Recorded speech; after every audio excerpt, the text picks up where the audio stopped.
Wow. Holy fucking shit. Wow. Holy. Can you see these? Holy magician. Can you see through that?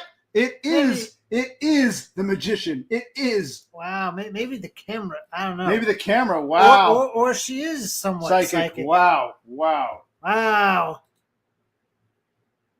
And now here's one of my favorites. I love this guy. The next one, this is going to tell you your fate. This is Lebetier. Bring it down a bit so they can see the face. Lebetier. Number 1, he's Lebetier. Yes. Lebetier. He kind of looks like me. I need a little hat. Lebetier. I am Lebetier. That means just take a drink. Yes. The Emperor. Yes. He was a mean man, but then he was visited by Temperance and a bunch of other friendly ghosts that Christmas night. Yes. And the Emperor changed his spots. He put his clothes on because he was naked. Yes. Because Temperance told him, Temperance means you take a really big drink. Yes. Other way around. The Emperor's the hero because he repealed prohibition and got rid of the temperance movement. So, yeah, Temperance is the bad guy. The king got rid of him. Okay, so good. Okay, so yes. And this is number 4, which is also known as the Im. 4 is known as the Im. Is that a 1? I don't know what that is. There's nice graphics. They're very pretty. They're very nice. These cards are in good shape. You can tell these are never used. Correct. The girl went through a phase, Yes. and they sat in a drawer for like 30 years, and I found them, and the guy didn't want them. His name was Doug. Doug's like, I don't want those. I said, yeah, fuck it, I'll take them then. Why not? They look cool. Ooh, this looks nice. I don't know what this is. Doesn't give me any number. It doesn't have no words, no numbers. Yes. This looks cool. Like when you go out, when we go to see Dumb. Yes. You okay, buddy? I'm okay. You're gonna push yourself till midnight because we're having fun now. Unless you want to go to bed. Doing good. When we go out to see Dumb, we're gonna pass through a lot of Amish, Mennonite, Brethren country, and you're gonna see a lot of these hexes on top of garage doors and barns. It looks like something Amish, doesn't it? That's not a hex. It looks like it could be. What do you mean not a hex? That's not a hex mark. What's a hex? Open up a tab, type in hex mark, and we can open up in the window. Yeah, okay. Yes. I can do that.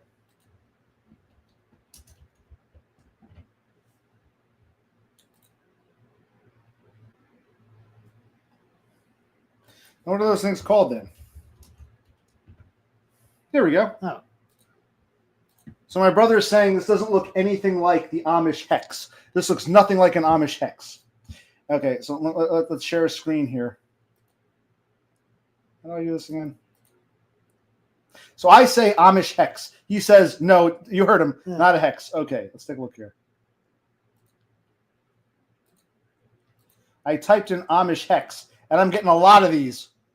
So he says this looks, it's not a hex mark. What did you think a fucking hex mark was? It looks like it could be a hex mark. Look at this shit. This is like a flower in a circle. Buddy, it looks hex mark. If this were a hex, well, look like contest. How come there's a horse? Like, how come that gets included? What is, I guess. No two hexes, like snowflakes. No two look the same. I see birds. I see a shamrock. Hey, buddy, what do you see right here? We've got, okay, here's what this is. I think it looks Amishy. Here, let's take a look. Which one looks the most comparable? Like, how come there's a bird in that one? Well, some have birds. Well, I mean, it's like there seems to be no clear definition. There's no clear definition. It's like something round with a nice pattern. Round in a nice pattern. That's all I. Okay. So you're telling me this looks nothing like a fucking hex? This one's a shamrock. Let's see. The stream has really gone someplace weird. Yes, it has. You ready for bed, buddy? You're arguing with me about Amish hexes. What did you think a hex mark was? Kind of like a pentagram. Because in that movie Warlock, like it ended up in an Amish town, and the guy painted a hex mark on the barn, and it didn't look anything like this. I have to watch that movie again. Okay, buddy. What does the audience think? What does the audience think?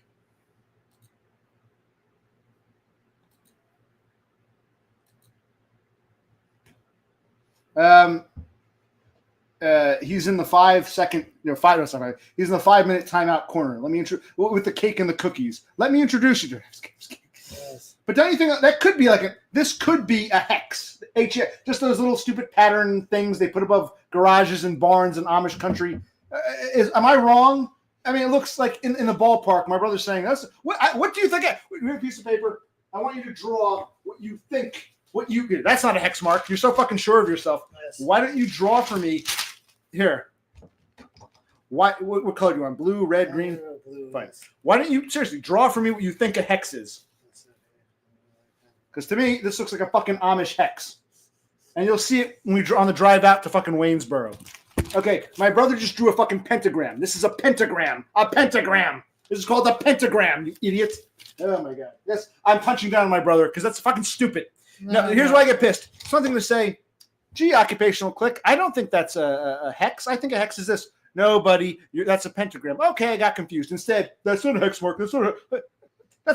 He thinks a pentagram's a hex. Okay, now I'm getting tired of tarot cards. This is going downhill very fast. Oh my god, where are we?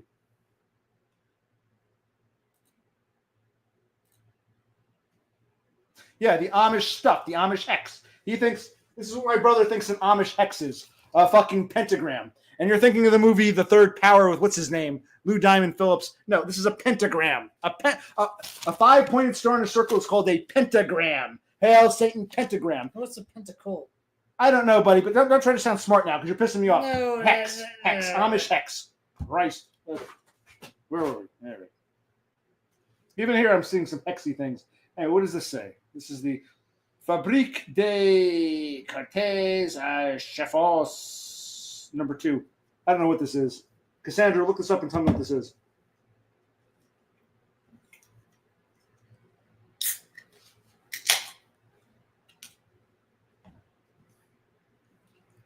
Yeah, I could see something like this hanging over a garage or a barn in Amish country. Yeah, they wouldn't hang a pentagram. You think they hang those? They would. What do you think the Amish put above their doors? Pentagrams, 5-pointed stars? They put something like this above their. I go, serious fucking what the fuck are you? What the hell are you thinking? See, we can't even have. This is why we can't have nice things. What the hell are you thinking, man? All right, have it turn to a. I don't know. Just okay. Christ. I'm getting kind of tired of tarot times. Tarot time almost over. I think one more card, and then we'll. Well, you thought what a even if you thought, even if it, where in your cartoon mind, even if you thought this is called a hex. Where in a billion years did you think the Amish hung this above their doors? I saw the movie Warlock some years ago, and one of the Amish guys painted that on the barn, and they called it a hex mark. Okay. So I have to watch that movie again. Fine. Here is Le Chariot, which is French for the chariot. This is the guy who's going to drive the chariot. Sweet chariot. Have a drink. But now we're going to watch Warlock again because a pentagram is a hex is those nice little patterns, round little patterns, shit that looks like this. Very well known in Pennsylvania Dutch country. What the fuck, man? This is why we go see Dumb. Even if we don't see Dumb, my brother's like in La La Land. We need to revisit Amish country.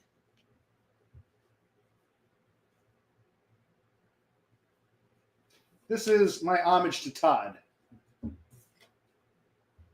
Le Hermé, which is French for the hermit. This is my hero. This is the guy I want to be.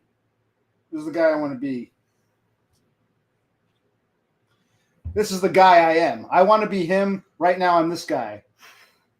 Le Pendu. I'm tired of being Le Pendu. I want to be the hermit. I want to be Le Hermit, not Le Pendu. I'm tired of being the Pendu. You know what I mean? Yeah. I want me one of these. Man. I want my own version of this, man. I want one of these to want to be with me, man. I want one of these to want to be with me. This is grab the Pendu, put them together. Yes. I want the Pendu. She comes along. Don't worry, all of your problems are solved. This is the happy ending. Thank you, my dear. Merci beaucoup. This is not a child-friendly stream. Actually, it's a childless. It's funny. This is the most childish stream I've ever done. I'm drunk and I got out of the hospital. I need something to cheer myself up. This is number 10. A bunch of Amish hexes, or what my brother thinks are pentagrams, or whatever the fuck he thinks this is. I like this. I like that symbol in the middle. It's like some kind of like map, like a map pointer. Actually, the Queen of Batons or Sticks. Doesn't she look kind of like a man? Is that a dude in drag? I see the titties. Oh, yeah. But that looks so masculine. I think this is like a joke. This is like a Free Martin, a very masculinized woman, or this is a dude in drag. What do you guys think? This means queen, but she doesn't really look like a she, does she? This looks like a tranny. I think we got the tranny here. So this means DBF. I don't know. Let's take a drink let's drink to DBF's love of trannies. Really, are you people enjoying this stupid stream, or is it time to end this shit? You want to watch me like play with tarot cards for like 3 hours? What? Oh, Starling Cell. You're the only one who uses the word Starling, so clearly this person's been here before. Like, right? Who is Starling Cell? And yes, that's all he ever does. Oh, I think this is what's his name, that Englishman. He wanted to know after he went to bed. He wanted to know I was punching down on you because I'm an asshole. Yeah. I think it's Dev Pike. Is this Dev Pike? Let's find out. Oh, yes, it is. It's the tarot doesn't lie. The tarot does not lie. This is Dev Pike. Hello, Dev Pike. Starling Cell. I like that name. Very good. Very clever. Actually, next time you should call yourself Lemat. No, actually, wait. We've got this masculine-looking queen, and we've got Matt. So Matt and his tranny. Look at that. Isn't that funny? We got Matt and his tranny. So this tarot reading was for DBF all along. See? The cards don't lie, man. And here's the king of batons. Le roi des batons. So here's the king. Here's my favorite dude. This guy's my hero. I worship this dude. You know, in fact, I don't have, above my garage door, I don't have symbols like this. Like an Amish hex. No, above my garage door, I have one of these. Hail Satan. No, if they were bewitched and they didn't want the warlock to be there, why would they put up a pentagram? It makes no fucking sense. Why do you think this is Amish? It might have been a pentacle. What the hell's a pentacle? What do you think a pentacle is? Okay. Anyway. It's basically the stars upside down. Okay, well, I gotta watch Warlock again. This is my hero. Let's have some sympathy for this man. See, if the star I fucked up. If the star points down, it's a pentacle. If it points up, it's a pentagram. Let's show them. Christ.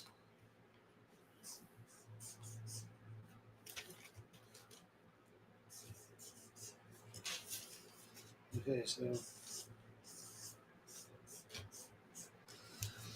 so this one with the point up is a pentagram. This one with the point down is a pentacle. I really can't draw that great, but yeah, so if the star point is at the top, it's a pentagram. If it's down, it's a pentacle. Yeah, okay. You just go online, type in pentacle, pentagram.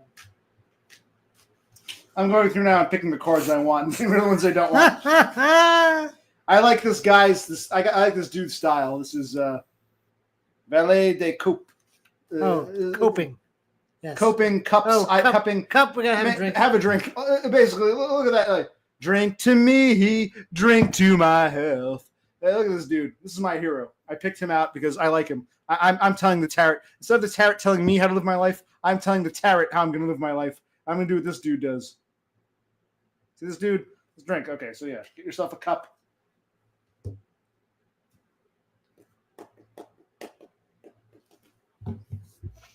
Okay, this is a great one. There we go.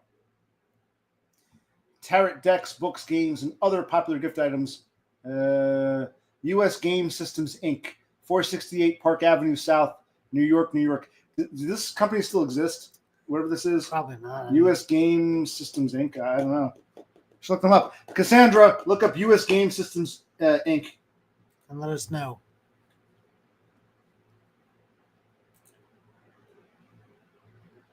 Well, you were opposed to tarot. You kept saying, no one does it as good as Miranda. Please don't do it. It'll be a pale knockoff. Anyway, this looks like a cup of some sort. Okay, so cup time again.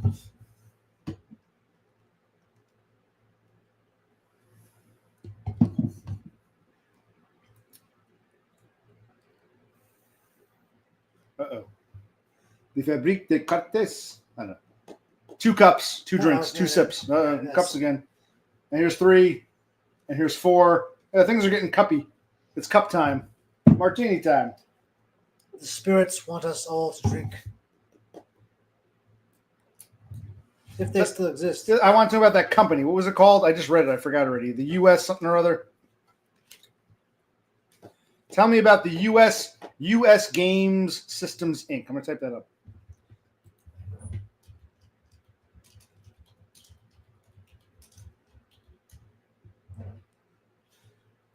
There we go.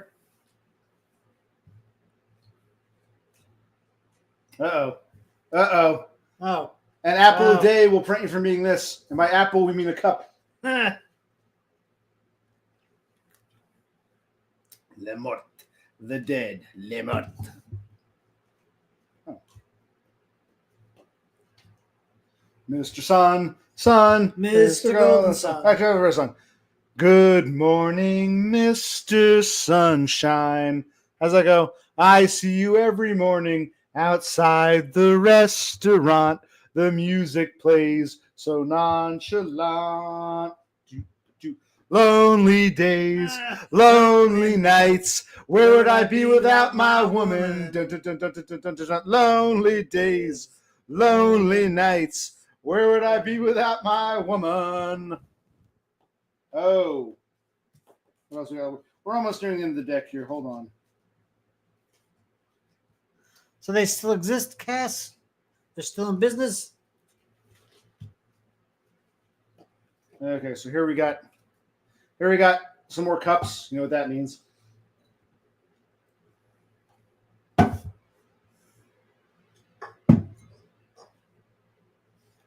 Okay. We doing, if they're warm, I don't care. Just do one more. Do one more. Okay, I guess.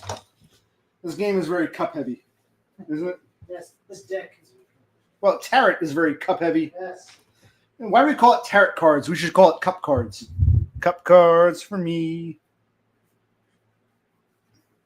See, this dude's cupping it. This dude's got a club. No, I think this dude is sucking pee-pee. That's what it looks like. I can't. Is he looking? He's holding a club, or is he sucking pee-pee? Yo, why are you over on DBS sucking his pee-pee? That's what I want to know. Yeah, is that a club or a pee-pee? I don't know.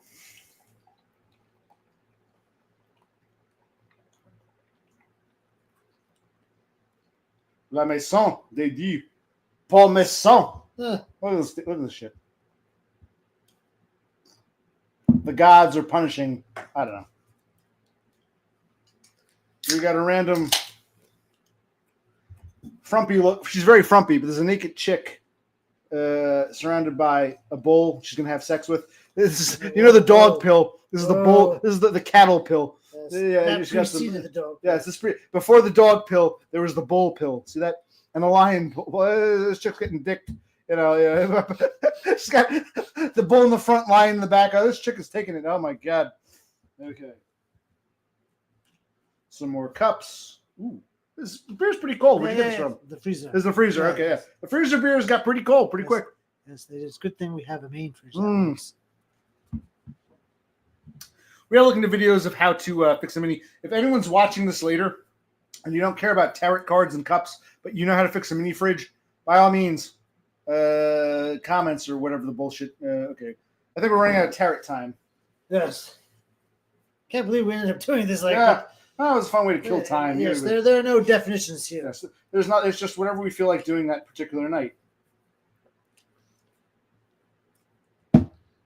You know, I've heard feminists say that, but then I heard one time that during like the Renaissance and even late medieval periods, they wanted to depict like Adam and Eve or angels, and they needed to use models, but it was immodest to use women. So they would hire two men. One man to pose nude as the man, another man to pose nude as the woman, and they would basically paint the guy and then make him try to make him look womanly. So it's not that ugly looking chicks were good looking. It's that the artists couldn't use nude females, so they had to use a nude male and try to make him look feminine. I heard all that bullshit.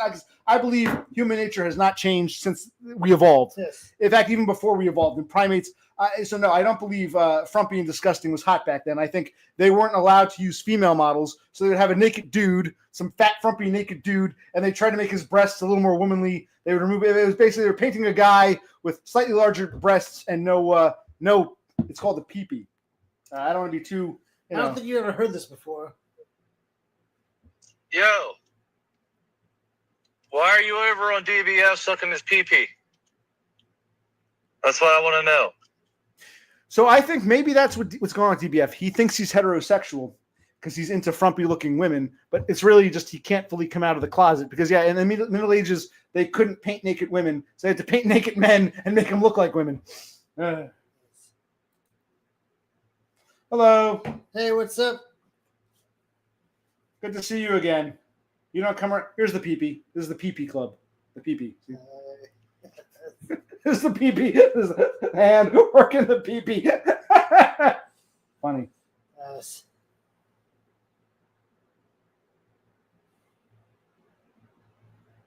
Yeah, he's gotta go to bed soon. The next 5-10 minutes. Okay, none of these look all that interesting. I mean, we got this. The man in the sun looks like a baby. I identify with the sun man because we got the same jawline. From now on, I'm going to say I have a sunny jawline. See that? I got this sunny jawline like this. Here's the crab. I got crabs and a sunny jawline. Go ahead. So we got. I got crabs and a sunny jawline. Those are lobsters, but whatever. Yep. You gotta deprogram yourself. Yep. They couldn't use female models, so they have to use a male model naked and then try to make them look like a woman. That's why they look so frumpy. It's not because that was the ideal. Plus, not only that, not only could they not use female nudes, but you're the priest. You want to do a Sunday mass. You don't want the men jerking it to the if they had painted real life women like true to life women, it would remember there were no magazines, no internet, no photographs. The closest thing to pornography would be the women. So the artists couldn't use females, and the priest doesn't want the men coming to church just to jerk it, so they wanted to avoid the female form because that would have been the pornography of the day. So they had to paint women frumpy and ugly and masculine looking because all the guys would be in church jerking it instead of praying. Is this the same fucking guy again? Is this what's his name? Yeah, Pike. Yeah, I like Starling Cell better, but okay. Excuse me.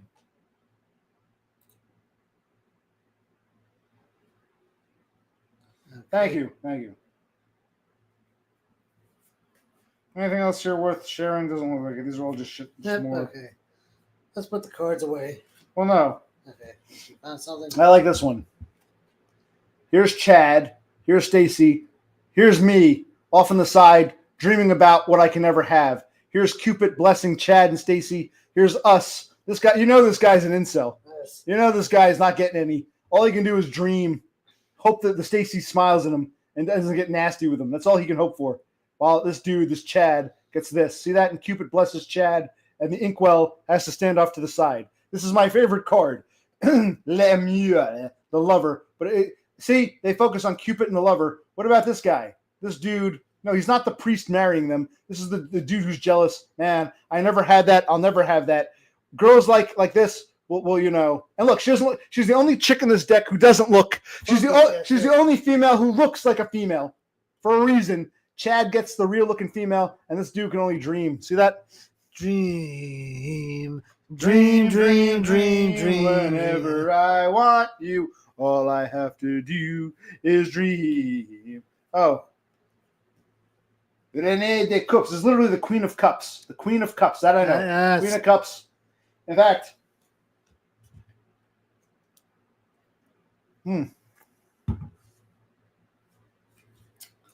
Cups. I think we've gone through the deck. Some more people. All right.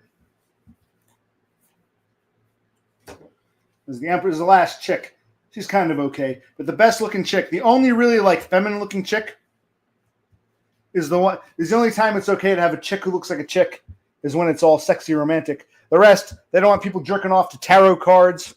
I said tarot, I'm saying tarot now. Tarot cards. They don't want people jerking off in the churches. So, of course, women are going to look. The women were depicted as, not because that was the ideal. They didn't want men coming to church and jerking it, looking at, I would do that.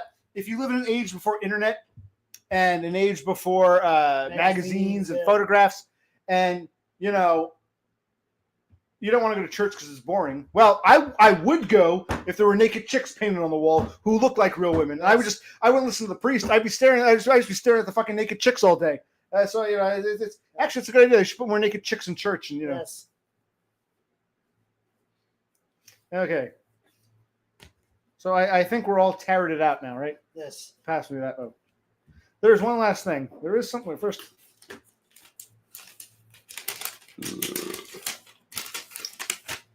My buddy Doug, I guess his sister wrote some notes. I can't even read this. That's a video for another day. Yeah, we're winding down. Yes. Everybody soon. But there's one other thing in there. Let me put these cards away. Also, the box is very nice. It's nice. I don't think they make things like this anymore. Like little, true to life tarot cards with. If this is an American company, why they do them all in French? I don't get it, but okay. There's a little instruction, but according to one of the cards in here, there's supposed to be a whole booklet. Yes. Did this come with a booklet, or maybe it never came with a booklet? Maybe they made money. You buy the tarot cards, and Mommy, buy me the booklet, because there was no booklet. But look at this. There's a little instruction manual. See this? In English. Thank God this is in English. So let's start again doing it for reals. Introduction. The origin of tarot cards is not known with certainty. Most followers of tarot believe that the cards originated in Europe in the 14th century. That's the 1300s. Others believe that the earliest use of tarot was in India, China, or ancient Egypt in the form of clay tablets. Yes, I'm sure the white man stole brown man shit, but when we think of tarot proper, we think of like the traditional, the stuff our ancestors would have used, not some Chinaman or some Negro or some whatever. I give credit where credit's due, but we want the Euro. Yes. Let's see here. Major Arcana. The 22 major Arcana cards in the numerical sequence in the French text, English translations. I don't know what's going on here. We got. Here's the. Okay, look at this. I'll just give you one example. Hold this guy. Oops, sorry. I'm getting drunk. Buddy. I'm worried for. Okay. I was in the hospital. Look, I was up because, like I said, I streamed. He went to bed. I didn't stream. I was doing stuff, set mousetraps, did taxes some more. And then, stop. I didn't go to bed. I sneezed. I had that hernia. He took me to the ER. He got up, took me to the ER. I was up all day. What day was it? What day is it today? Friday. What day? No, stop. No, I was up all day Thursday. Wednesday night, I streamed. I sneezed, had a hernia. Thursday, you took me to the ER, right? Yes. I was up all day Thursday. We got he had to work. He was my ride home. He finally picked me up from the ER, that evening. And I'm like, okay. So I was up for a long time. So my pattern's off. He's got to go to bed. We are having fun. I'm glad he came on. We haven't done this in a while. But Valet de Béton. It should tell me what the translation is. There should be a translator. Okay. I'm glad we have this.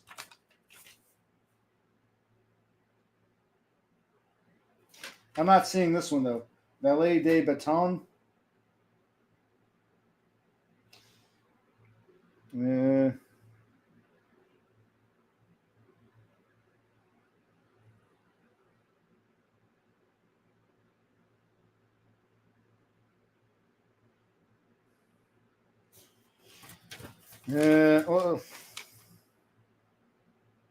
Well, let's do this one. Because this guy doesn't have a Roman numeral. He doesn't have a Roman numeral. But this one does. I only have the translations for the Roman numerals. So this is La Rue des Fortunes. La Rue des Fortunes. La Rue des Fortunes, Roman numeral 10. Okay. So if I look here on my little sheet, it tells me the Roman numeral, X for 10. It tells me the French, Les Rues des Fortunes. And then it tells me the English, the Wheel of Fortune. So this is the Wheel of Fortune. Wheel of Fortune. This is, let's see, this is Pat Sajak. This is Vanna White. I think this is Ryan Seacrest. And this is, I don't know. Yeah, it tells you Roman numeral. I don't know if you can read this. Roman numeral, French, English. This is kind of cool. I've had it for years, and I never use it for anything.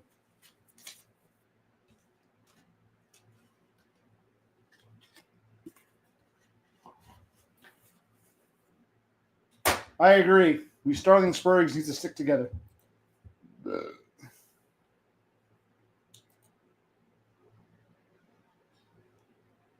That's awesome. That's great. Okay. Yeah, exactly. You buy the deck, you got to buy the book. Yeah. No, I'm getting tired now of this shit. I'm getting really tired of tarot. It's boring now. It was fun for a while, but now it's getting kind of boring. I noticed my boy Cthulhu Sloth never came back. I guess that 5-minute timeout upset him. I guess so. Come back! I'm gonna cry, Thule. You're on the list of people I miss. Thule and Too Far Gone and Lone Hiker. And Alicia Pisha. Come back! I'm gonna cry. Christ. I did what to myself? What did I do to myself? I don't, Don't do this. Don't stop, buddy. Let's just go. You're lucky my brother's not gone to bed yet. Okay. Yes. What, you're talking about my hernia? I deserve that? Is that what you're telling me? Oh, here he is. There you are. The biggest regret of my life was putting you in a 5-minute timeout. I said, oh, shit. We're going to go to Arizona. What and if he visit never comes Cthulhu back? Sloth. What if he never comes back to us? Go to No.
Who's this guy?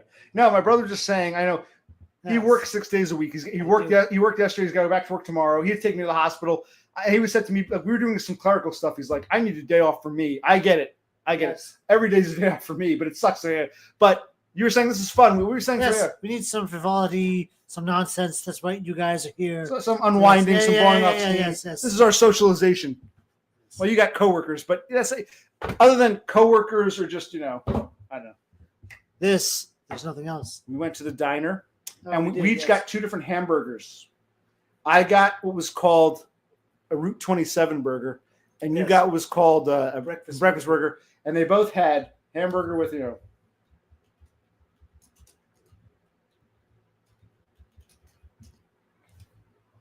is one of the things that, yes, very Jersey. Pork roll or Taylor ham, same thing. Pork roll / Taylor ham. It's a Jersey item. You can get it maybe in New York or parts of Pennsylvania. Maybe a little bit of Maryland. Right, but it's very regional. But we got hamburger with pork roll. One had mushrooms and Swiss cheese, or it was cheddar cheese. Tell him what it was. Okay, so his burger had pork roll, mushrooms, cheddar cheese. Mine had pork roll, an egg, and cheddar cheese. We cut them in half. And we each took a half. So 2 burgers cut in half. And we each had, half of each. So we each had, so we each had a full burger, but 2 halves of 2 full burger, but 2. So we both had, half a mushroom cheddar, half breakfast egg. So basically, once again, the burgers were identical with respects to the cheddar cheese and the pork roll. One had mushrooms, one had an egg, and it was damn good. Oh yeah, there it is. Show that picture. Yes. Oh, you can buy it on Amazon. Damn. I'll be damned. Yeah, it's highly regional. Regional. And we don't know why it never spread out. Yeah, highly regional, but That's very Jersey. One of the few things, I'm not really very, if you're from New Jersey, you know what this is. Maybe surrounding areas. Yeah. Rare outside this area. correct. Taylor ham, or I know it says Taylor pork roll. Some call it Taylor ham, some call it pork roll. Same fucking, very, very common. Any little deli, you can get a pork roll, egg and cheese for breakfast. Yes. One of my favorite cuts. We're going to do a video now. Yes. This you got to grill. Yeah. Not grill. This you got to fry. Yeah, This gets fried. Well, you could microwave, but I don't like that.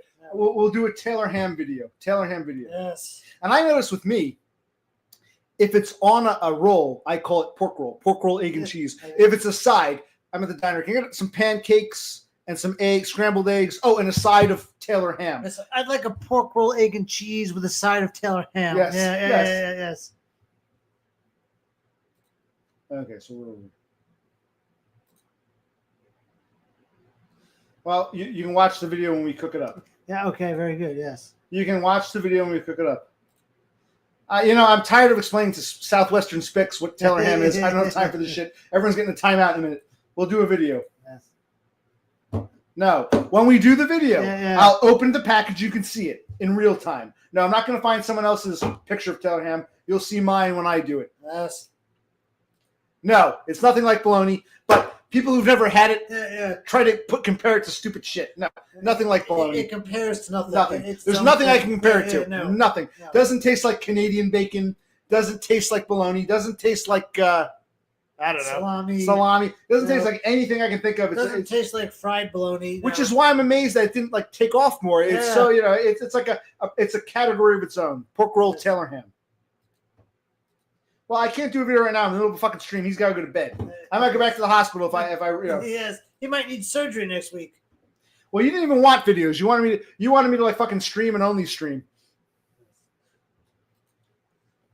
You're getting that fucking video. Oh, you're gonna get, look at the package now. You're gonna in the video, me and him in real time. Here's the same package. Recognize it? Then we're gonna open it. We're gonna show you, and then we're gonna okay. You're gonna see some fucking Taylor ham.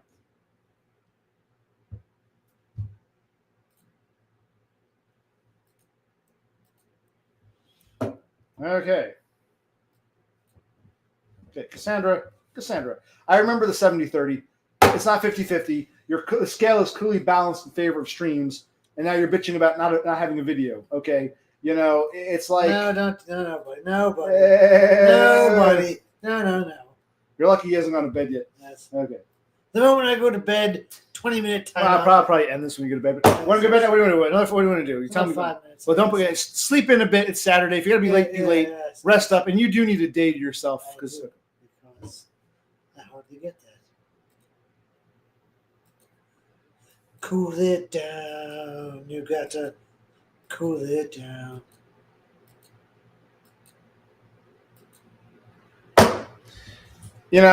I said if I'm going to take orders from a woman, it can only be one. And Beppis already beat you to it, even though she's not here. So if Beppis wants to pass you le béton, then you can be the queen of giving me orders. But in the meantime, who the fuck are you telling to cool it, Cassandra?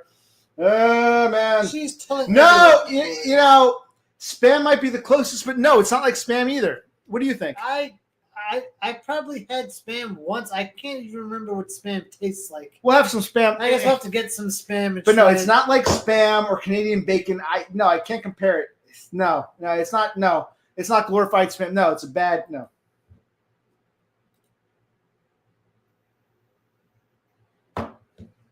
Okay. Well, what was John Lennon said? A lot of the British think they can escape problems by going to Australia. Like if they get in trouble legally, they go to Australia to hide. John Lennon said that. So I guess Englishman Dev Pike wants to go to Australia. Good for him.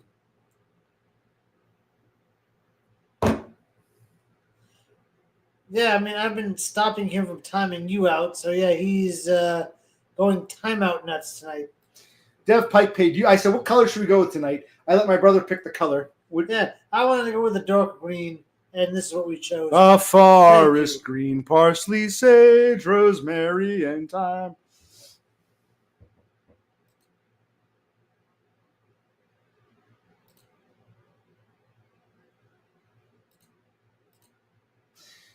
Just what to say to get timed out. I'm loving it. No. Stop. Don't do the 10 seconds then.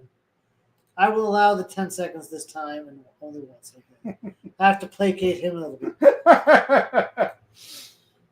Tell her to make me a cambric shirt, a deep forest green, parsley, sage, rosemary, and thyme.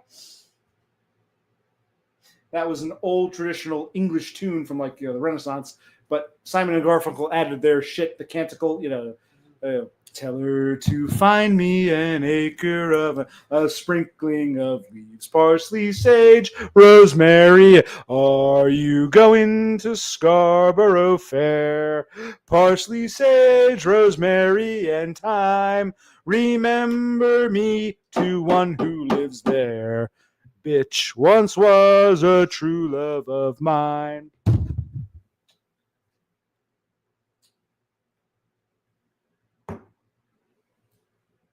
Bob, millennial, or millennium, whatever you're, millennium 2, millennial 2. Are you on it for White Knights? You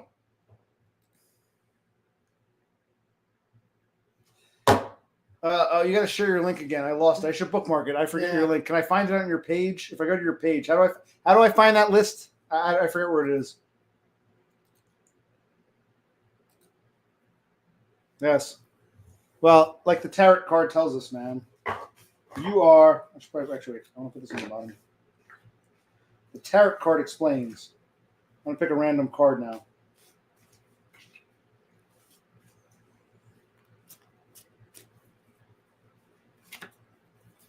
You're a cup. Time to drink.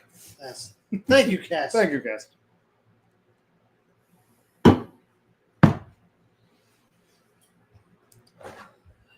That mini fridge keeps going tick, tick, tick. We gotta see if we can fix it somehow. All right. Yes, do it. And this time, you're welcome. Yes. You are welcome. Yes, you are. Very much so. All right. Take it easy. You probably go to bed in the next 5 minutes. Yes, sir. Time is now 12:16. Sleep in. Get up at whatever 6:30. I don't know. Yes.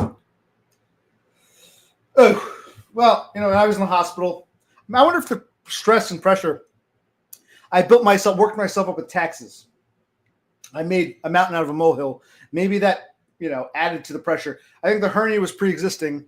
The drinking and vaping and eating doesn't help. And then the stress, it just came together because now I got to, Yes. That's what I said. The mini fridge is clicking. The mini fridge is clicking. Mini click. You should be mini click. I said this, but did I say this before? You didn't like it. Yeah, no. You didn't like it, but so now she's trying to act like she's clever and came up with it herself. I said this, like an hour or two ago? No mini click, no brother click. I got to find a better name. Okay. All right. So before we go to bed, this is what we do to save a dying stream. Yes. He's going to go to bed. All right. Any takers? If not, I don't care, but I'll put it up. Yeah.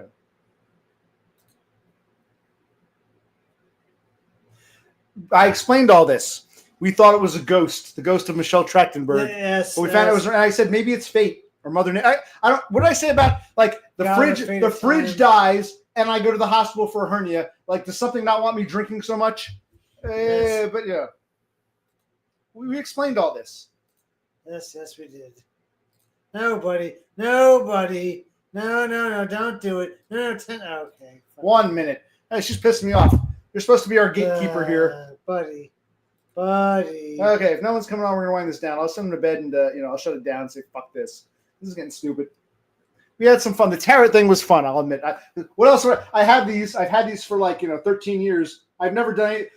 2012. I think it was 11 or 12. 11 or 12? 11. So 14 years. I got this 14 years ago, and for the past decade and a half, I looked at it once. It just sat in a fucking drawer. Thank you for encouraging me to break out, because what else am I going to do with them? We're finally finding use for things. For you, we have all this useless shit around here, but that's why I'm a hoarder. As soon as I throw something out, that's when I need it. So thank you for reminding me how much I need these tarot cards. Tarot cards. Yeah, so earlier today we watched Doggo Food. Tarot cards. Oh yeah, that's a good call. Yes, okay. He had a short, and he was very, very loopy. Oh yeah. He must have been medicated or smoking marijuana. He was not his typical self. He went to Burger King. Did you know he lived in California, specifically LA area, and that he's Jewish? I had no idea. I did because I pay attention. Oh, you pay attention. Yeah. But yeah, he had a short on his channel, and it was mildly entertaining. Because he wasn't himself. He was a little more, I guess, relaxed. Yes, a little more. We like him. loopy and Yes. driving around LA. Yeah. And I wanted him to do a video of the fires, and he's like, I'm not going to go where the fires are. I'm like, asshole. That's what we want to see. We don't want to see you in your apartment building a fish tank or talking about some squeezy thing. Yeah. We want to see you driving around Los Angeles, show us the fire, Exactly, yes. all loopy. Don't marijuana and drive.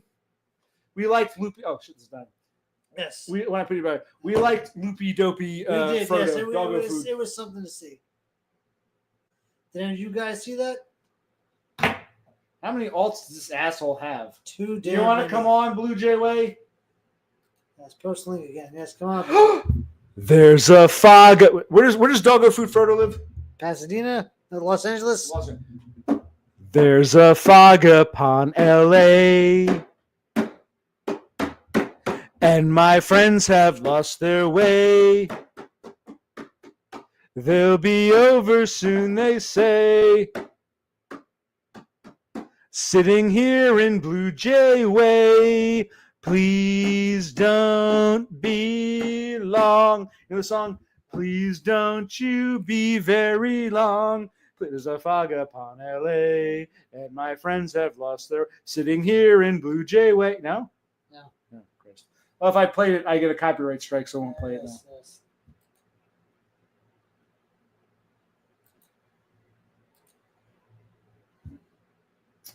Blue Jay Way. That's an actual street in Los Angeles, and George Harrison from the Beatles wrote a song about it on the Magical Mystery Tour. Blue Jay Way. No, yeah. My God, Christ, you're like Thule. You'd rather listen to AC/DC or some shit? Okay, Christ. I think you gotta go to bed. With that, you want to take your last step out? He's going to bed now because Let's see if anyone joins. no one's going to join. Brother Cook's going to bed, which is real good. This is dying when no one views. Yes, it is. Yeah, sleep in. Okay. Get up at like 6:30. Yes. If you get there a little late, fuck it. No one's going to notice. Yeah, I know. Nothing. No, buddy, don't do this. Stop right now. Let's just end it. Okay. Good night, everybody. Thanks for joining us. Have a good night.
No. No. What the heck? Why? Don't do that. Tara's here.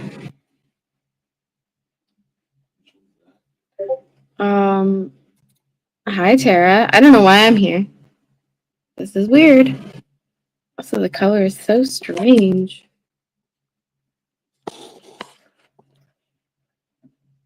Why are you doing this, OC? Don't do this. Don't. I'm gonna leave. It's your stream.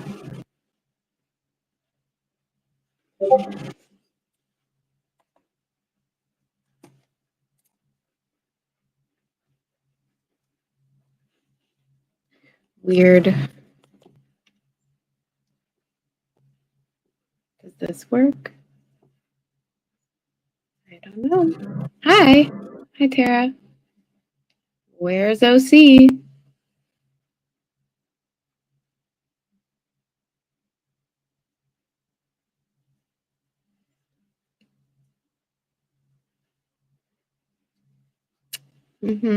Thanks, OC. Thanks for Cassandra as the... Okay, well, I'm gonna leave because... Yo, Hello. why are you over on DBS sucking his pee-pee? That's what I want to know. Yo, why are you over on DBF sucking his pee-pee? That's what I want to know. Yo, why are you over on DBS sucking his pee-pee? These don't work. That's what I want to know. No.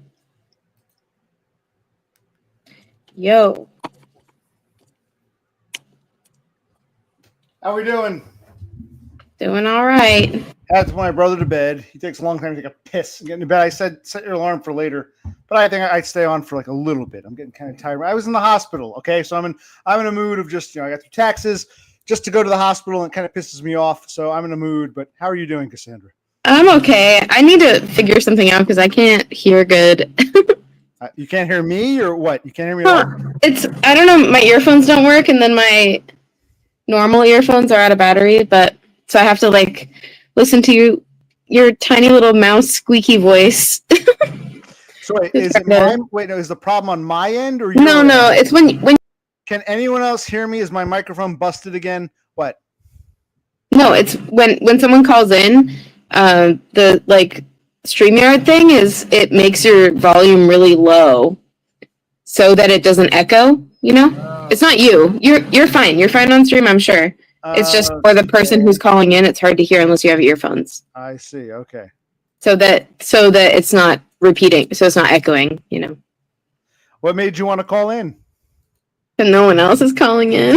Well, you don't have to keep the stream going. I can stay on for another 20 minutes or so and talk about Yeah, but we had our. But I'm trying to think of what I'm here to hang out. So if calling in is what it takes to hang out, then well, no, you that's fine. don't have to call in just for the sake of trying to keep this going. I mean, you can't go keeping beating a dead horse, or but I was actually hoping for reals. Tara Norquoy, she came on once. I wish she'd come on again this time. Show her face, or at least show her apartment, and you stay too, and the three of us can talk. I've never had two Foyds. Two women. I've been so lucky to have two females want to talk to me simultaneously. Yeah, I told Beppis she should come on, but I think she just woke up. Okay, well, to hell with Beppis. She's not here. We need. I don't want to talk to Beppis right now. I want to talk to Tara and Cassandra. Encourage her to come on. I'd love to talk to two chicks at the same time. Come on. I would feel like Chad. I would feel like we're one of the king, whatever the king is called, whatever. In the meantime, what else? So you didn't want me to get my tarot cards, but you like them. Notice, you know who this is, right? We got the bird cell coming over. You know who this is? I don't think so. I'm pretty sure this is your buddy Dev Pike. Oh, my buddy. He's coming back as various bird incarnations. Best friend. So is Tara Norquoy coming on or not? I don't want to talk to a dude. I want to talk to two chicks. I'm very much a normie who wants to simp for the girls here. So are we going to get two girls at once or no? Is this happening or no? I would say probably not at this point. She said it's 6:30 here too. So one day. Skip the face. Just show your fucking wall. I want to hear Tara. Look at my face, Tara. Look at this. Look at this. We're ugly fucks. You can join us. Frumpy. You're in good company here. The two ugly fuglies. You can be number 3. By the way, I don't know if you heard this. What'd you think of this message I got? I love this message. Yo, Oh, why are you over on DBS sucking his pee-pee? That's what I want to I know. want to know. You That's know, what I want to. That's good. It's good. It's I good. want to know. From now on, every video will start and end with that. Good idea. I love that voice message so much. Yes. I do. Yeah, it's beautiful. Thanks, Tara. I look like a potato right now. I'm potatoed up. Well, we want to hear Cassandra's voice at least. Cassandra's got to come on and talk. We're begging now. I'm simping for. No, you mean Tara. What did I say, Cassandra? Tara, Yeah, you said I'm drunk. I'm tired. I was up. That's okay. I was up all day yesterday. I was in and out of ER rooms. I had to wait for my brother to pick me up, so I can say whoever I want. We want whatever your name is, the Scottish bitch and the Arizonan, or the Californian turned Arizonan. We got her. Yeah, Where's the Scottish? Say bitch? whatever you want. Yeah, show your walls, Scottish bitch. I'm going to call you Scottish in Arizona. Okay. We got the Arizonan. Where's the Scottish bitch? Oh, what did you think while you're here? They were asking. It's fluff. Gene Hackman. First of all, did you even know who he was? Number 1. Number 2, Gene Hackman. Do you know who he was? And what do you think of his death? Not really. And I only remember hearing that the wife was found by a radiator. I don't pay attention. I don't pay attention to news in general. Yeah, we need Tara to come on. I've missed Tara. She hasn't been around Tara, for a while. I miss you. Crying. I was saying, "Where's Tara?" So I mean, come on, Tara. We don't care. It's 6. We want to hear 6:30 in the morning Scottish. If she doesn't come on, I'm going to end the stream right now. So it's up to Tara to save the stream. Tara, it's up to you. Tara, please. Tara. Unless you want to talk to Radiant Bird, he's also save us. Well, let's bring on Radiant Bird. Let's bring on Dev Pike again. Let's do it. I'm joking. Why is she changing the subject? I don't know. Because she doesn't want to call in. I guess not. Oh well. So what else is new? I mean, I don't really have much to talk about. I was going to end the stream soon. My brother was pissed because I kept banning you. He said, "Don't ban Cassandra. She's always here. She's loyal. You're being a jerk." And I'm like, I'm nice. I'm nice to you. You were being a jerk. Own up to it. Well, not to you personally. I was being a jerk in general, maybe. You were a jerk to me first, and then you used that same feeling and spread it on everyone else. But you were a jerk to me first. You banned me first for a minute because what? Because why? Because I said LOL sloth. I can't remember now. Yeah, exactly. Who cares? We got Tara, so hush, or I'll ban you again. Good morning, Scott. Okay. Hi, Tara. Oh no, I can't hear Tara very good. You can't hear Tara very well. Neither can I. Yes, I speak English very well. I do know. Your English is better than Tara, and she's from the UK, so okay, I'll give you that. I can't hear this bitch. This is disappointing. Well, I think we're only hearing ourselves. Can you hear me or no? I can't hear. I hear you. Cassandra, I hear you. I think she can hear us. I can hear both of you. She hears both of us. Yeah. I think we're both having the same problem where we're playing out loud. I think she can hear us. I can hear both of you. I'm going to get my earphones. Maybe I can adjust your volumes. Give me a sec. I'm going to get my earphones. I think we just have a bit of a delay. I think it's the delay plus you're using like your speaker and your phone mic. I think it's the delay. Your speaker and your phone mic. I'm adjusting her mic settings. Hello. I'm just using my phone.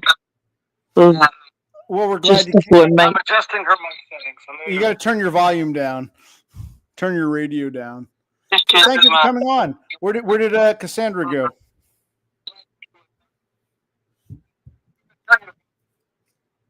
Turn your radio down. Come on. There really is a lag. Wow. No, I'm here. Oh, good. I just can't get the sound to work. Well, I hear you in real time. She's on delay. It's strange. Yeah. Let me see if I can adjust your mic settings. Arizona bitch. Wow. You're not in Arizona right now? You're in California again? Should I change it? I'm in Arizona. You're right. Okay, I'm an cool. Arizona bitch. Right. Here's Milo. Oh So my me, god, Milo, and you've got a Seymour. dog called Milo. I've got a dog called Milo.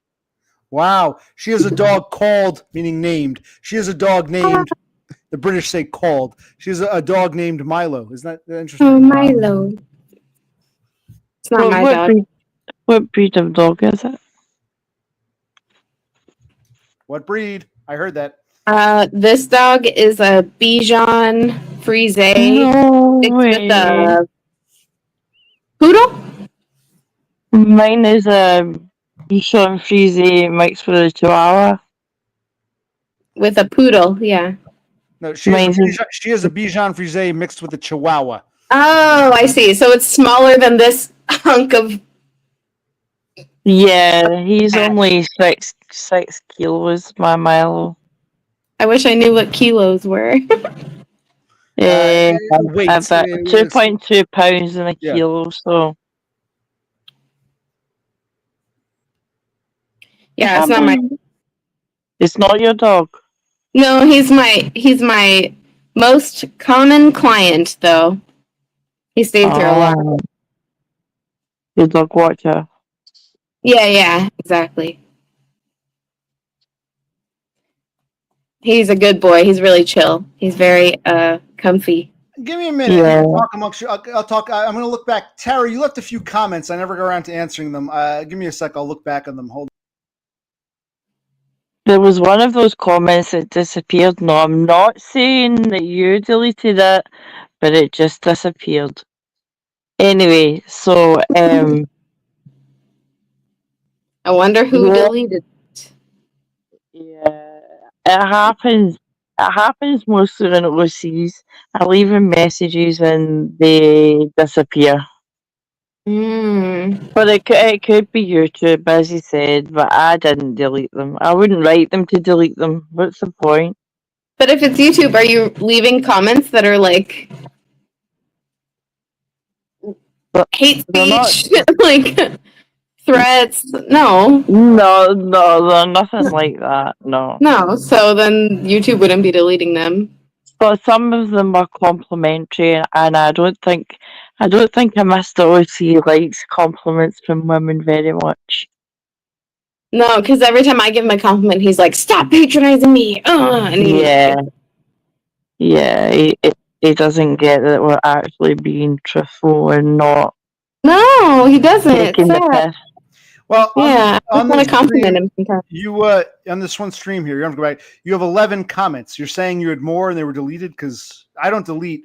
Maybe there's a cap. Maybe when someone posts too many comments. There's no cap. I don't know what to tell you. You got 11 comments here. When I know there's a lot. When I watch your videos and it's not on live, I comment on certain bits that you're at the time. And that's why there's so many comments there, because I was going through the whole video. Yes, I watched the whole videos. All right. We got the three of us on the left here. That's great. Let's go to your comments.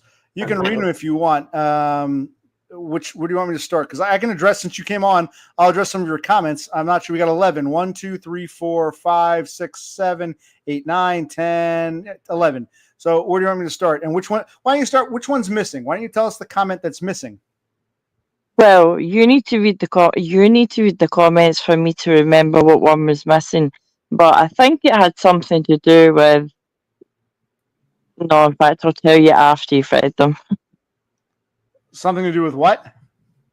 It's complimentary, and you don't take compliments well from women.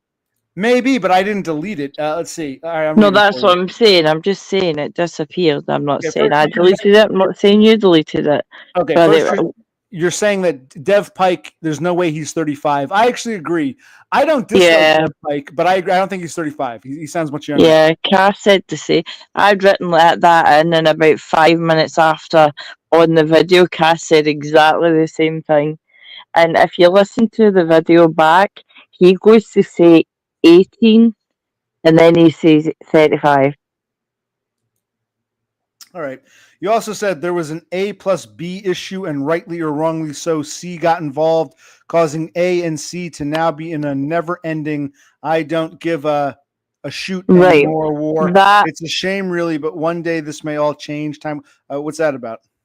That was a Matt and James situation where A and B would be Matt and Donna. That was their situation. James should never have got involved in it, and it would have all blown over by now. But hey ho, and Cassandra, if you want to chime in, and comment on her comments, feel free. You're here. Anything you want to say thus far, or should I keep reading Tara's comments? Not thus far. I was figuring out my audio stuff, but I'm listening. I don't really have. Go ahead. What? I don't really have a lot to say on any of it, except for that, any like interaction between 3 or more people is going to have different sides, and like there, I don't know how else to explain that. They can at multiple sides can be true at the same time. I don't know if that's what she was talking about. Again, I was busy, but all right. Well, the thing that went on between Matt and Donna was going on when James wasn't involved with Donna at the time, and then when they fell back in, then James got involved, and he should never have got involved. He should have let the 2 adults who had the issue sort it out at the time, but he became part of this triangle, and 3 friends have lost. They were all friends, so yeah. I mean, but you can't. Yeah, if he got involved or not. I mean, he was friends with her before too, and friends with yeah, of course. Yeah, I mean, you shouldn't have gotten involved is like a good thing to say after the fact, but really impossible to implement, because in the moment of these things, you don't feel like you're getting intertwined in some crazy shit. You think, you're talking to your friends. I know James was standing up for his lady. I do know that. But the initial issue was just between Matt and Donna, and that's where it should have stayed. I don't know. Have you talked to Matt or Donna individually? I've spoken to both of her, but not about that. Not about. Okay. Yeah. Yeah. I've just let that lie now. I'd be interested to hear from Donna about it specifically, because I've talked to Matt about it, and I feel like, well, the thing is, I came in late, right? I don't know the whole story. I didn't know Dumb before. The time that I joined Dumb's channel was like, maybe I know when it was. A month or 2 before he officially said he was. Maybe 2 or 3 months before he officially said anything about Donna. But so I know it was like in the middle of all of this, so I don't really know. But that's the thing is, like, I like Dumb and I really like DBF, and I've talked to DBF recently, and I feel like you know what's weird is I feel like I've been pushed to pick a side, not by any of these people individually, but just as because the issue is this weird online thing. I feel like I've been kind of pushed to pick a side in times, and I feel like who would ever pick a side when you're friends with all these people? I point blank refuse to pick a side. I'm friends with Matt, I'm friends with James, I'm friends with Donna, and each one of them know this. And like, what side are we picking? Are we picking the person who's acting the best? Because if that's the case, then I don't know. Like, I can't choose the person who has acted the best. Or are we picking the person we like the most? Because I don't know. I know them all online. Like, I know who I've talked to the most. I tried for a while to to sort things out between them, and I thought I could do it the first time James went to Australia. But Matt was just so angry and Yeah, I hot, know. and now it's been the second time to Australia, so I've left it. I'm leaving it. You know, they're adults. Yeah. They'll deal with it or they won't. If it had ended up DBF and Donna together, and then Dumb would be the one that's outwardly outspokenly upset. Yeah. Because Yeah. it's whoever's. Yeah. So that's what I'm saying. Like, what are we picking a side based on? Because the truth is not only unattainable, like impossible to find out the exact truth of who's in the right and who's in the wrong. Like the truth lies in everybody's feelings about how the truth lies in everything that was said to everybody from different parties. I've heard Matt's truth. I've heard James's truth. I haven't heard Donna's truth because I'm just not going to pry anymore. It's not my business to pry. James and Donna are happy. I'll say it. I really like Donna, but not knowing anything from her side, it's like I don't know if the negative things that are said about her are true or not because I don't know. I'm not, not saying they're true. I don't know. I think of myself as very private, but she's very, very private. Yeah, and I get it. I don't blame her. I would be too, dude. Imagine if you were stuck in it. That's what I want to know. I love that voice. I've actually got a question for you, Tara, real quick. Yeah. The island is called the island of Arran or Aran. How do you pronounce that island you were talking about? Arran. You don't live on Arran. You live, on the mainland across from Opposite. Arran? Yes. Opposite, east, west, or north? North, east, west? On the west coast. I was going to say, are you on the Mull of Kintyre? Oh, no. mist rolling in from the... You're on the Mull of Kintyre? I'm not. No, I'm not on Mull of Kintyre. I thought the Mull of Kintyre was west of Arran, no? Mull of Kintyre is further up west, yes. West of Arran, but you're not on Mull of Kintyre. Is that south of you? If you want to go to Mull of Kintyre, it's south of you? If I want to, no.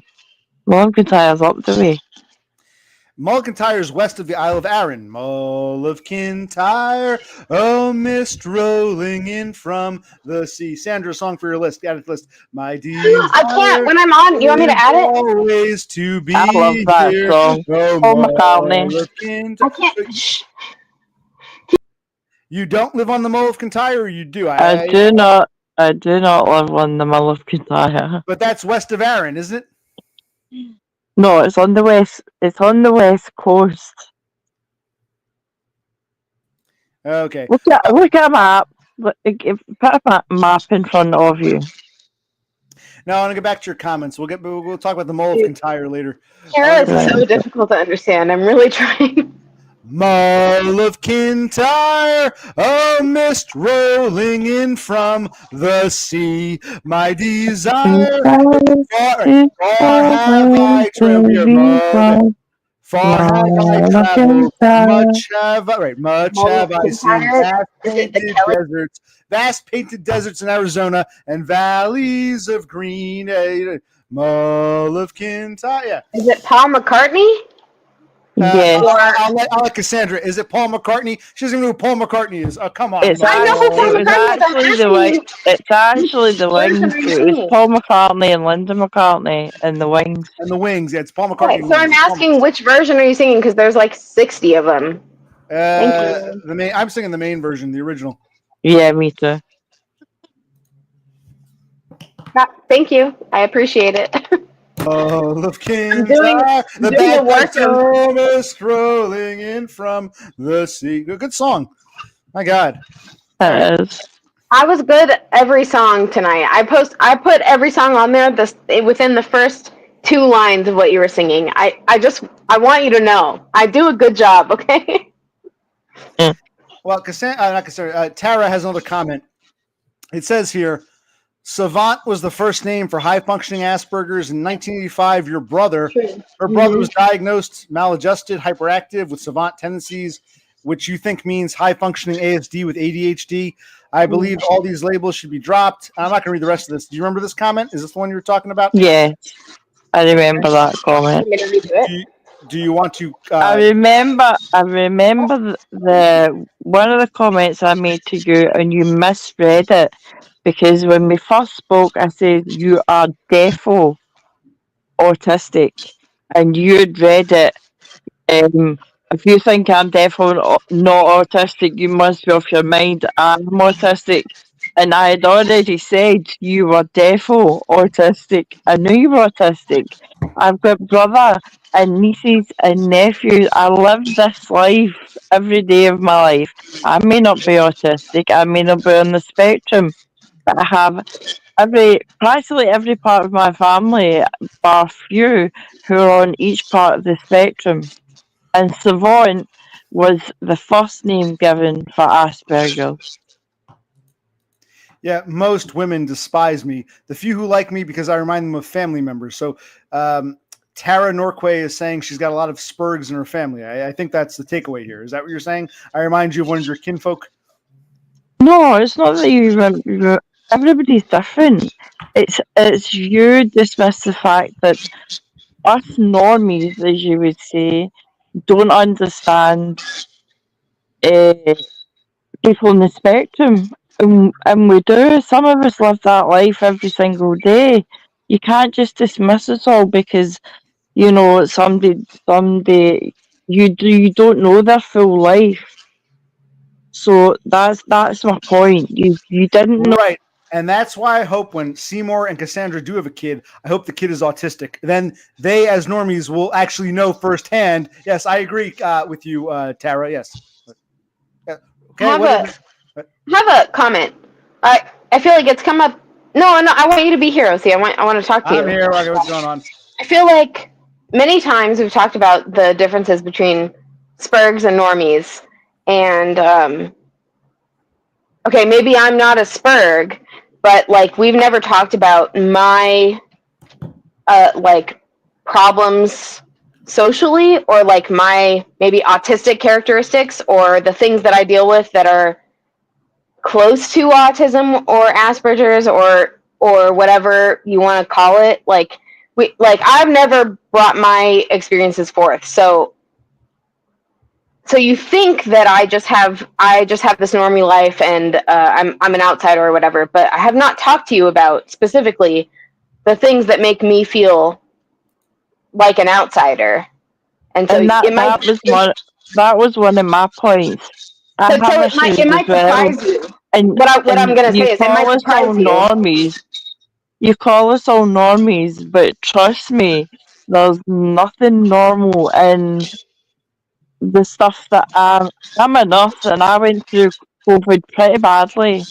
And I saw people die. I saw my friends die. I saw a family die. And it's fucked me up mentally. She's a Highlander. She lives forever and watches the others die. Highlander. Okay. I get to work on autopilot, and I come home and I don't want to leave my house. I don't want to leave it. I don't want to go out. I do my shopping online. I don't associate with anybody. I don't speak to anybody. Like, if family want to come in and visit me, that's fine. Wow. But somehow, in that nightmarish situation, it screwed my mind up, and I don't know how to get out of it. Well, I do think normies can experience trauma. I've said it's not as simple as normie versus spurg. There are degrees of everything. And, you know, someone lives through a war zone. Their identical clone in alternate dimension lives in like a mansion. Same genetics, two different experiences. So I'm not knocking the nurture part of anything. I'm not knocking that. But I'm also not talking about a normie who goes through trauma and then experiences being an outcast. Like that's not what I'm trying to bring up, at least. in this moment. I think Yeah, that's valid too. That's not what I'm bringing up in this What are moment. you trying to bring up? That's kind of what Tara's bringing up. So what are you trying to bring up? I was bringing up my history with feeling like I'm autistic, based on my experiences in life and with friends and with trying to make friends and all of that, and just normal day-to-day life, not even socially, but like, I don't know. I feel like it's come up vaguely a few times, but it's like not been well received. And I understand, but it's like the same thing. You're very well spoken. People think you can't be a Spurg. You're well spoken. It's like, well, okay, I lead a normie life, so you think I don't have anywhere near autism? Well, you don't know a lot. You don't know a lot of things, and that. I feel like I'm not gonna like list them out. There's no like. There is, right, a list of things that make you autistic, but I'm not trying to do that. I'm just saying you can call someone a normie based on how their life seems to you or the amount that they show to you, but you really don't know. No, hold on. I think there's a spectrum. If we talk super normie versus super Spurg, we're all along this line. But somewhere you're going to draw a middle line. So yes, there might be super normies and normies who are closer to Spurg, but they're all in the normie camp. Just like there can be Spurgs like me and Spurgs babbling in the corner. They're different degrees, but at some point you got to draw a line and say, these are the normies. Ultimately, they're normies. No matter how close they are to the Spurg line, they're still on the normie side of the fence. And then there are the Spurgs who, that's what I'm getting at. So maybe you're closer to the Spurg line than other normies, but I still think you're on the normie side of the fence. If we talk about, but why? But why? What makes you think I'm a normie?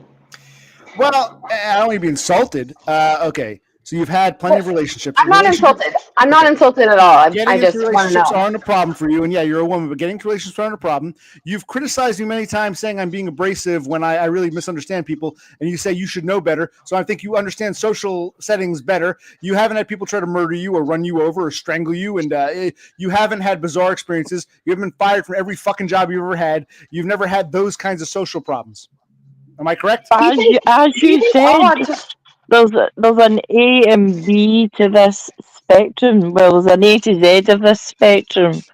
So just because she hasn't been run over or tried to be murdered doesn't mean to say that those things aren't in her life. It's just the way she copes with her life. Do you think all autistic people have violence like inflicted on? You think all autistic people? That's just a characteristic of being autistic, is that people want to. No, not well. I mean, then again, of course, if you got a Spurg who's 6'4", people probably won't mess with him because he's big. So there's other parts of the equation. Yeah. So do you think an adult male? Spurgs are more likely to encounter violence than the regular population. Spurgs are more likely to be singled out and chastised and fired for no reason. I agree. Than the regular population. I agree, though. I agree. I don't think you've had these scenarios in your life. No, because I've worked around kids. My whole life, I've worked around kids and animals.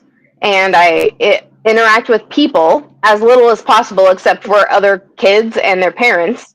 And yeah, I'm trying not to sneeze. When I sneeze, it hurts. No, yeah, I get it. No, it's okay.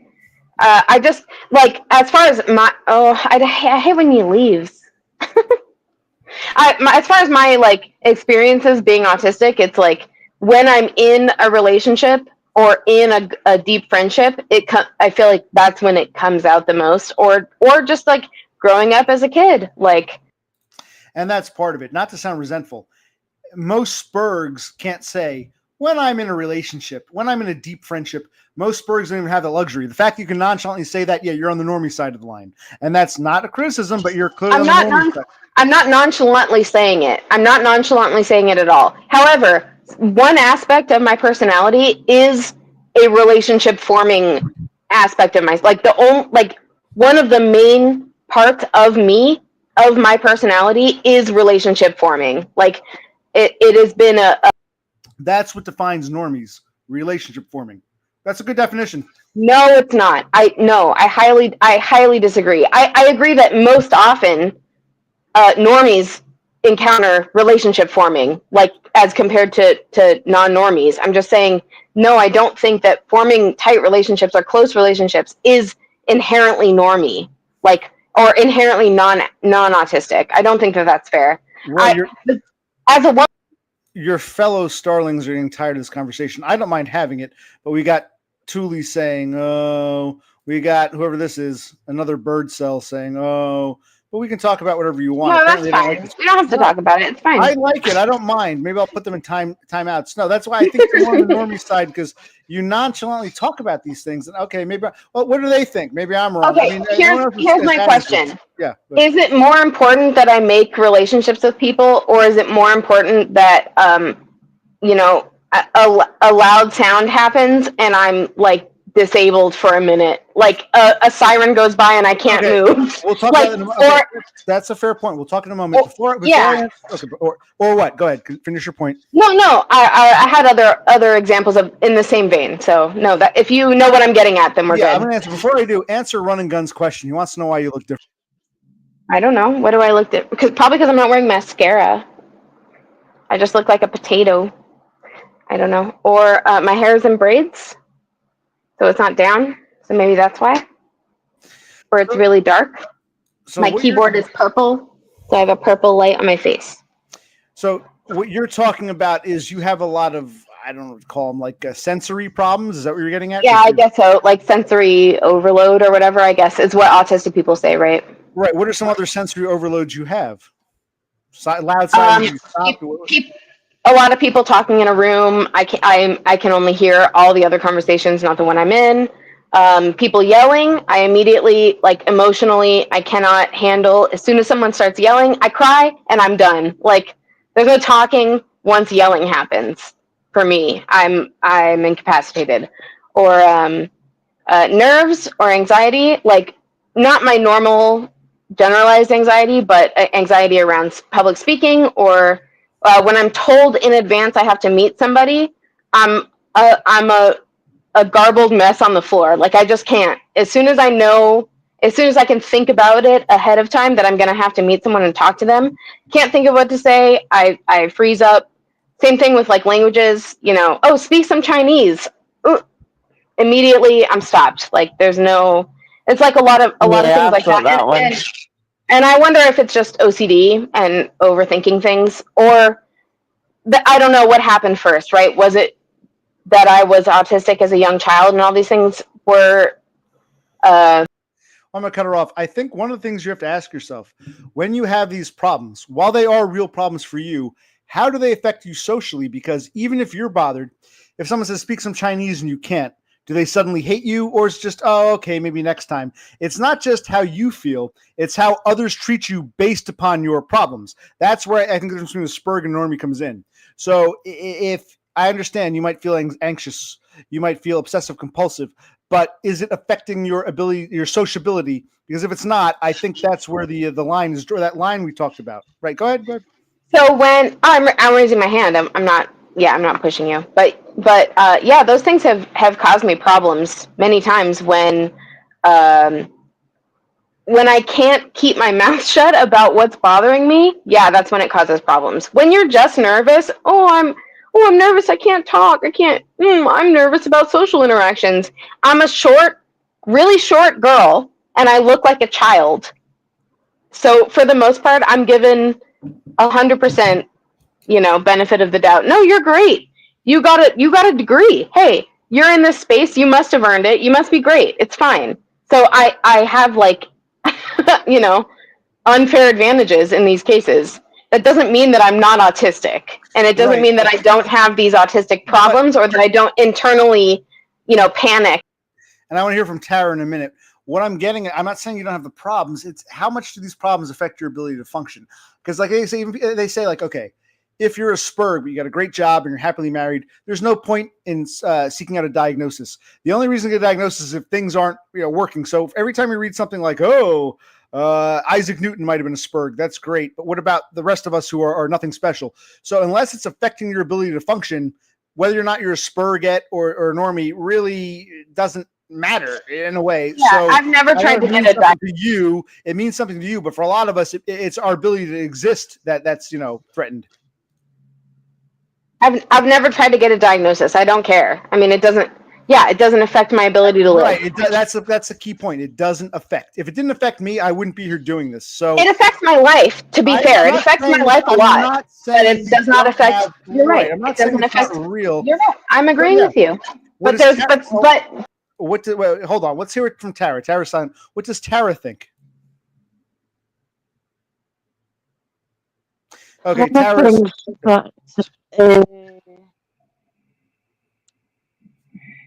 I don't see the point in diagnosis anymore because it's been given a spectrum or a whole spectrum, and as you say, there's a line down the middle, and where do you cross that line? And yes, it could be the fact that it affects your living, and some people it doesn't affect their living so much, but everybody, I don't care what, everybody on the spectrum, their life is affected at some point. And the answer to this question is you're a normie. You're just closer to. Tara just said, where do you draw the line? And the answer is not about how you feel. I'm not dismissing anyone's feelings. It's when it affects your ability to function, to exist socially. That's where that line is. And which side you're on depends on whether you're not a normie. So I think people like Cassandra and Tara, and maybe even you, Thule, on that line, you're closer to that dividing point, but you're still on the normie side of the fence. It's when you get into the can't function and I'm at a disadvantage, unfair social disadvantage. That's when you're on the Spurg side. That's where I draw the line, not dismissing anyone's feelings. Go ahead. You know how you always say that people, neurodivergent people or Spurgs or whatever, need to work a little harder. You know, okay. So that concept to me is dealing with autistic whatever or whatever unnatural or not normal things that I deal with, and then still having a normal life, like still persisting and making friends. I mean, I don't have friends, to be fair. I don't really have friends. I have one friend, one in real life friend, but that working harder thing has been entirely how I've governed myself. Like, that's the reason why I'm still a normie, is because I work really hard when I'm overwhelmed and want to shut down or want to, have some. Hence why you're closer to that line than other normies. On the spectrum, you're closer to that Spurg line, but you're not actually on the Spurg side because you still have the ability to keep it going. It's hard for you, but you have enough energy to keep yourself on the normie side of the line. That's where could you. But dude, could you. I work probably as hard, if not harder than you, and I still can't get to that normie side of the line. So it's like, fuck it. Give me my neat bucks at this point. No, that's what I think. That's where normies don't get it. I know it's hard for you, but you're still a normie if you can pass. If other normies see you as a normie, you're on the normie side of the line. Whether they're not struggling and you are, you're still on the same fucking side of the line. I can try just as hard as you. They won't accept me, so I'm on the Spurg side of the line. That's how I define it. I don't think that's the case. I mean, I think that you struggle, and I think that you're on the other side of the line. But I don't think that the line is a clear. And I think run and gun, a lot of us would be. I mean, if I could have been a normie, I would have been. Okay, this isn't a badge of honor. I agree. I'd rather be a normie than a loser, but I can't do it. Cassandra struggles, but she can do it, and that's where I draw that line. Okay, but I'm not saying you're closer to Spurg than other normies, but I still say you're on the normie side. Absolutely, that's my opinion. That's fair. It's fair. Your take on it is totally fair, but I think it's not fair saying normie Spurg, normie Spurg. Like it doesn't work that way. It doesn't work that way, and you know it because you've explained how you know it. So and so. Sorry, hold on. Let me finish. Okay, you're about to get banned if you do that again. Okay, go ahead, finish. I think that the same thing extends to you, and I understand fully being like, nope, I'm past the line. I'm too far gone. I understand, and I don't think that you're wrong, but I think that there's a world in which you could get closer to the line. And I want to talk about this. You think okay. I want to talk about this. We're getting closer to the line, but someone wants to come on. I'm going to bring him on for the fun of it. Here's your boyfriend. No, no. No, it's fine. Hi, Jeff Pike. There's no line for your face. Wait, can we hear him? Just kidding. I heard you, Jeff Pike. I was just joking. Yeah, no, my line has my face has no line. I'm potato. It's fine. There's no line for your face. Let's see your face. Can we see the line on yours? Fair point. If he doesn't want to show his face, I'll ban him eventually. If he wants to talk, yeah. Okay. Don't ban him. Let him. Why is OC punching down on the Spurg Pike? Why is OC punching down on Spurg's knee? Altruistic. It's really altruistic of Spurg OC. Well, no, I'm an equal The opportunity. lord of the Spurg. I'm an equal opportunity punch downer. I've been punching down everyone here, but okay, go ahead. Which is narcissism again. Okay, I'm a narcissist. Okay, I won't deny it. I'm a narcissist. Which is part of the reason why you can't fit in with the normies. I'm a Spurg narcissist. You do well to function. You mask. You know what's crazy is You're a classic masker. You know what's crazy is I agree with Jeff Pike more on that. He's a Spurg, and I think you guys, I put on the normie side. He's on this. It's different. What's her name? Tara. Cassandra wants to be on the Spurg side. To me, she's on the normie side of the line. Even if she's close and she struggles, she's on the normie side. This dude, I think he's more of a Spurg than he realizes, but that's just my opinion. So let's see. Just for the sake of the record, I don't want to be on any side. I don't believe in the side. None of us do. Sides exist. None of us do, but they exist. Oh my God! You can't just, you know, OC. In real life, you can't just mute people whose sentences you don't. That's the reason why he doesn't work in real life for him. That's it. He's dead on that alone. See, he's figured it out. He gets it. The Spurg Pike gets it. Spurg Pike. Also, you'll have people like me who are high intelligent who can run rings around you.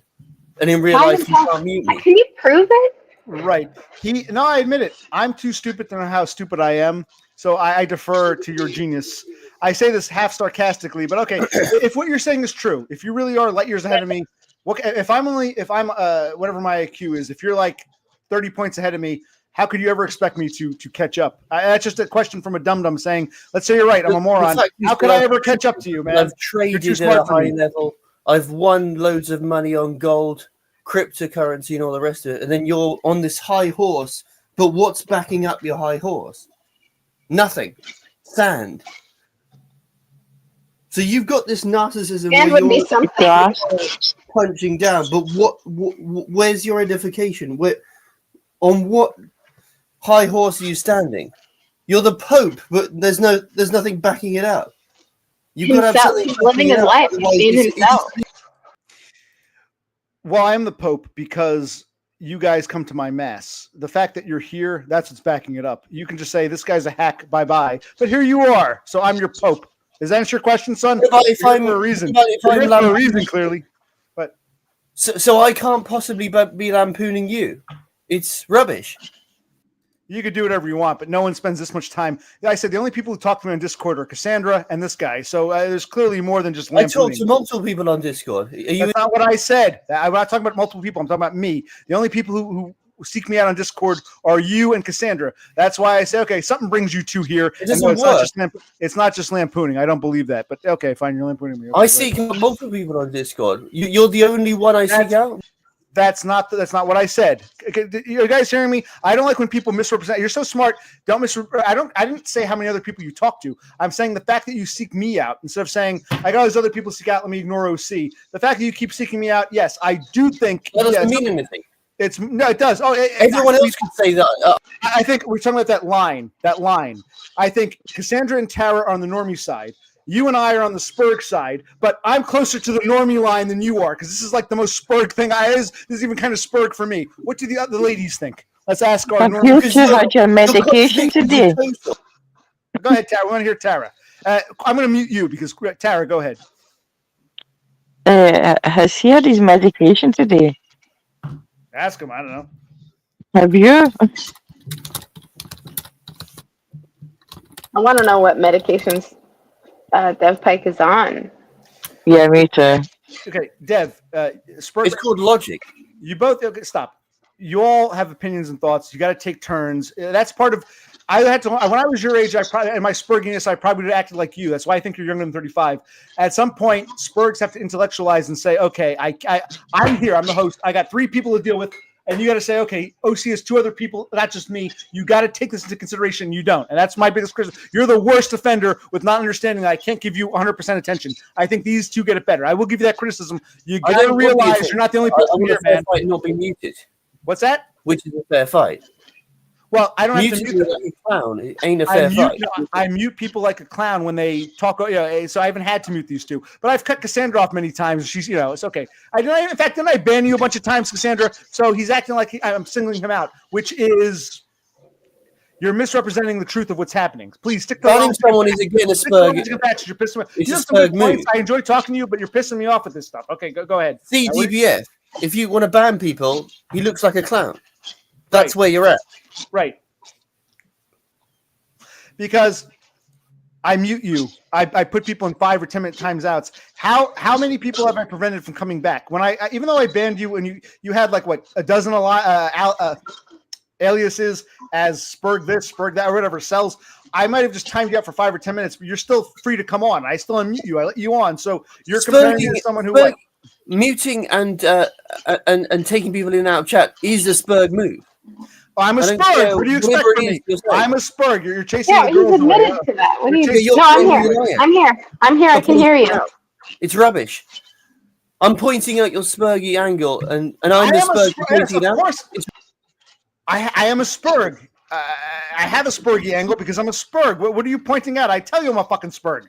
What are you You're claiming out? I'm a Spurg for pointing it out, you idiot. Wait, say it again. I'm applying logic to the situation and saying you're a fucking Spurg. Because you're doing all these moves. Yes, I'm a Spurg for pointing it out. Doesn't make any sense, mate. We're both Spurgs. They're different Spurg moves. I'm a Spurg move for banning people. Yeah, you're a Spurg move for not understanding social nuances here, man. You're not the center of attention. I got 2 other guests here. I got to deal with 3 people, and you don't seem to understand that. You seem to have it's called theory of mind. You're struggling with. It's literally like my dad's bigger than your dad. Argument going on here. What's that, Tara? Say that again. I said it's literally like it's my dad's bigger than your dad. School bullying shit. They're not listening to each other. He's not giving you a chance to talk, and you're not giving him a chance to talk.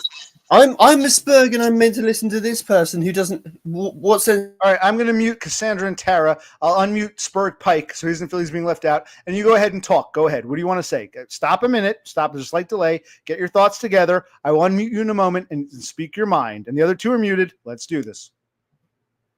In fact, let me do this. 30-second break, and then when I come back, I'll unmute you.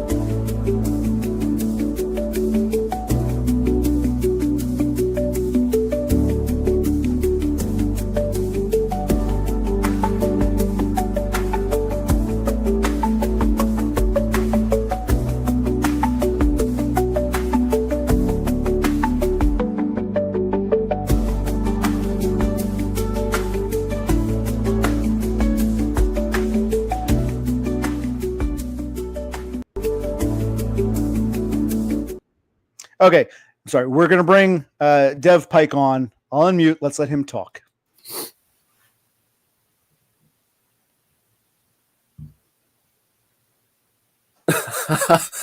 What were you talking about before? And what right does Cassandra have to say that quantify OC's effort to be a normie? You're downplaying his efforts, somehow saying that. I don't understand. I agree with that. See, you do have some good points. I agree. I'm being polite.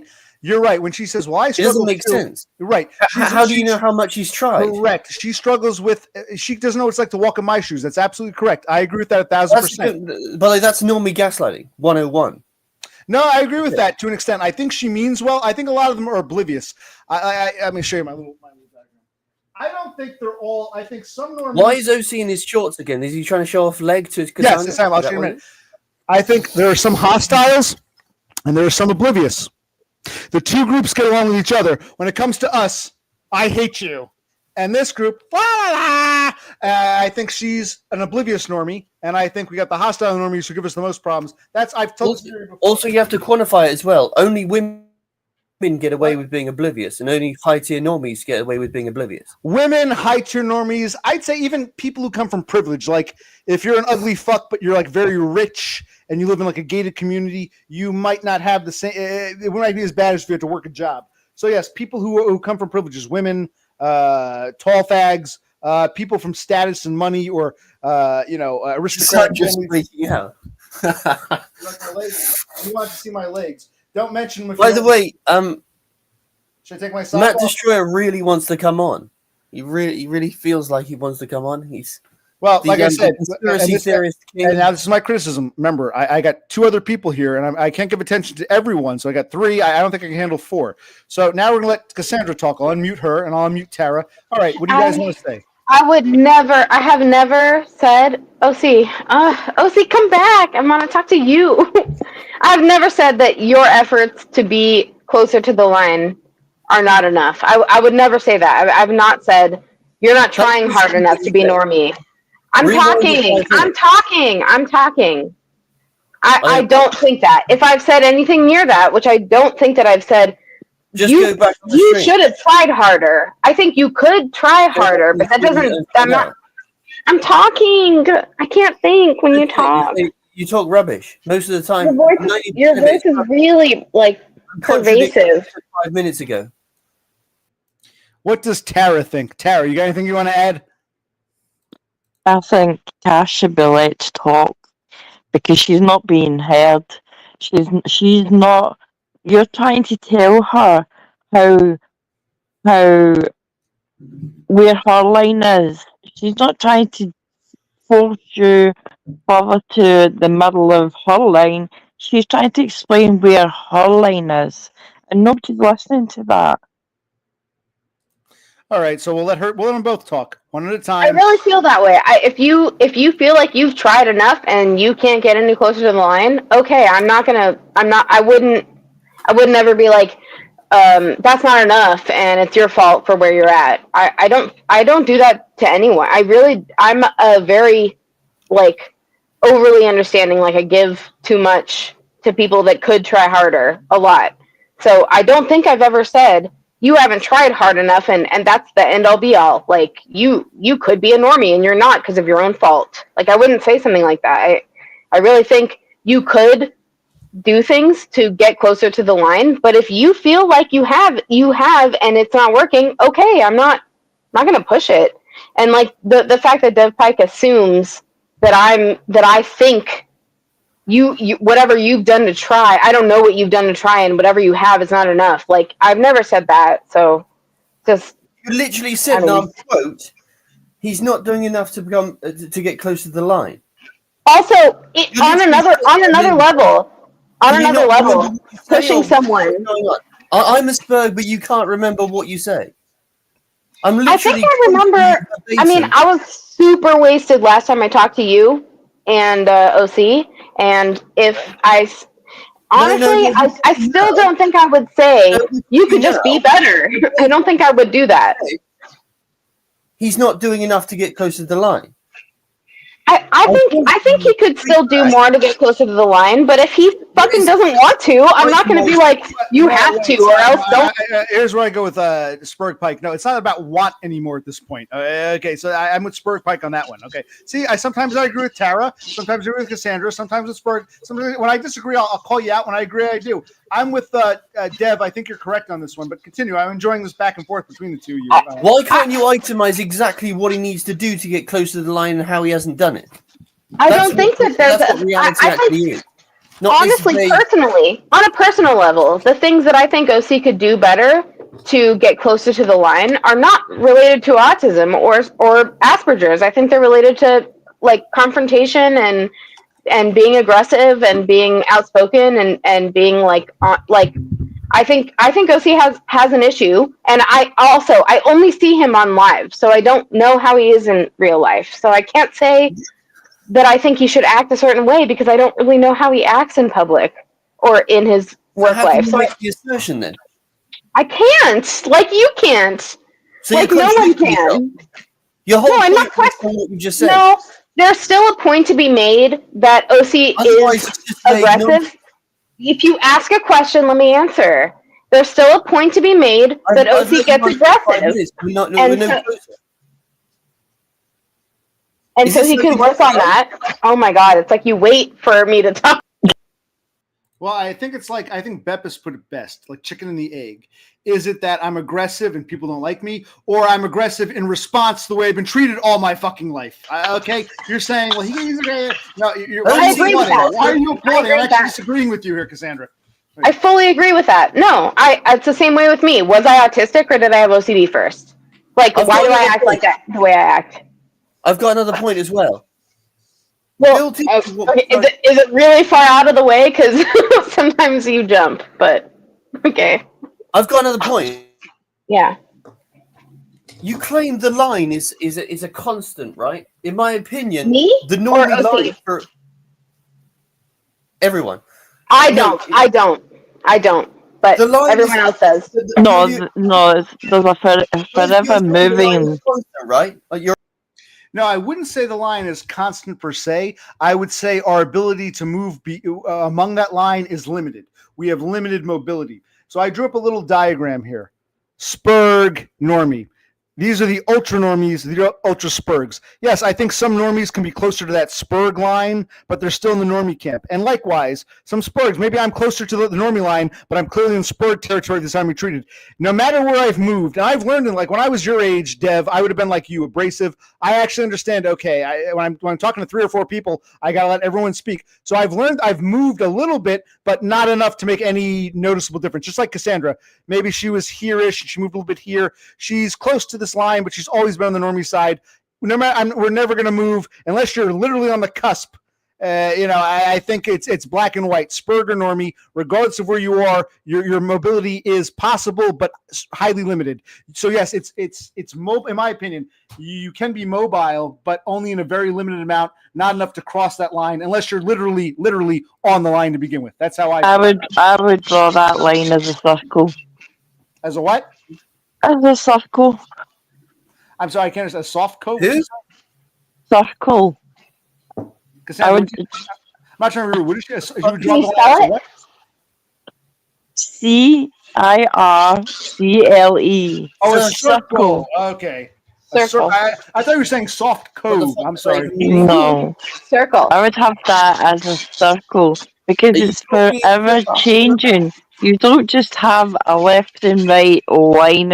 No, but like I just said, while I agree, it's not changing as dynamically as you say. It's not static or stationary. It is dynamic, but highly limited in mobility is what I'm arguing. OC, I think your aggression and your willingness not to take some criticism on comes from what you've suffered in life. And it isn't I think they're missing the thing. They're missing the point. It isn't your autism. I think the abrasiveness comes from how you've been treated. Okay, here's what we're going to do. Let Tara finish her point, then Pike will speak, and then Cassandra can speak. Okay, Tara, please finish your point. Be quiet, Spurg, while Pike, while Tara speaks. Okay, let's do this. I don't think your aggressiveness, not your aggressiveness, your abrasiveness, and not willing to speak, is not willing to interact, trying to tell women how they feel is to do with how you've been hurt and how things have happened in your life, and not necessarily because you're autistic. Well, no, see, I would disagree real quick. I think Spurgs have to do their best to try to learn what comes naturally to normies. So, yeah, a lot of what I do in life is me attempting to be like you people and not making the cut because it doesn't come naturally. So I'm trying my best. Like, no one taught me how to hear. I have hearing. If someone is deaf or hard of hearing and they need deaf aids or hearing aids, I don't need them. I can hear. No one has to teach me. My mother and father can teach me language, but they don't have to teach me how to hear. It comes naturally. I think the same is true socially. I think for a lot of the people on the normie side, no matter where they are, some have it really, this is easy, this is hard, but these on this side of the line, it comes naturally, like breathing or or no one has to teach you how to breathe. No one has to teach you how to hear. No one has to teach you how to see. That comes naturally. I think a lot of it comes naturally, and we're trying our best to try to learn and mimic. That's what I feel. So you're right-ish, but no, it's because I'm autistic that my experiences shape me. Has she I finished yet? still don't agree. Okay. Anyway, can I jump in? In a minute. She does not agree. Okay, we'll hold it there. Now it's your turn. One at a time. Now you can go. She's speaking in like a circular manner. That's what she's got right. She's speaking in a circular manner. Well, I agree with that. She's into circles. Right. Yeah, we know that. Right. So anyway, I think the line has nothing to do with this ridiculous normie female.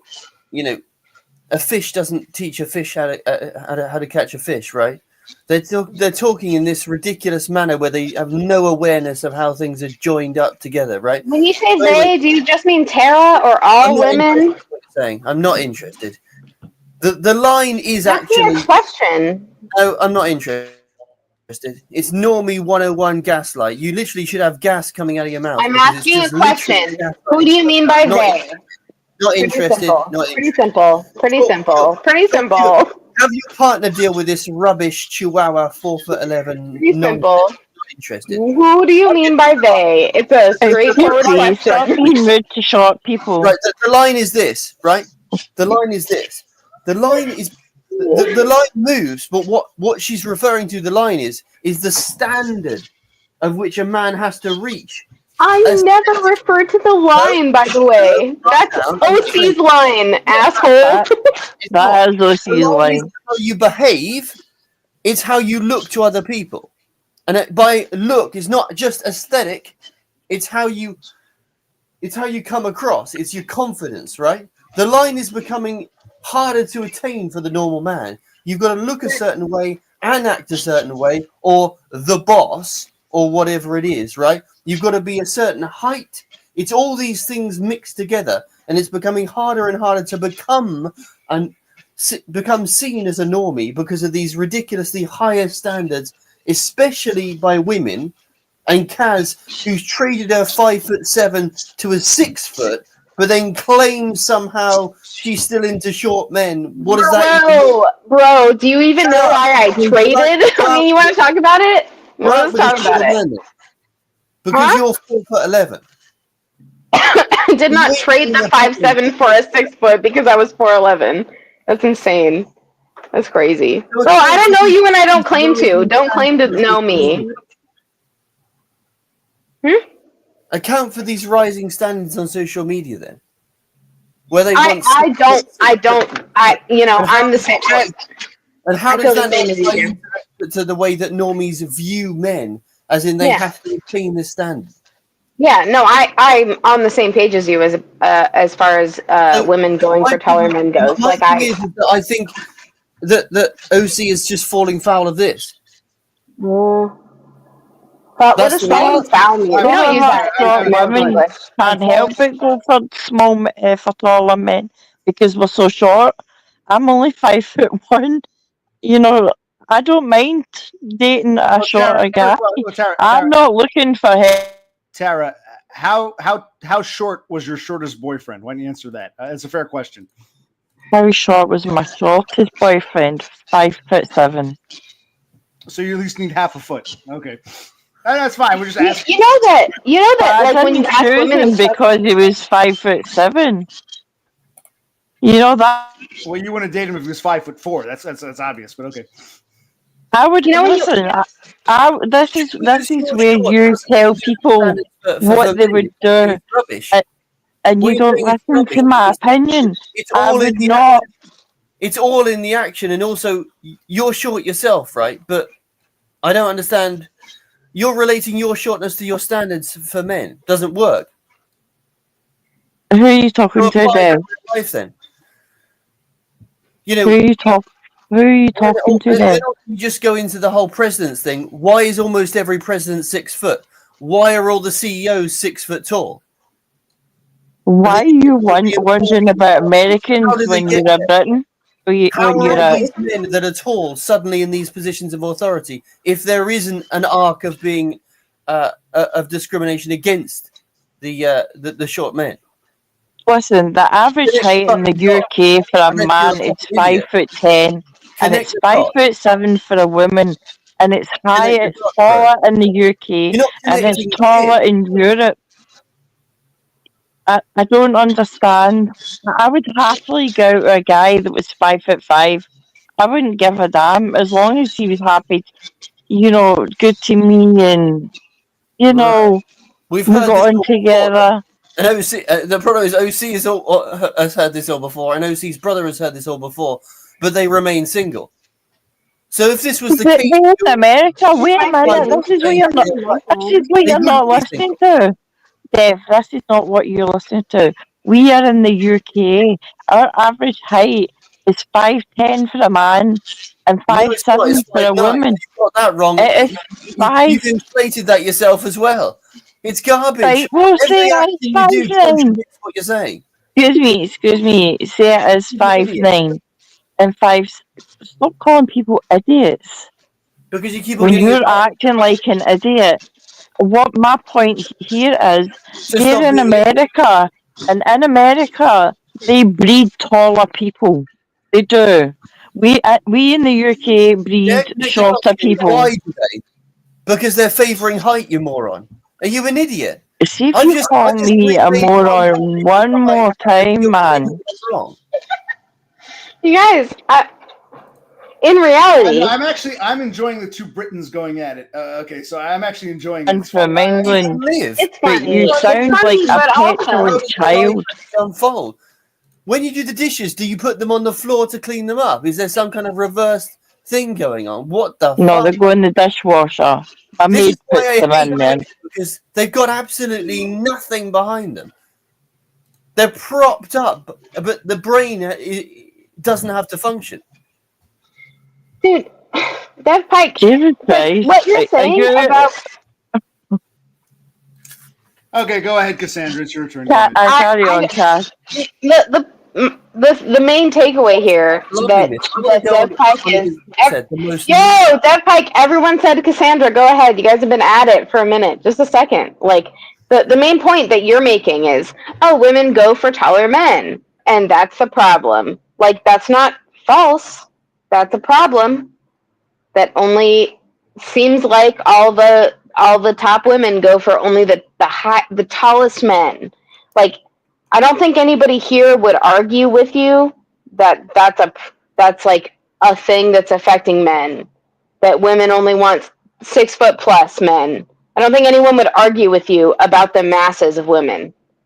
So your point is a point. And like end. So why are we discussing this? Tara's saying she wouldn't. I wouldn't. There are many women like us. Maybe they're not in the majority, but there's a lot of women that don't really give a fuck about height, or we're too short for it to fucking matter. Like, for me, it doesn't fucking matter. Any guy is taller than me. Absolutely any guy is taller than me, so it really doesn't matter. So I've never really given it a thought, but I understand why other women would, because it's like a feeling of protection, and like, there's like this whole image around a taller guy that makes you want to go for that. It's the same way that you want to go for a woman who hasn't slept around a bunch, because you're like the things that make you gravitate towards a certain type of person. What? There you go. But they're finding the height, so it doesn't work.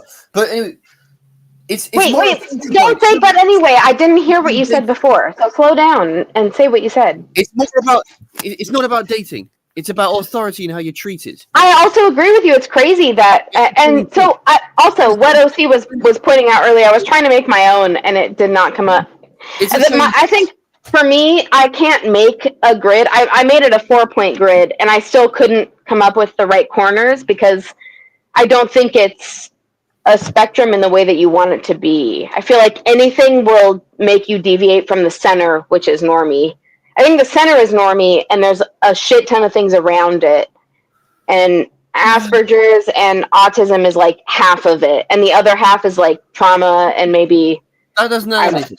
Sorry, but anyway, but going back to the tall thing, it's like you always want to go back to women or like, presidents are tall. It's like, yeah, because what is your problem? I think we all agree. Most presidents have been tall. Most women go for tall guys. What's your fucking argument? What's the point? argument is is bad. your retard fucking brain about her, it's dating. Can you answer the question without calling me a retard first? people are Just treated- answer the question. It's how people are valued socially, right? So you're saying people evaluating other people based on height socially is wrong? It's social, not just dating. I agree. I agree. It's wrong. I agree. And everyone else here and in chat, I think, would agree with you. Nobody's trying to argue that it's right. Extrapolate what I fucking said, you moron, into the fucking social realm.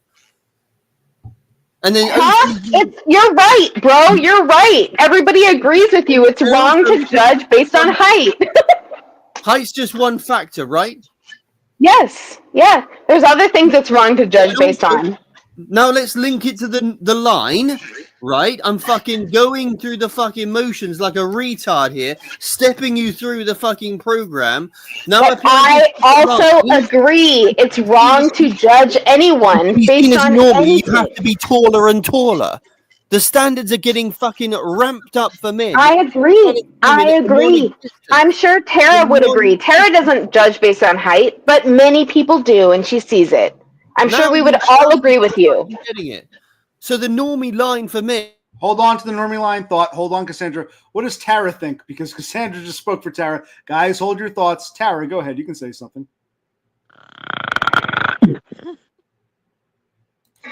I agree with Cassandra. I agree with what she said. And Dev, you're just not listening, and see all the profanity that comes out of that mouth at 100 miles an hour. You are like a petulant child. So are you. Yeah, you're no. You say only you. Not only you, Dev Pike. That's petulant. There's no responsibility. There's nothing behind what you're doing. I don't believe what you say because your actions totally. You have to be trolling. You have to. You literally have no idea who I am, what I do, and you told me I'm a moron. Doing and how the majority of women act, and then I extrapolate it to you, and the way you're talking is going to Twitter, where everyone. How many women do you interact with? I don't use Twitter. I don't use social media. Why do I have to believe what you're saying? When it's been go check. My name's on my YouTube. I have no YouTube. I have no social media. Go check. What you're saying is garbage, and you're saying it in slow motion. We think what you're saying is garbage, Dev Pike. That's how a lot of people think what you say is garbage. I mean, that's Tara Norquoy. That's it. That's one of our points as well. Right. Okay, Dev. Why don't you tell us what your points are specifically regarding the two? I hear what you're saying. I want all sides to speak. So we'll let you speak right now. I want to change your name back so this is clear. This is Dev Pike. First address. I'll keep him muted. What is your biggest criticism in here now of Cassandra and your biggest criticism of Tara? Go ahead. I don't have criticisms of them. I don't really care about them. They're almost irrelevant. They're a meme. They're the same thing as these. Okay, fine. But why do you explain to them why you say that? Whether they get it or not, share it for the audience. Why do you say that? Why do you feel that way? Because they can pontificate on this platform as much as they like about what they do, but the reality is different from what they do. Well, I agree with you. I don't care about what they say they do. It doesn't matter. Men are over this, by the way. Now Okay, but when you say that, they can counter and say, well, you're doing the same thing. You're pontificating all you want. You've got to come up with a better counter argument. What do you mean? I'm trying to play devil's advocate. You know the term devil's advocate? So, okay. Yeah, you're doing a good job. What I'm saying is that the line is a good idea, but I think the line is my main... I don't really care about attacking people. Although they say, they like to gaslight, I don't really care about them that much. I care about the line. The line is moving for men to be seen as normal. You've got to reach this standard, which is okay. So I think what you're trying to say. I'm going to speak for you for a minute.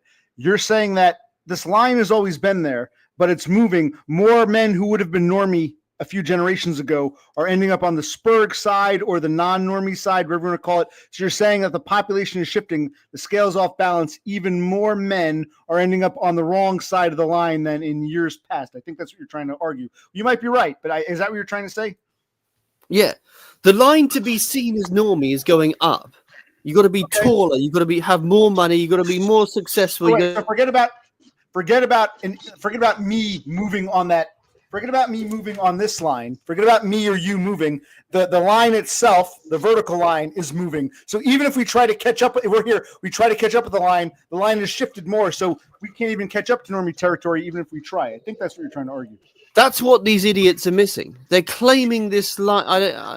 They have zero. They've got zero understanding that the line is the standards for men are increasing because of social media, online. You've got to have so many holidays a year.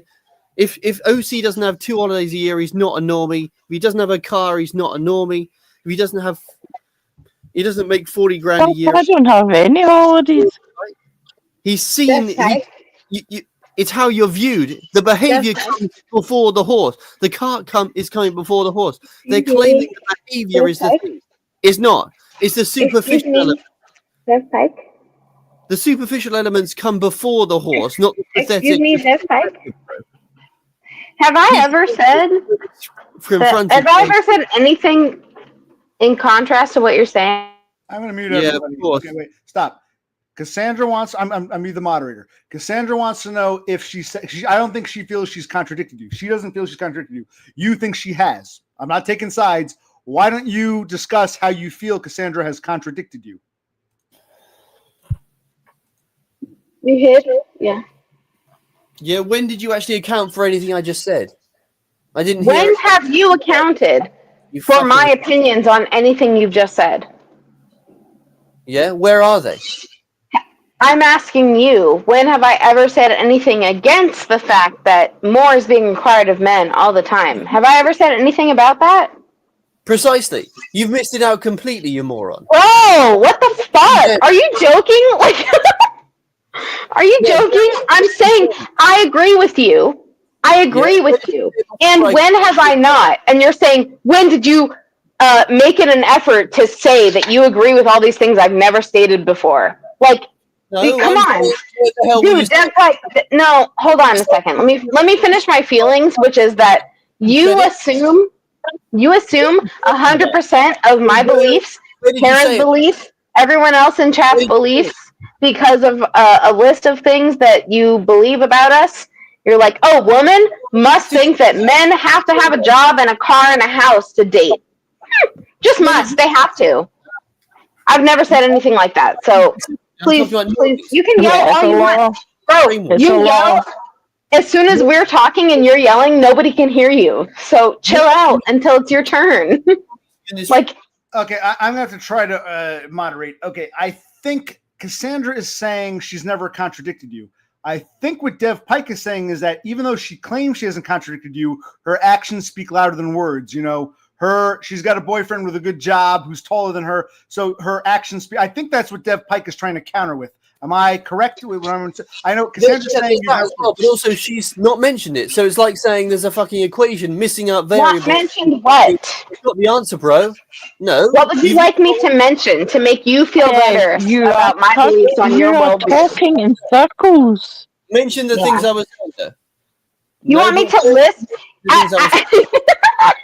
You want me to on incoming on any subculture, any group of people? You want me to list? By the way, the guy I'm dating didn't have a car, didn't have a steady income when I started dating him, is shorter than 6 foot. You want me to list all these things just to talk to you or interact with a group of people around you? Just these things when you were talking about the line or this sphere at all. I haven't talked about the line because I don't believe in the line the same way OC does, and I respect his beliefs about it. Trouble with normies, right? But you've missed out all these elements. So why do I believe what you're talking about? You're talking absolute smack. Also, actually, let's add each other on Discord. Let's add each other on Discord. Let's talk. I'm 100% serious. I've never been anti you. I just don't think you understand who I am. I don't think you understand who a lot of people are, and you just jump to conclusions very easily. It And I don't blame you. to get to know us. You've What? blamed Like to talk round in circles. I wish I could understand Tara. What? Tara believes that Dev Pike is speaking in soft coves or circles. She believes he's talking in circles. You're countering that. You agree with Dev Pike on some points. Dev is okay. What? I'm gonna unmute everybody. Go ahead. I agree. I agree a little bit with things he says, but I don't. I do think he's talking in circles. Doesn't mean I don't agree with him. OC for his behaviour. Before what I've just said about everything, the height, all of these markers. I'm sorry. Why do I what about OC with his behavior? The verb is important. Why do I what? And then or not. Why do I what? You've missed out all these superficial elements, which the normies are looking at. Wait, what was your question? Why do I what about OC with his behavior? Can you listen, or what is going on? You cut out a lot, and it's not just me. I think everybody agrees. Your voice. Here's my criticism of you, Dev Pike. Don't get overly angry. When someone can't hear you because of a technical error, you blame them. So sometimes we can't hear you. So she's asking you to reinstate, and maybe you were talking quickly. Maybe she was having technical problems with her speakers. If she asked you to repeat something once, go ahead. If she asked you to repeat something 10 times, she might be playing dumb, being disingenuous. But if it's once, I think you can, say it again. Go ahead. So why did you leap straight to his behaviour and not what I've just said about height, about the line moving up, the standards moving up? You've missed that out altogether, and you've claimed that. So explain that one to me. I agreed with you about the height standards moving up. I actually agree with you. My earphones aside. Can you hear me still? No, but you're still gaslighting. Because you I'm missed not it out and you gaslighting. blamed I him. agreed with you. I'm not, bro. If you want someone to talk to you, let them finish their thought. Seriously, I'm not gaslighting you. I just said minutes ago, I agree with you about the height thing. I fully agree with you about the height thing. After I mentioned it. God damn it. Fuck. God fucking damn it. What? After I mentioned it. After I pointed out your error. This is the thing, Dev Pike, is that we've talked about it before, and you bring it up, and the way that you argue stuff makes it impossible to actually have a conversation about it. It's like you have so much to say, which is a valuable thing. Which is what every normie does, by the way. It's the same thing. I'm not there. Bro, I'm agreeing with you. You have to chill the fuck out. I'm agreeing with you. I think the height shit is bullshit and it's a problem. I can't hear you. You have to give me some After I pointed out your errors. And then I went blow by blow pointing out where you were wrong. Bro, no, this is not the case. This is not the case. This is what the normies do, by the way. I'm just literally laying out how the normies act. They claim that, the cart comes with all the horse. His behavior is where he's at, but in reality, they've judged him based on his height and then all these different elements which are increasing in standard. The problem for me is we're in an online space. I don't know how tall you are. I'm going to finish talking because I can't both talk and listen. So I'm going to finish talking. I don't know how tall you are. I only know how you interact in these conversations. Okay. I think it's pointless, huh? 5'10". It's pointless, right? 5'10". Sarah? Is that correct? I just said I cannot talk and hear at the same time. My shit just died. I'm trying. Dev, can I ask you a personal question? Why do you want to get personal? Well, it's in my nature. Yeah, the answer is Stop. Tara, yes. Whether I want to hear you ask a personal question. It's Tara's turn to speak. What do you want to ask? Right. As a nurse, I would like to know what medication you're on.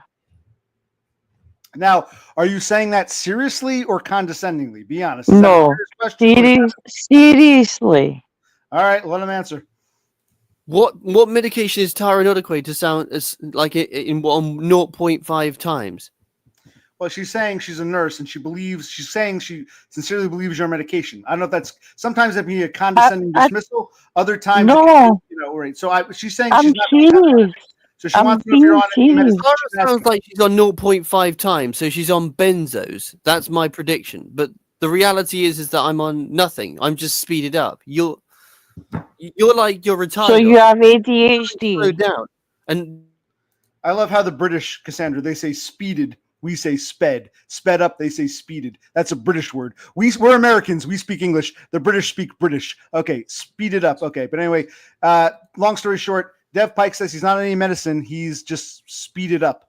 So you have ADHD. possibly. Untreated. But why don't you take something? And I don't take benzos. I don't take any drugs. I'm drug resistant. I take my insulin because I'm diabetic. That's all I take. But honestly, and I'm being honestly from the heart here, the way you talk and the way you come at people, you have got undiagnosed ADHD and probably need some medication to chill the fuck out before seriously you have a heart attack. And this is coming from a woman whose heart is made of stone, right? I don't have a heart made of stone. Is it marble or is it? What is your point? Jesus, where did you find my heart of stone? In fairness, Tara's trying to say, whether you agree or disagree, I think she's saying she's a nurse and she claims she has a lot of neurodivergent people in her family. I think that's where she claims she's coming from. I do. And I'll tell you about my neurodivergent family. Yeah, I've worked in the care industry. Nurses ain't caring. That's it. Oh my god. Dude, like, yeah, there's been some shitty nurse. There's an old saying I'm going to share with you. I want everyone to listen. And I agree with this. He's half right, half wrong. There's an old saying, not all nurses are mean, but all mean girls become nurses. Again, not all nurses are mean girls, but all mean girls become nurses. So, no, not every nurse is mean, but mean girls tend to gravitate towards that profession. So there's some truth to what he's saying. I'm not saying Tara herself is a that's mean girl. not true. I actually agree. I actually agree with that point, but I don't think all mean girls become nurses. But a lot No, I don't think that either. I was It's a never a cliche mean girl. years plus, and that benefits her. It's garbage. And are you talking about, as in America, are you talking about nurses or are you talking about carers? It's the same thing. Nurses No, and it isn't. carers. It isn't. In the UK, you know fine well it's not. A carer is a carer and a nurse is a nurse. I'm a registered general nurse in a hospital, caring for people every day that I deeply care for. So And that was why my question to Yeah, it's you. who you care for though. Pardon? Yeah, you can be. This is the point. They can care for the patients, but then they'll treat a man like shit. That's low value. I've never treated anyone like shit. Anybody like shit ever in my life. Okay, I believe you. But then the I reality have a is, family that can attest to that. I have lots of patients that can attest to that. I will go into my hospital on days off and talk to the people that are I've seen that end of myself. care life to sit and talk to them because they've got nobody else. So don't tell me I've got a heart of stone. Yes, I've seen that. They treat the patients well, and then they'll treat a male nurse like a piece of shit. In the next fucking moment, they're lovely to the elderly, but then suddenly, when they're interacting with a person the same age, they treat them like shit. I've seen it. I don't care what you say. I've witnessed it. Again, I don't care. You've witnessed enough to see another nurse of the same age like shit. Yeah. Is that what you're saying? I value my colleagues. It's not a care. I'm a nurse. I value my colleagues, every single one of them. I couldn't do my job if it wasn't for my colleagues. Right. This is the point. You don't know me. You're making. I'm not even talking about you. I'm talking about in the generality. What does it have to do with you? I'm talking. So all nurses are you, right? No, I There's just many- wanted to ask you a you- personal question about your medication and if you were on any, because the speed Yeah, you we've talk, gone over this the gaslighting circles you thing. talk, Yeah, it's nobody's rubbish. gaslighting you. Why You why go- is it Now, narcissists always blame women for gaslighting them? medication. Just speak. Jesus. You're talking. I'm speaking slower because I'm speaking to Americans. Thank you. You Thank you, speak by the English. way. If I was speaking Right. at my normal speed, you wouldn't even be able to understand me. Why not? Basically speak different languages. I know it's Because dialect. I'm but- Scottish. So I've slowed my language down so they can understand me. Okay, but they're slowing it down and slowing it down so far that it's too much. All right, hold on a second. Too much for your English ears, man. Okay, everyone stop. Tara, tell me, what are you trying to ask Dev Pike? Say it slowly and I'll regurgitate the message. Oh no, I speak too slowly for him. To him, I'm on benzos, Jesus Christ. Okay, you think he should be on medication. You believe as a nurse he should be medicated based upon his hyperactivities. Is that what you're saying? No, I'm not saying he should be on medication, but I do believe he may have undiagnosed ADHD. Just by the way, he constantly goes round and round and round and round and round in circles, and it gets faster and faster and faster, and the point gets nowhere. Okay, Dev Pike, Right. Tara feels that you're going nowhere. I'm going to So go. what- I'm going somewhere. I'm going to go past. I'm going to go past water and get another beer. I'll be right back. You guys, I'm going to trust the three of you to be civil in my absence. To play nice. So, what points have you made then, Tara, that are so eloquent and enlightened? About what? I've made no What point. subject? No. What are your points? What on what subject? Precisely. We've covered a few On any subjects. subject, what are your points? If I have no points, and I'm talking a second away, what are your points? I will tell you a little bit about my life and my family. I have your life. I have a non-verbal, high-functioning autistic brother who is an engineer. I have two nephews who one's non-verbal and the other one is very violent. I have a little niece who's 10 years old who's also non-verbal and is in mainstream school. So I live with all spectrums, most spectrums of autism every day. So you're telling me about Lucy's autism and how he does this and how you were treated like that.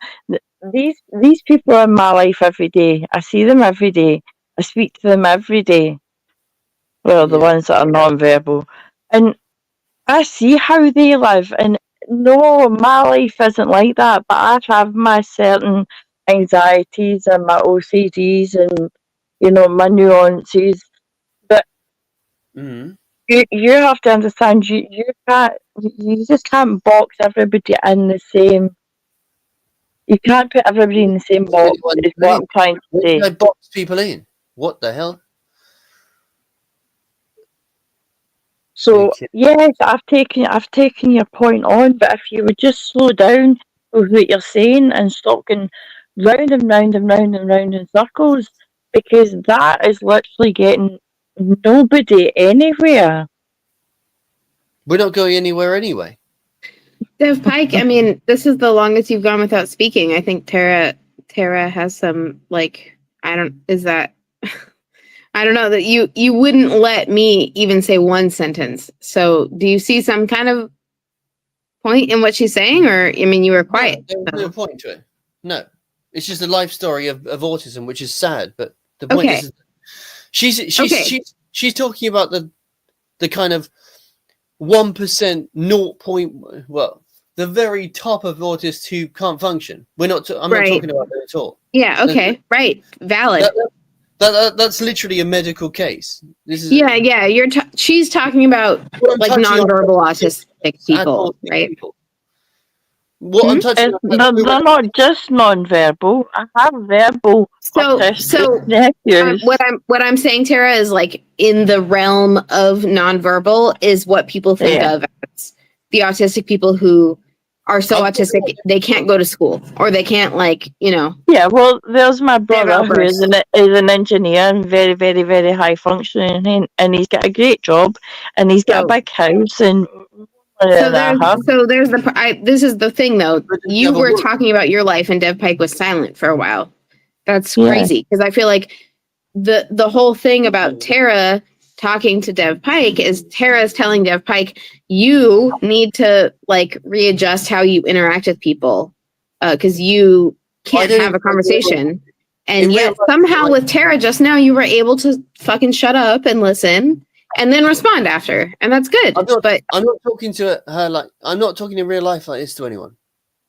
Yeah, but you do to me and to Tara and to whoever else comes on. I mean, so it's it might not be how you act in real life. That's fine. I'm glad because it would be bad for you. But we all have a problem with how you act when you call in. Yeah, it's not just the world against Dev Pike. You know what I mean? Like we all have an issue for a good reason. You're not getting the normie man or even. I would say sub 5 or 6 men. It is the world against them. That's what you're not getting. I believe that. I also agree with you. But in these conversations, you can't just assume everybody should know it's the world against autistic men. So everybody should let me speak for 5 hours. What I'm saying is my tone is an intonation of the mental state of these men. Your tone is one thing, but the way that you discuss these things is unrelenting, talking for ever and ever and ever. And anytime you ask a question, and the second someone starts to talk and they say a one word, you're you jump on. That's how it is, right? Anyone else want to agree with me? Retarded and get called morons. I mean, why don't you tell us about your experience? Can I ask Tara a question?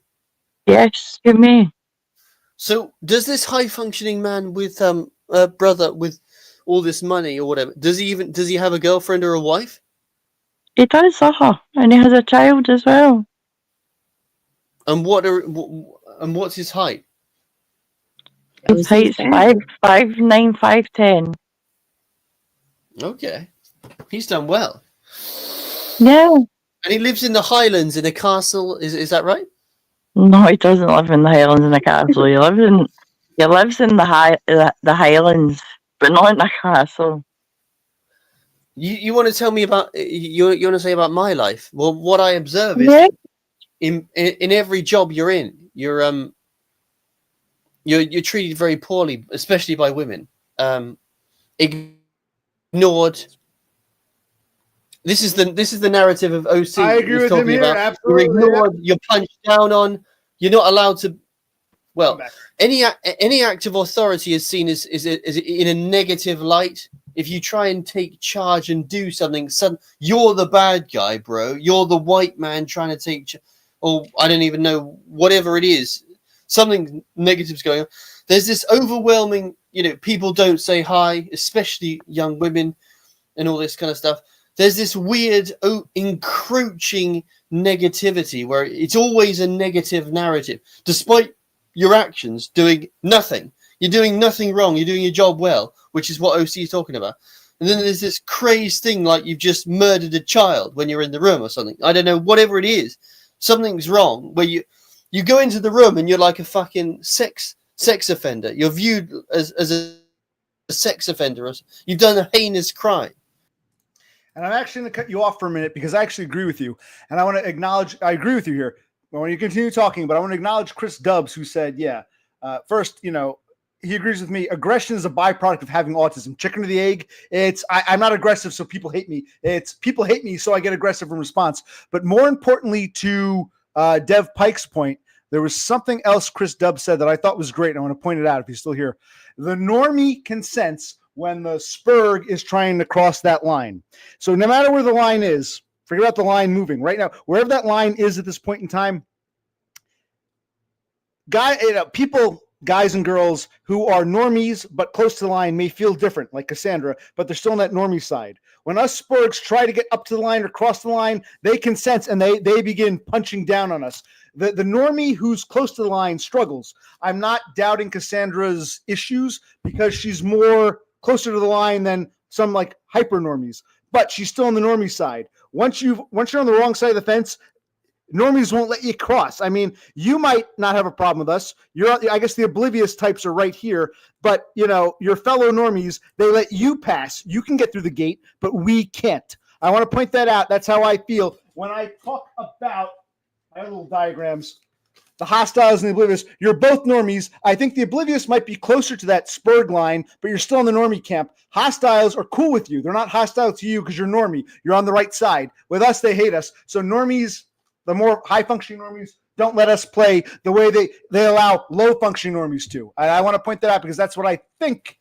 I believe. I agree with Chris Dubbs, and I think that's what Dev Pike is getting at. I'll add something to what you've just done. Women have to make a concerted effort not to be viewed as normie.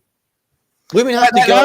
I agree with. I think no matter where Cassandra thinks she is on the line, I think she would even agree. She has it easier than a man in her same position. Absolutely. But that's why these people can't relate at all to what we're talking about. It's because they have to be a fucking idiot, retard, or act like some Spurg out of fucking Star Trek to be seen as a Spurg. You're automatically a normie, you idiots. That's the point he's making. You don't have to do anything. Explain that again for your buddy DBF. What are you even talking about, OC? I thought I explained it well-ish. I mean, I even think Cassandra would agree. DBF is a moron. Don't listen to what he says. I agree. That 1,000%. Okay, but yeah, continue. Go ahead. He believes in every fucking conspiracy. If I don't know, if Trump said the Earth was flat, he'd be fucking on board. He's a fucking idiot. I have no idea what to make. Okay, what do you want to make? Okay, now it's Cassandra's. It's meaningless. I mean, it could really mean nothing to anybody here, but to me, that line of like, how far do I have to go to be on the normie side? Like, once I'm on the normie side, like, all good, right? I can have a boyfriend, have a job, like everything's good. Maybe this point makes has no weight to anybody, and that's fine if it doesn't. But to me, like, I'm still uncomfortable all the time. Like I've never been comfortable on either. And again, I am not dismissing your personal feelings. That's why I talk about the normie Spurg line. As far as normies go, you're closer to the line, which is why you might come to this, this chat, this live stream, and talk with Spurgs like me. It's like a fence. You're close enough. We're like neighbors. You're close enough to the fence that you can talk to me across the fence. We can talk to each other. I can't talk to you the way I could the normies further afield. But even though we're close so we can talk to the fence, you're still on the normie side. So for all of your personal problems and the way you feel, you're not actually suffering the slings and arrows, as Shakespeare said. You're not suffering the slings and arrows of those of us on this side of the fucking fence. That's what I'm trying to argue. So I hear what you're saying. I'm not dismissing your feelings. But can I finish? Can I finish what I was going to say though? Sure, go ahead. So what I wanted to say was that line is different for different people. Well, the line of let me finish really. Okay, good. Let me finish though, because I feel like I need to get to the end. Otherwise, you will have things to say about it. Go ahead. I'm getting tired of routine. That's fine. Just let me get to the end, and I'll let you know. So that line moves depending on the person, and I think the line that is normie or Spurg for you might be like a blurry gray line for women who are accepted as a normie but feel bad, feel fucking awful all the time. So there is no clear line of I'm on the normie side. There is a weird gray fucking splat through it where it's like I'm on the normie side but I feel bad. And so that's all that I have more to say. That's fine. I'm on the normie side for you. And I that's why I'm here, right? That's why I come to this space, because I actually understand your side of it, and I like to hear the things that I don't understand, which is your weird interaction with the tall fag and all this stuff, and you talking about the people who aren't normies and aren't spurgs, but are somewhere in between, but they side on. That's so interesting, because as a woman on this weird splotch, I felt like that person. And I always lean towards the shitty underdog person who's acting kind of shitty, but I always am like, well, I see the humanity. I see the good in them. You know, like I've always been this person. So that it's weird to me to hear it's sad for me. It's sad and it overwhelming. It's overwhelming for me to hear stories for you, OC, where dude, I would fucking make friends with you in a workplace. I feel like I can make friends with you very easily. And so to hear you say that there's the not hostile, but the middleman who's like, oh, well, I can benefit from being on the shitty side, benefit from going towards the normies. It's like, for me, I've always been like, what, how could you go towards the normie side when you understand someone? Like, if you understand someone who's a spurg, why not speak up for them? I just don't. I know that that's not whatever. Nobody likes to hear that. Oh, I'm a person who understands the spurg, but I really, that's why I'm here. That's why I listen to you, because it's really important, I think, to learn. Thank you. Thank you. But you gotta understand, that's why I say not all normies hate me. I've got those oblivious types. By oblivious, I mean, like you're saying, you're fascinated by my stories. You don't hate me. You're cool with me, but you have no idea what goes on between me and some of these people, because you're both on the normie side of the fence. So they treat you like a normie. You don't have a problem with these types. So I like you, OC, and I like them, and everything's fine. You don't know what goes on between me and some of your, and the fact that you don't know is why, even though we get along, you're with them on the normie side. That's how I'm defining you. Okay. Okay. I violently disagree. I know how it is, and I've experienced these things. I just have never. See, I don't think you have. I think you think you have, but you haven't to the extent. No, I have. No, I have. I have. She's just neurotic. I have. Sure, I'm neurotic. Sure, yes, definitely, I'm neurotic. But I definitely invalidates everything you said. By the way, that's it. It's over. Huh? That invalidates what you're saying, because the neurotic. I'm neurotic, so I can't have an opinion. Well, OC is neurotic, so he can't have an opinion. So everything you're neurotic, motherfucker, so you can't have an opinion. You're very clearly neurotic. So it doesn't mean anything. Huh? That's the problem. That's what you don't get. The neuroticism nukes it all, because you're neurotic as fuck, dude. Are you joking? No, I'm observant. You're neurotic. You blow everything out of proportion. You're neurotic to yourself, as well, right? And you're downplaying things. You blow everything out of proportion to yourself. Downplay for OC. Oh, you're just getting fucked over. It's your personality. Okay, I understand. I think what's going on is, with me, everyone's getting cut off. Dev Pike comes across as very abrasive, but he does make a good point. Cassandra has her problems as a normie who's near to the line. She has her problems, sure, but she doesn't have the problems that us on the other side of the fence do. She's overplaying, I think this is his argument, she's overplaying her problems as a normie near to the fence, but still on the normie side, overplaying her problems while sort of trivializing the problems of those across the fence. I think that's what he's trying to say. Can I ask you, OC, do you think I'm trivializing your experience on that side? I will answer your question in a moment. Let the two of you, I want to hear what the two of you have to say. Go ahead and I'll answer your question. Because I think that's his argument. Yeah. But when am I trivializing? But the argument is we can't let him talk more if the fucking argument is bullshit. Do you think I'm trivializing your side of it? Okay, the answer is okay, hold on. No, I don't think you're trivializing, but I think you're misunderstanding or not seeing the severity. No, I don't think you're trivializing, but I think you're not seeing the severity. I don't think the argument is total bullshit. That's where I disagree with you. I think he actually does have valid points.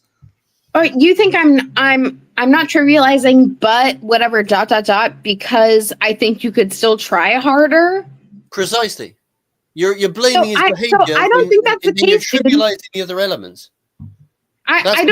I'm not telling OC, hey, bro, hey, brother OC, try harder or else. Yeah, you are. That's what you're saying. I come to his stream every time and he complains. So do you think I'm saying try harder or don't complain? Have I ever said that to you, OC? Half an hour ago, you listed his behavior. Your aggression is the problem, but then you omitted everything I said about how he's perceived for height, how he's perceived for material, how he's perceived. All listing of the these things and all you're the claiming time. that it's Life is behavior. complicated. How is that not trivializing? Attic, everything is complicated. I would And never also, say you're it's just your upplaying height. own experience. I just feel bad, bro. That's literally a neurotic 101 statement.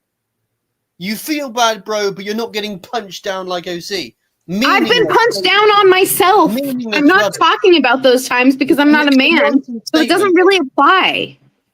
In fact, you're trivializing it by saying that. I just feel bad. Okay, what's happened to you? When all the women I work with punch down and shit on me, because they're women. When everyone I'm around shits on me all the time, I don't make a big deal about it.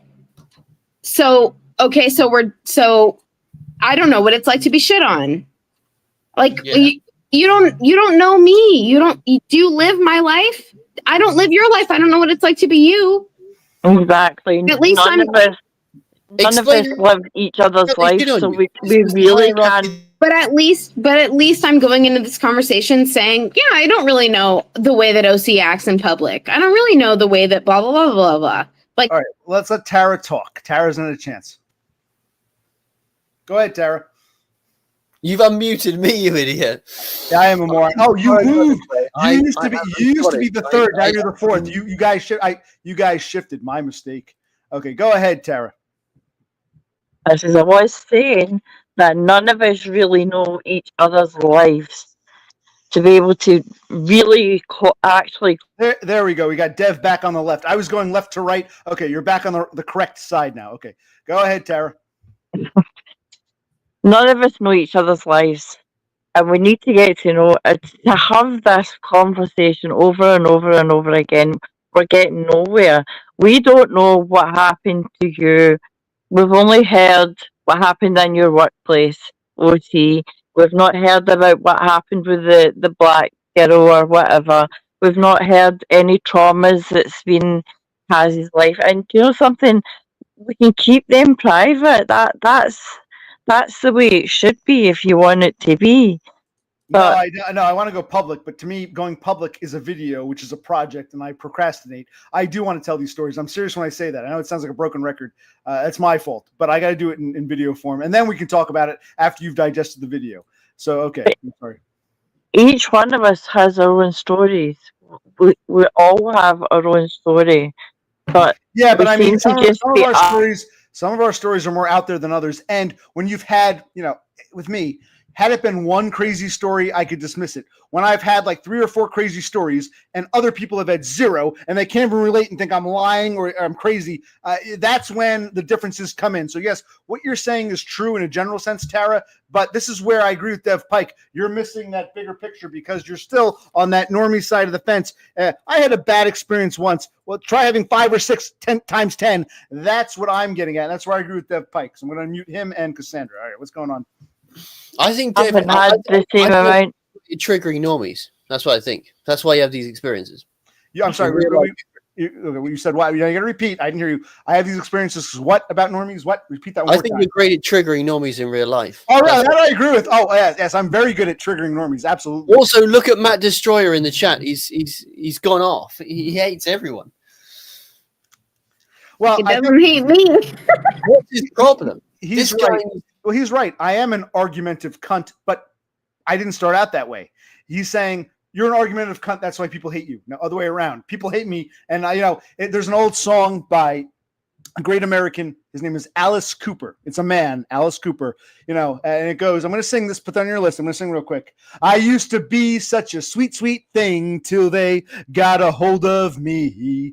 I opened doors for little old ladies. I helped the blind to see. But now I've got no friends because they read the papers. They can't be seen with me. And I've been real knocked down and I'm getting mean. No more Mr. Nice Guy. No more Mr. Clean, no more Mr. Nice Guy. The reason I'm singing this isn't a joke. It's like in that song, the guy starts out nice. He doesn't harm everybody. People treat him like shit. And he says, "Fuck this." So I disagree with Matt Destroyer and to an extent these girls here who seem to be putting it more on, well, you're an asshole. That's why they hate you. No, they hate me, so I become an asshole in response. Yes, that I agree with Dev Pike 1,000. OC, I've never disagreed with that. I've never said anything about that. I think that's definitely the case. I think you've definitely been turned into an asshole because of being unaccepted. Yeah. But I agree. that doesn't mean I'm Sandra. But the damage is done, isn't it, girls? The damage is done. Even if you might have liked me otherwise, because I'm now turned into an asshole, even the few girls who might have liked me say, that guy's an asshole. So damage is done. Nature. Should I say the same? The damage is done. Something bad happened to me, so I can never deal with something similar. Or I can't ever have sex because I had a traumatic sexual experience. No, I mean, if you want to say that, that's fine. If you want to say the damage is done, I'm done, that's fine. I think this is where Can I hear more about you? You underestimate, you underestimate the severity of the situation. I'm saying think your problems are comparable. No, OC, I'm not saying you don't have problems. I'm not saying you don't have problems. I'm just saying they're not to the level of the extent. That's where I agree with Dev Pike 1,000%. What? OC, I'm saying if you want to say it's too far gone, I'm done, that's valid. But if you're saying, how can I fix this? And asking questions, what can I do to do better? That's different, right? But if you're saying I'm done, it's done, the damage is done. Oh. Well, I think I'm doing neither. I'm not saying, how do I fix this? Nor am I saying the damage is done. What I'm saying is, this is my experience. And I think the problem is, well, you seem okay to me because you're oblivious. And I'm sorry. And you think, well, he could change if he wants to. And that's where the problem comes in. After a lifetime, the definition of insanity is doing the same thing over and over. And after a certain point, when you're fucking 43 years old, you got to look back and say, well, what's the fucking point? So I'm not even complaining. It's more observational, but okay. I can just close I it. hear more about Cassandra now. What do you mean? Okay, quantify. We're talking about me for the moment, but okay, let's talk about Cassandra.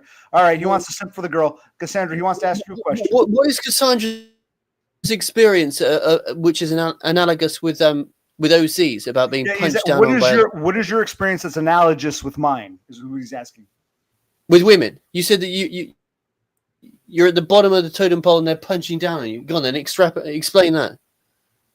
You want me to explain all of the interactions I have that did not turn violent because I'm some kind of flesh. Yeah, at first I thought it was Dev Pike. My second guess would be Lone Hiker. At first I thought Dev Pike. It might still be him, but now I'm thinking Lone Hiker. Good guess, Beppis. See, I'm glad. Here's Beppis. Everyone wants to know where Beppis was. Okay, continue. I'm sorry. Hey, Beppis. Beppis. I don't know what the question. I mean, what you're asking? You want me to list all of my interactions with people at work? I'm gonna articulate this question. He's saying you have said that you yourself have your problems. You might not experience what I do, but you have your problems. He's asking what problems of yours are analogous to mine if they're not affecting you socially the way they are me. That's what the question is. Do you understand? I think. Okay, well, I don't work at the place anymore that these things happened, but I did have they're it's not the same, right? Women don't fight the same as men do. So if you're in a workplace full of men, I had a nigger bitch try to run me over. She fought like a man. If you want to hear, just tell us the details. OC has told us. You tell us. I asked OC what he said. It's not men. What is it? What actually happened in reality? Oh my God! In reality, Otherwise, it's meaningless. Verbal, snidey remarks in class because I was a TA in every class: Chinese math, Spanish, Chinese science, English. Every class I was a TA in, and many of those classes had English speaking or Mandarin speaking or Spanish speaking teachers. So I was the whatever. And so in those cases, if I had a feeling about, because we had a giant problem with behavior, child behavior. And so, my boss, the principal would come to me asking me about behavior. Okay. You got to say headmaster. They call him the headmaster or the headmistress. They're British. They don't understand English. So the headmaster or headmistress will come to you. Oh, So they would ask me, because I'm the only person in this whole school who can speak Chinese and Spanish and English. Nobody else speaks all three. So I'm in a unique position. But I'm younger and not as accomplished as all these other teachers. And also I'm fucking awkward. I'm like a kid. I'm friends with all the kids and not friends with the teachers. So it's just how I found my space, found my in at this place, right? I'm friends with all the kids. And so they'd ask me what I think I should do about what we should do about behavior. And I'd tell a teacher, and they would talk to each other and say like, oh, fucking, Kath has no fucking clue because she's not worked in a school before and she's fucking weird. And she's best friends with the kids. That's fucking weird. So, and I heard it personally. Why is she so close with the kids? It's weird. And like, bro, because that's how I just feel. It just feels easier. Like a little bit autistic. It's easy for me to make friends with kids as a 25-year-old. I don't know. And so those behavioral measures that I had, I mean, I've studied it. I care about it. I had good input. Never taken. Not the same thing as getting fired from a job. I would never equate these two things. What about non-verbal communication? Do you get the weird looks and the dismissing? I get weird looks all the time, but I'm a woman. So it's not the same thing, nor would I ever equate it to the same. I would never say I'm autistic. So it's the same thing as how men get treated when they're autistic in the workplace. I'm not saying that. I would never say that. I just think it's not fair to say like normie because you've had a job. Like, what about other places? Have you had anything anywhere else? Like in a store, like, or a coffee shop or something like that? No, where you work. So you said other places, but you want me to talk about where I work?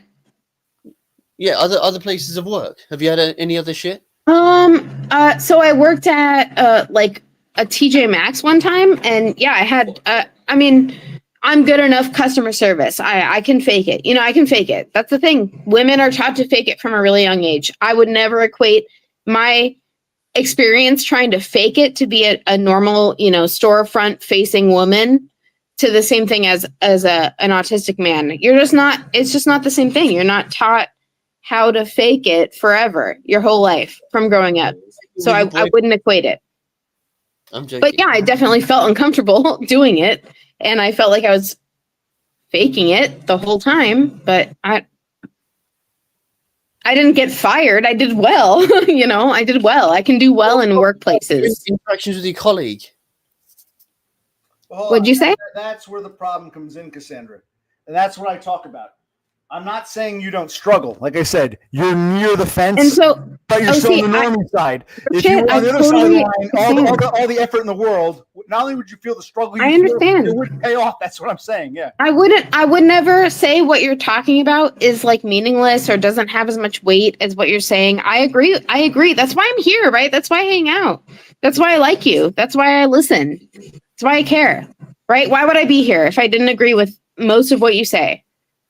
But I don't think that it's black and white. I just don't think it's as easy as like, well, I'm persecuted against because I'm autistic. So that's the end of it. And fuck everything, fuck life. I'm doomed to be an incel. Like, although at the same point, women are used to faking it. Go ahead, Tara. Sorry, I was just answering Becky's question. The women, we tend to fake it. We're taught to fake it. Fake it to make it. Yeah, we're taught early on. I was taught to fake it when I have vivid memories of being taught to fake it very early on. And that's fine. Mm-hmm. I know it's easier for women because we've been taught for so. Not just because you've been taught, because you're expected and it's tolerated. Thank you with Chad. You're right. I mean, yeah, you're taught. It's easier. These normie women have it easier. It comes natural. You got to learn it. But either way, you're tolerated for it. So it's not just about being taught. It's about, if you were a man and you tried to act the exact same way, you wouldn't have the same payoff you do as a woman faking it. That's precisely, yeah. No, you're right. You're 100% right. It's not just about being taught. I agree. But just because you're taught to fake it doesn't mean to say you can fake it. It's also in women's nature, right, to want to mold themselves to what's going on around them. So it's not just PBS pot. really hates OC. It's not just pot at all. What is It's wrong not with just it? pot. I'm just saying, yeah. The diagram works.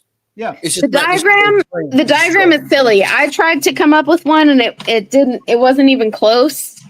I tried multiple times. There's no way. I think Your diagram is silly. Mine's not. Yes, yours is silly. That's why I you have can't a help it. perfect diagram, but I can't show you. But Well, that's the problem. You gotta come on and show us. I'll show you one time. I think there's there's quadrants and the center is normism, and at the outskirts. Well, the next time, here's what I want. Here's your homework assignment. Make this diagram well, and the next time I stream, I'm going to come on and share your perfected diagram or your at least improved diagram. Okay. Do any of you guys remember at school folding a piece of paper into quadrants and then folding the edges into the middle? No, because we're guys, we don't do that. But yes, another thing women are taught. Yes, okay. You're talking about those. Are you talking about those fortune-telling things? Kind of like tarot cards. But yeah, those you flip them up. Okay. So what's your point, Tara? That is my shape. That's it. That's it in a ball. That's it in a nutshell. That How has is that better than what you everything did? in it. Because it has pretty shapes? Right. What? Okay. See you later. Well, See, because Dev a Pike line with a has nothing squiggle to down say. the middle is even prettier. Dev Pike has had nothing to say since we've been making like normal points. There's nothing to say. Well, No, again, I have nothing to say. I would say this: normal points. We're not normies, so I go Dev Pike on that because again, we're not normies. So what comes normal and natural to you got to stop and empathize. Cognitive empathy. Try to put yourself in someone like my shoes. What's normal to you might not. be normal. See, when I say normal, I mean a statement that we can all kind of agree on, except for one or two people, including Dev Pike. You can't do this. You can't You're say the word normal. You're gonna have to start saying generalized. I'm listening to your account. You can't now all of a sudden the word normal means normie. I'm not saying normie. I was saying a normal statement, like a statement that everyone can consider. Yeah, That I'm letting you have your sense. time to talk. I'm letting you hang yourself with you. Yeah. Okay. You're letting me hang myself with my statement. But at least you gave some examples of how, which is bad. But I'm just saying. But I think OC is absolutely correct. The sheer quantity of negative reinforcement he's had, it just completely overwhelms yours. It's not even. It's like comparing fucking a whale. We agree on something crazy. Right. I'm not saying that Cassandra hasn't had her own negativity thrown at her, but not to the same extent. Like she gets negativity. She's a normie, but closer to the Spurg line. She gets that negativity, but it doesn't impact her the way and the amount that I get it. So that's what I think she fails to understand. And that's why I admire your openness and willingness to want to learn. I don't fail. But I agree with I don't fail to understand it, OC. I don't fail. I understand. And that defines OC's experience. Wait, I want to hear OC. I don't fail to understand it. But what you've said failed to understand it. OC, I'm talking to you. I don't fail to understand it, right? Trying to understand it. Well, I want to hear Dev Pike. Dev Pike says you do. So No. let's hear his counterpoint. OC, Let's hear your counterpoint, Dev. Everything that comes out of her mouth is literally intimating I'm misunderstanding it, and then she claims after the event I don't understand it, and then reconfirms. No, she's not. Totally confirming I don't understand it. It's your personality. No, it's she's not. Dave, I it's think you shut your ears halfway through a woman talking. Honestly, you don't give her the time to speak and get her point across. Because she's making no points. And then you switch off and you stop listening. And you don't hear the rest of the point. No, I've heard everything. OC, do I fail to understand your position in society? Yes, but I don't think it's intentional or ignorant. I think How do I fail? How do I fail? I don't think you actually, it's like you see the tip of the iceberg. I don't think you see the big picture. It's not your fault. I think it's a lived experience. You got to be in my shoes to really understand it. That's what I think. I think you mean well. I think you mean well. I'm not calling you. I really need to talk to you specifically, OC, but without fucking Dev fucking Pike. I don't need his fucking input. Really, what do you think I'm missing? Just how I could be just like you, maybe even worse, have all these bad feelings, but my feelings are only secondary. The main problem is how I'm being treated socially. You don't have that. So you got the. I've never said. You got the one. I got the two. It's like I'm a different tier of problems. I don't think. So see, I've never said that. Like, you know, you're fucking up your whole life. You've done it all wrong. You should have. I never said you said that. What I'm saying is you don't understand the severity of what it's really like. What you think. I'm a normie near to the line. I feel bad too. You don't have no idea what it's like to be over here. So you don't know the severity because it's a lived experience. Like why do you think? So can you explain? Please do not include Dev, Pike, and Tarek. Please. Can you explain why you think I don't? USA. Okay, good. What can I explain? What? Can you explain why you think I don't understand the severity of your situation? Because you've never experienced it. You probably don't know anyone who has experienced it. You've had similar feelings of being down, but never had the actual treatment that I did. So I don't think you can ever fully understand the big picture. When you talk about things like, well, there's a blurry line, I feel it too sometimes. Even though I get along with people, I feel like shit. I feel like shit too. We have that in common. We both feel like shit, but at least you have the luxury of getting along with people, whereas I don't. I don't think you realize just how bad it is. And when you say you could improve if you want, you don't understand just how bad it really is. It's not about wanting to give up. It's about you don't understand. I mean, that's how it feels. So I have a bunch of questions. Although I don't think questions are the best way to fix this misunderstanding. But I feel like so you think I don't know anyone who's ever been super autistic or spurgy who can't find it in life? I have. I know many. I'm counting many guys, not women. I know many men who are in a very similar situation as you. So I know people and love those people. I love those people. I know that their situation.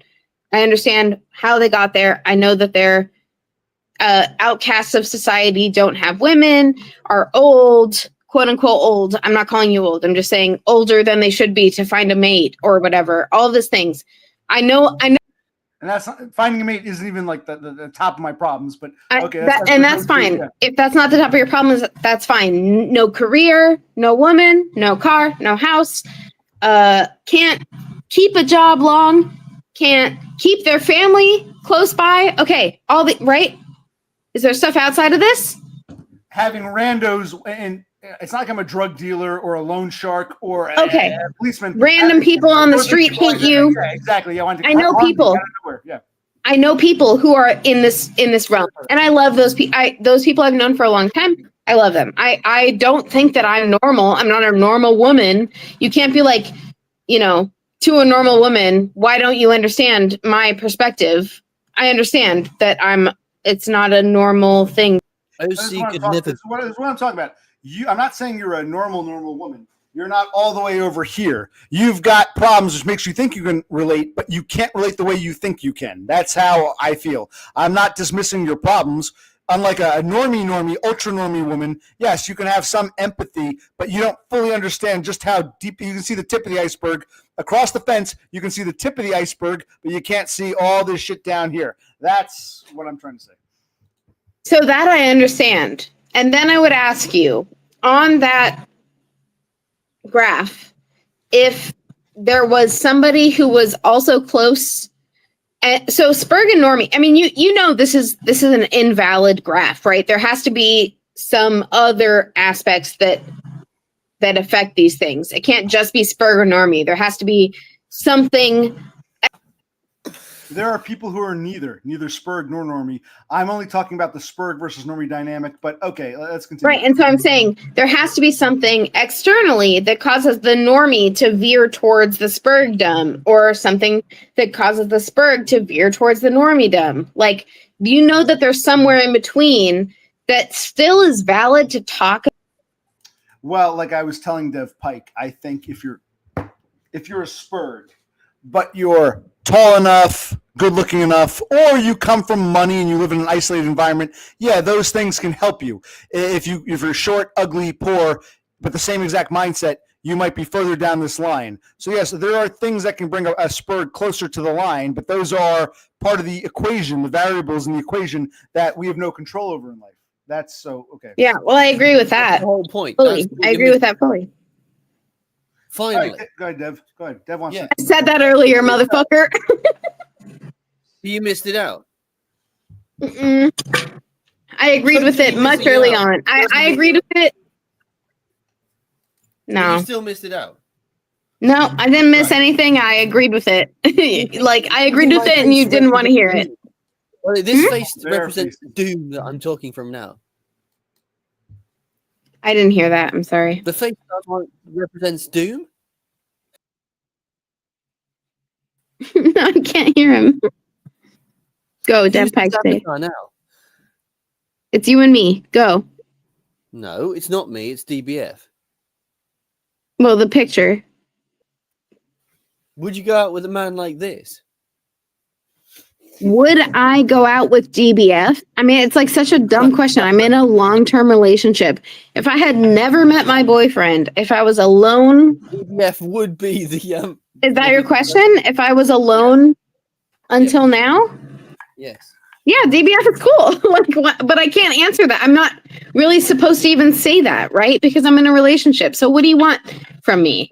You think DBF is asshole? cool? What world is a Yeah, conspiracy? he's cool. I like him. I what like. fashion? In what fashion?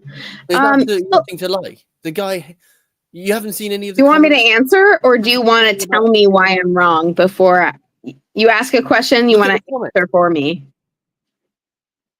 So for my answer, DBF is he knows who he is.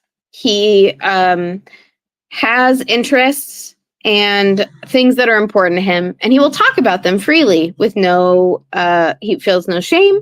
He talks about himself. He has like clear hopes and ideations for the future. Like I could go on, right? He's a cool guy. He's a really cool guy. You want me to go on about fucking? He's not a cool guy. Look at the way. And I'm sorry, Tara, you can come back on. I think Tara felt like she wasn't getting a chance to speak, so she just disappeared on me. I apologize. We don't want you to feel like you were being excluded. So, Tara just pieced out. So, yeah. Whatever. Without saying goodbye. Cool guy. Right. Interacts with other people. Look at the way he's attacking OC and me, and that's cool. How? I think everyone has interest.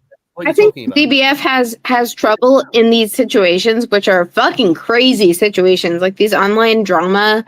This it's crazy. It's not like normal.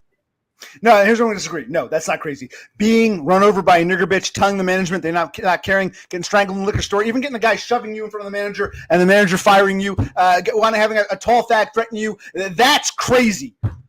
I thought Donda said she would date me next, and then she broke up with Dom, but she wanted to date me. That's not crazy. That's fucking childish retardedness. No, I disagree. I'm with Dev Pike 1,000%. Now you're pissing me off. That's not crazy. That's why I say you don't get it. The iceberg, man. If you consider that that bullshit crazy, you don't know what fucking crazy is. Okay, I'm with Dev Pike. You've redeemed yourself. Tara, I didn't call him crazy. You just said it was crazy. You just said it's crazy. That's so crazy. No, it's bullshit. It's online nonsense. From a failed normie who thought some bullshit bitch would be his girlfriend. It's a failed. You can't even compare. I will say that. I will get animated. This clown DBF. Why? Also, his interests. Everyone has interests. What are you talking? Okay. If the devil, I would never call DBF crazy. If the devil talked to Cass in a specific way, but acted like an absolute goon everywhere else, she would say the same thing about the devil. He's a nice guy, bro. He's really got loads of interests, bro. Good point, bro. Okay. Good point, What Dev about Pike. to other If the people? devil said the same But you're thing. allowing it. But you're allowing him to be a goon. Now what? Dude, Okay. Dev Pike, I want to be friends with you. And we've been clearly on. I don't want to be friends with you. Well, that's fine. But I'm saying we should talk. It'd be interesting. I would love to talk to you. You just said But about if someone who backs up this clown based on what? He likes comic books? What the fuck? What does that even mean? did I ever even say, oh, because he likes comic books? See, here's the problem. I agree with Dev saying, but Dev's using bad examples. I don't care about comic books. Dev has a very good point about like the Jekyll and Hyde. Some guy, damn near 50, desperate, a failed normie who desperately wants a girlfriend is going to get all nice and simpy for a girl. How he treats a dude, a spurred dude, is going to be much different. So you got to understand, okay, just because this guy is nice with me, he might not be that way with everybody. I got to understand there's that Jekyll and Hyde aspect. And I think that's what you're failing to understand. His examples are bad. Comic books are a very bad example. Well, no, I don't think you do. You say, I don't think you do. But okay, go ahead. Can I explain before you say I don't? This is your problem and Dev Pike's problem. I might understand it, but I try to lean away from that fact because I'd like to think higher of you than just simping or whatever the fuck words people want to use to talk about a woman. It's like, yeah, you're going to treat me different. And I have to take that into account based on the fact that I'm a woman. I can't have normal online friendships if I disclose the fact that I'm a woman. So I've had many friendships where I don't. And so it's like, you know, you guys have all seen me. You've known me since early on in your streams, OC. It's like I can only do so much as a woman, right? Like you already don't believe anything I say. Nobody believes anything I say, and nobody takes anything I say to heart. And I'm a person who that's gotten me into trouble to expect people to take what I say to heart because I really only say what I feel for the most part, unless it's to my grandma or my mom, like to my own family where I have to fake it. I don't fake it. And even if I don't like someone in my initial interactions with them in work or in whatever, in friendships or socially, in random meetings, I still really try to be open to everybody, to all these interactions, to everybody. I'm extremely open and accepting. If I don't like you, it doesn't mean I don't like the person that you are. I'm really, really nice and open. I care. I care about accepting people. And so you guys all have these fucking expectations of how certain women will act. And I just don't agree. And that's fine. I agree that it happens. And I agree that that's how you feel. And I agree that that's how women act. I fucking hate a lot of women. And I hate how they act. But it doesn't mean that that's how I act. But that doesn't mean it's how I act, Dev Pike. And you've never given me a chance. I've witnessed you do the same thing. Yeah. So I don't care again what you say. The contradictions are in this stream alone. Yeah, so many contradictions because I've had so many interactions with you that matter so much to your life, right? And also, how can you apologize to people like DBF who you've completely missed out the negative elements and you were claiming that he's I am aware of the negative elements of all of these people. I'm very well aware. Just so you know, I'm very well aware. And what? Should I write them off forever because they have negative elements? You want me to write people like Hitler because he was a cunt? I don't know how you think. I've never talked about Hitler, nor will I. And so what are we talking about? Between his behavior and how, a really negative person. You're comparing a shitty person with Hitler. Unless you're insane, DBF is a fucking negative person to everyone else except for you. It doesn't Surprisingly, matter. he's not been super negative. He's a negative person for sure. It doesn't matter if he's not negative to you. I just said he's a negative person with everyone else. I just said he's a negative person for sure, and he can be negative with me for sure. Just because he's simping for you, because again you're a woman, so you're not. Again, Don't the think- iceberg exists. You're not getting the full picture. You're not getting any of the fucking picture. Actually, There's a How chance. does that relate to what he's doing to anybody else? Okay, so I can't have any opinion on Your anything assessment is jacked ever up. because men are always simping. So, okay, why are you even talking to me then? Like, why do you care about I don't any of want my to beliefs? I want to talk to OC really because you're apologizing for this goon. You literally called me out. This is the second time you've called me out personally. That I want to talk Yeah, I'll call you cats. out, but that doesn't mean I don't have to. That doesn't mean I want to talk to you. I want to call you out. Yeah. You wanted to call me out. Well, now you're stuck I'm with arguing it. with you. Talk to I'm me. not talking to you. I'm arguing at you. I'm not interacting with you. Your fucking problem, dude. You're a fucking shit ass. Fucking. You're an asshole. You're defending DBF. You are literally the asshole. Only an asshole would defend an asshole like that. Okay, you Okay, don't like that's someone. why- What Hey. redeeming features does he Oh have? my god! Imagine, right? Imagine if this was a workplace and you didn't like someone. Yeah, I just leave. I just Oh. get fired. That's what. This is what happens. I just front them You out. know, that like until they life. fuck up. Dude, this is why you cannot be 35. There's no way you're 35. You cannot think that life is this black and white. That you either argue for some aspect or you're on the right side. What are you talking about? People ban other people. That's literally black and white. Usually when people ban people, it's because they're acting out. It's not because they're a bad person. It's Again, because look they're at acting DBS. out. Because they're a bad person. I've been banned tonight. Literally talking rubbish. It's been banned tonight. You want to talk about who gets banned based on how good of a person they are? What are you talking about? It's bullshit. Imagine, like, Literally apologize to person people who's acting out. controlling- But they're not a bad person, right? depending, well, They can act the out. person who decides who to ban could be a bad person. Like I honestly, I don't even like calling people good or bad people. I think it's stupid. What? just allowing shit behavior by layering on layers of bullshit, layers of bullshit, layers of bullshit. Shut up. Not interested. You allow shit behavior all the time. No, I don't. You're just parroting what I'm saying. I'm not parroting. I'm saying, interesting I how. don't want to listen to this rubbish. They're talking absolute smack. This woman is a normie by definition. This talk is like the normie. She's like the Norman invasion in fucking 1066. She should Good be on point. the fucking force So of the funny. Normans riding in.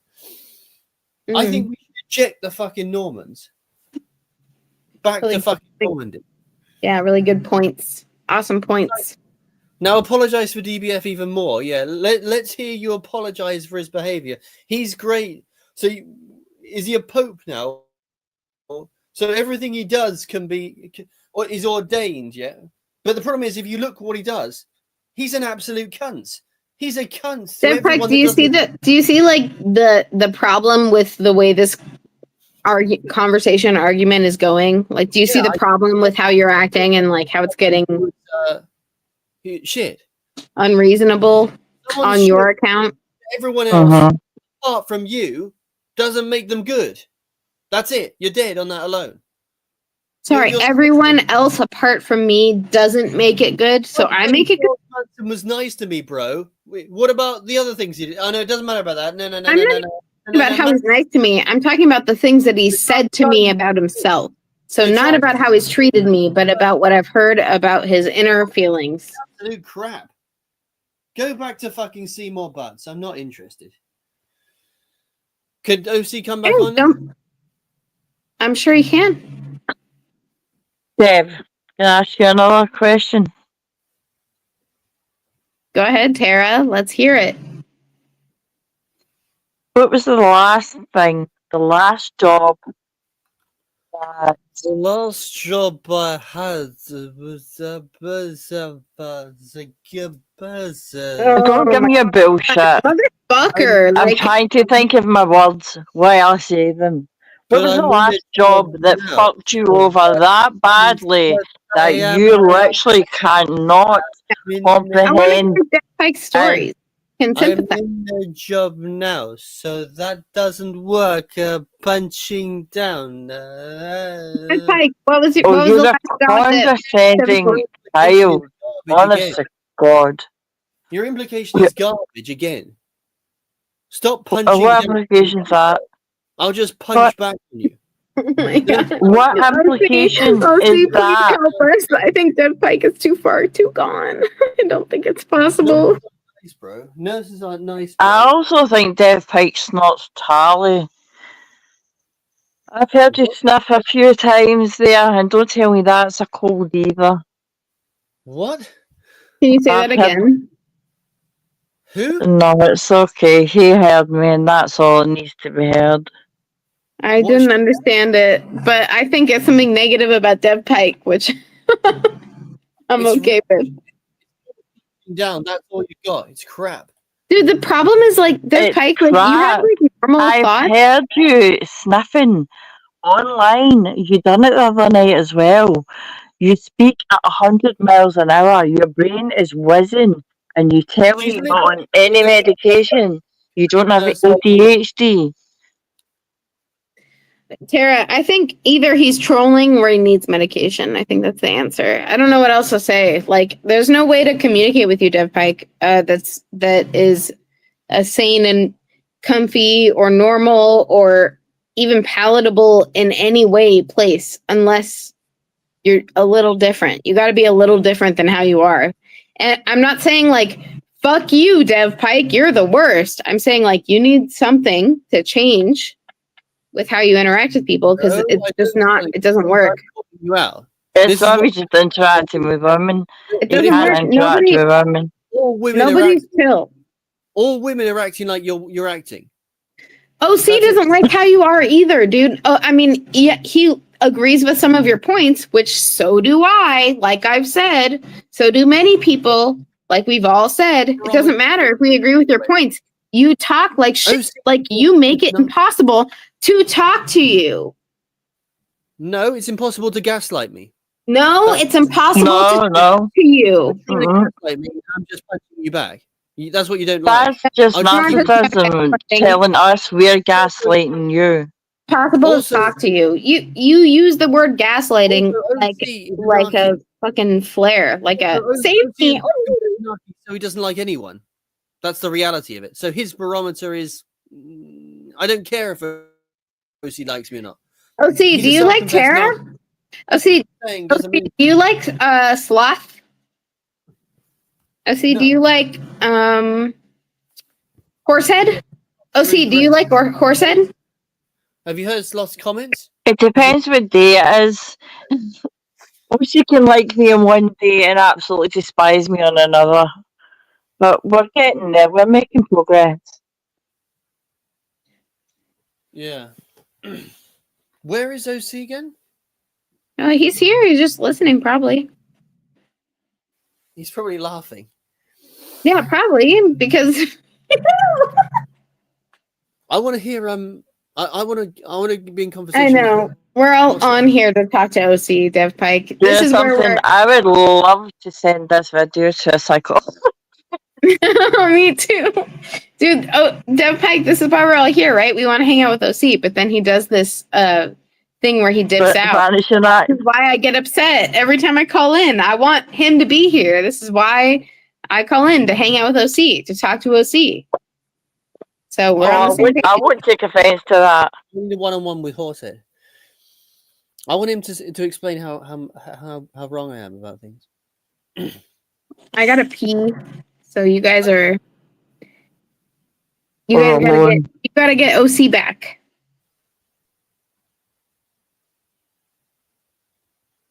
Dumb to So Dev, what was the thing that I'm not talking about ADHD I'm not talking about anything like that. I'm talking about what was the thing that triggered you to be so vile sometimes to people?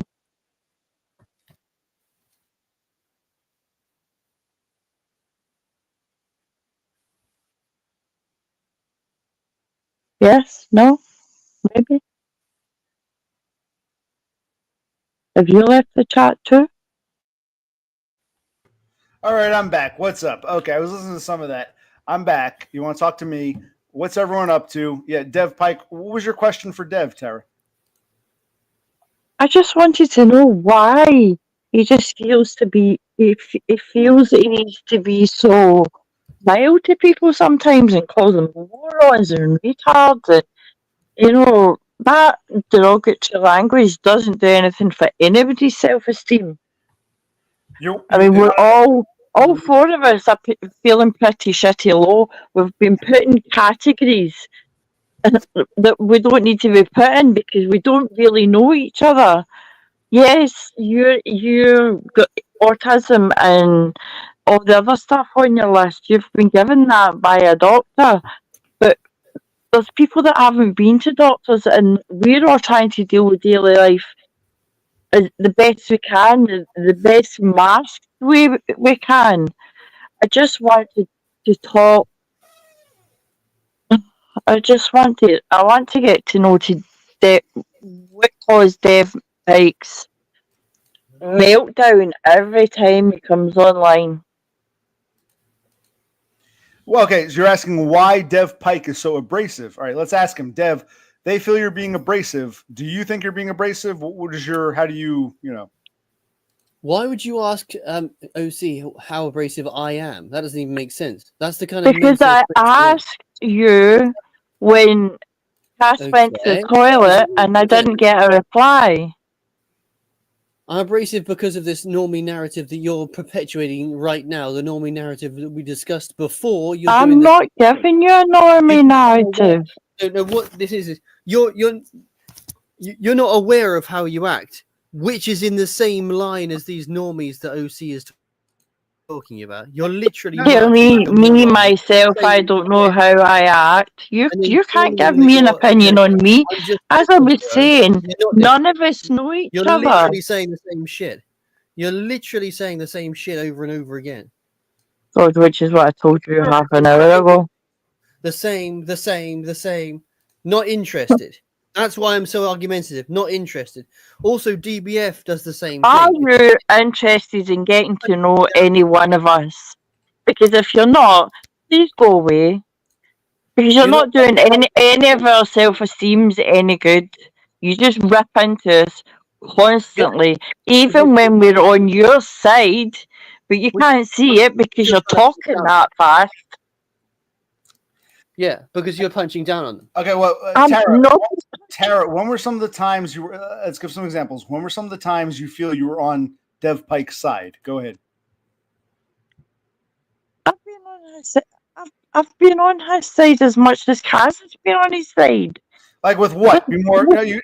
In fairness, he just needs to stop with the women-ness and you beat us down and that, and he's targeting us when we are actually saying to him, look, we understand, we have some knowledge of what you're going through. I'm living it, literally. I'm not autistic, but I'm not normal. Jesus Christ, normal shouldn't even be a word. Because nobody in the fucking world is normal. Every normie says that rubbish, and then they act in. Oh, Jesus Christ! You're stuck in a fucking. Do you know what? I'm going to call you God from now on, Dave Pike, because not God. Because you must be God to know all this fucking shit. I know some shit, but not all shit. But I know when someone's talking shit. So that would be me and Cass then. We'll be the shit talkers. It seems you are a purveyor of shit. But well, thank you very much. There goes that sniff again. I'll give you this. At least you're trying to understand. I like that. That's good. But telling OC about the reason why he's in where he is because his behaviour is. That is the epitome of a No, I Is said the- that to him. I never once said that to him. I Who has said done that? he can be I'm not. our very first confrontation. In fact, it wasn't a confrontation. It was a kind of conversation, and I happened to pay him a compliment because he's an attractive man, which he absolutely hates me saying, and I know this. And then he kind of fell out with me because he absolutely hated it. Called me a bitch. Told me he was going to ban me, and Well, you guys are okay. Tara and Dev. I don't know if you're British. You're both very sensitive. I don't answer Dev's Discord right away. He thinks I'm ignoring him because I'm an RC. You're always saying I call you a bitch or delete your comments when I don't. You both have that in common, which is interesting. Maybe this says something about how people perceive me. People seem to think I have something against them when I don't. So maybe we're learning something here about how I'm perceived.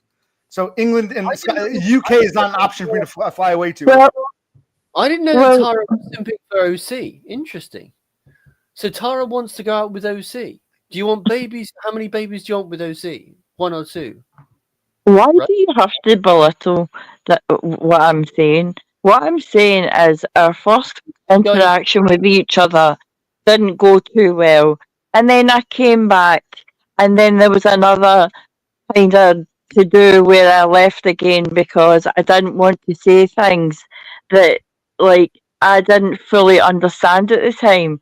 And then I came back, and then I watched a few more videos, and I got to know the guy because he's intellectual and he's interesting, and I quite like him. But you think I'm just on his back because he's autistic and he doesn't understand this and In fairness, no, she's not. I guess that's Dev points Pike. I'm not upset or angry, but no, she's not. Dev. Okay, go ahead. Continue, Tara. that's You got- not. I've OC. never once said that.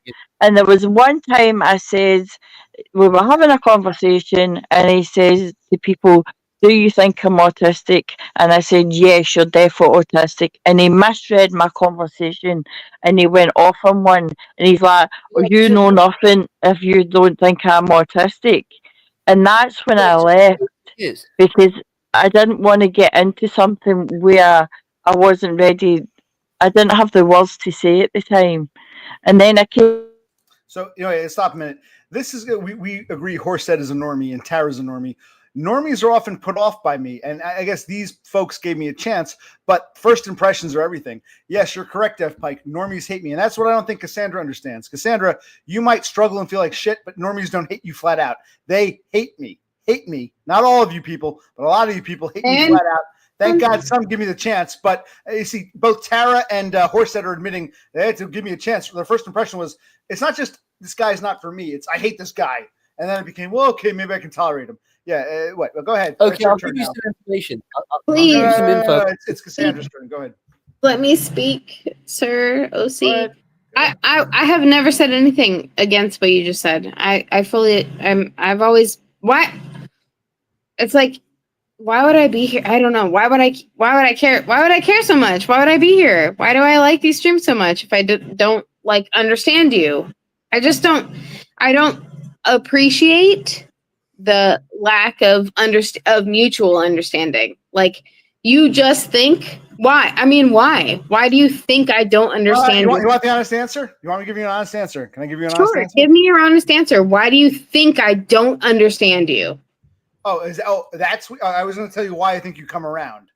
I was going to answer that question first. Okay. Okay. You're not attracted. Okay, it's not. You are not attracted to me, but you're not put off by me because I remind you of someone, an uncle, a cousin. I look like someone. I look like kin to you. You're comfortable with me because you're not attracted to me, but you're not disgusted by me because I remind you of some family member. That's what I believe strongly. Not the case at all. I'm sorry. It's not the case at all. Sandra, who do I look like to you? That's what I think. But okay. Not the case at all. I'm sorry. It's because I like to listen. I actually think you talk well. I like to listen to you talk. You're OC right there. But be honest. Okay, thank you. But be honest. Do I remind you of someone in your family or someone you were close to or a neighbor? I look at someone you were with. What? No. I think the reason I'm here is because I like how you talk and I like what you have to say. And it's interesting to hear someone in your position actually talk about it. Because I've known a lot of people in your position or similar, and they don't necessarily talk about it at length. So I like to know. Like, I want to know, you know. I want to know all your thoughts. I want to know why you feel the way you feel. I want to know why you're where you're at. I want to know what's going on. Like, yeah, I like it.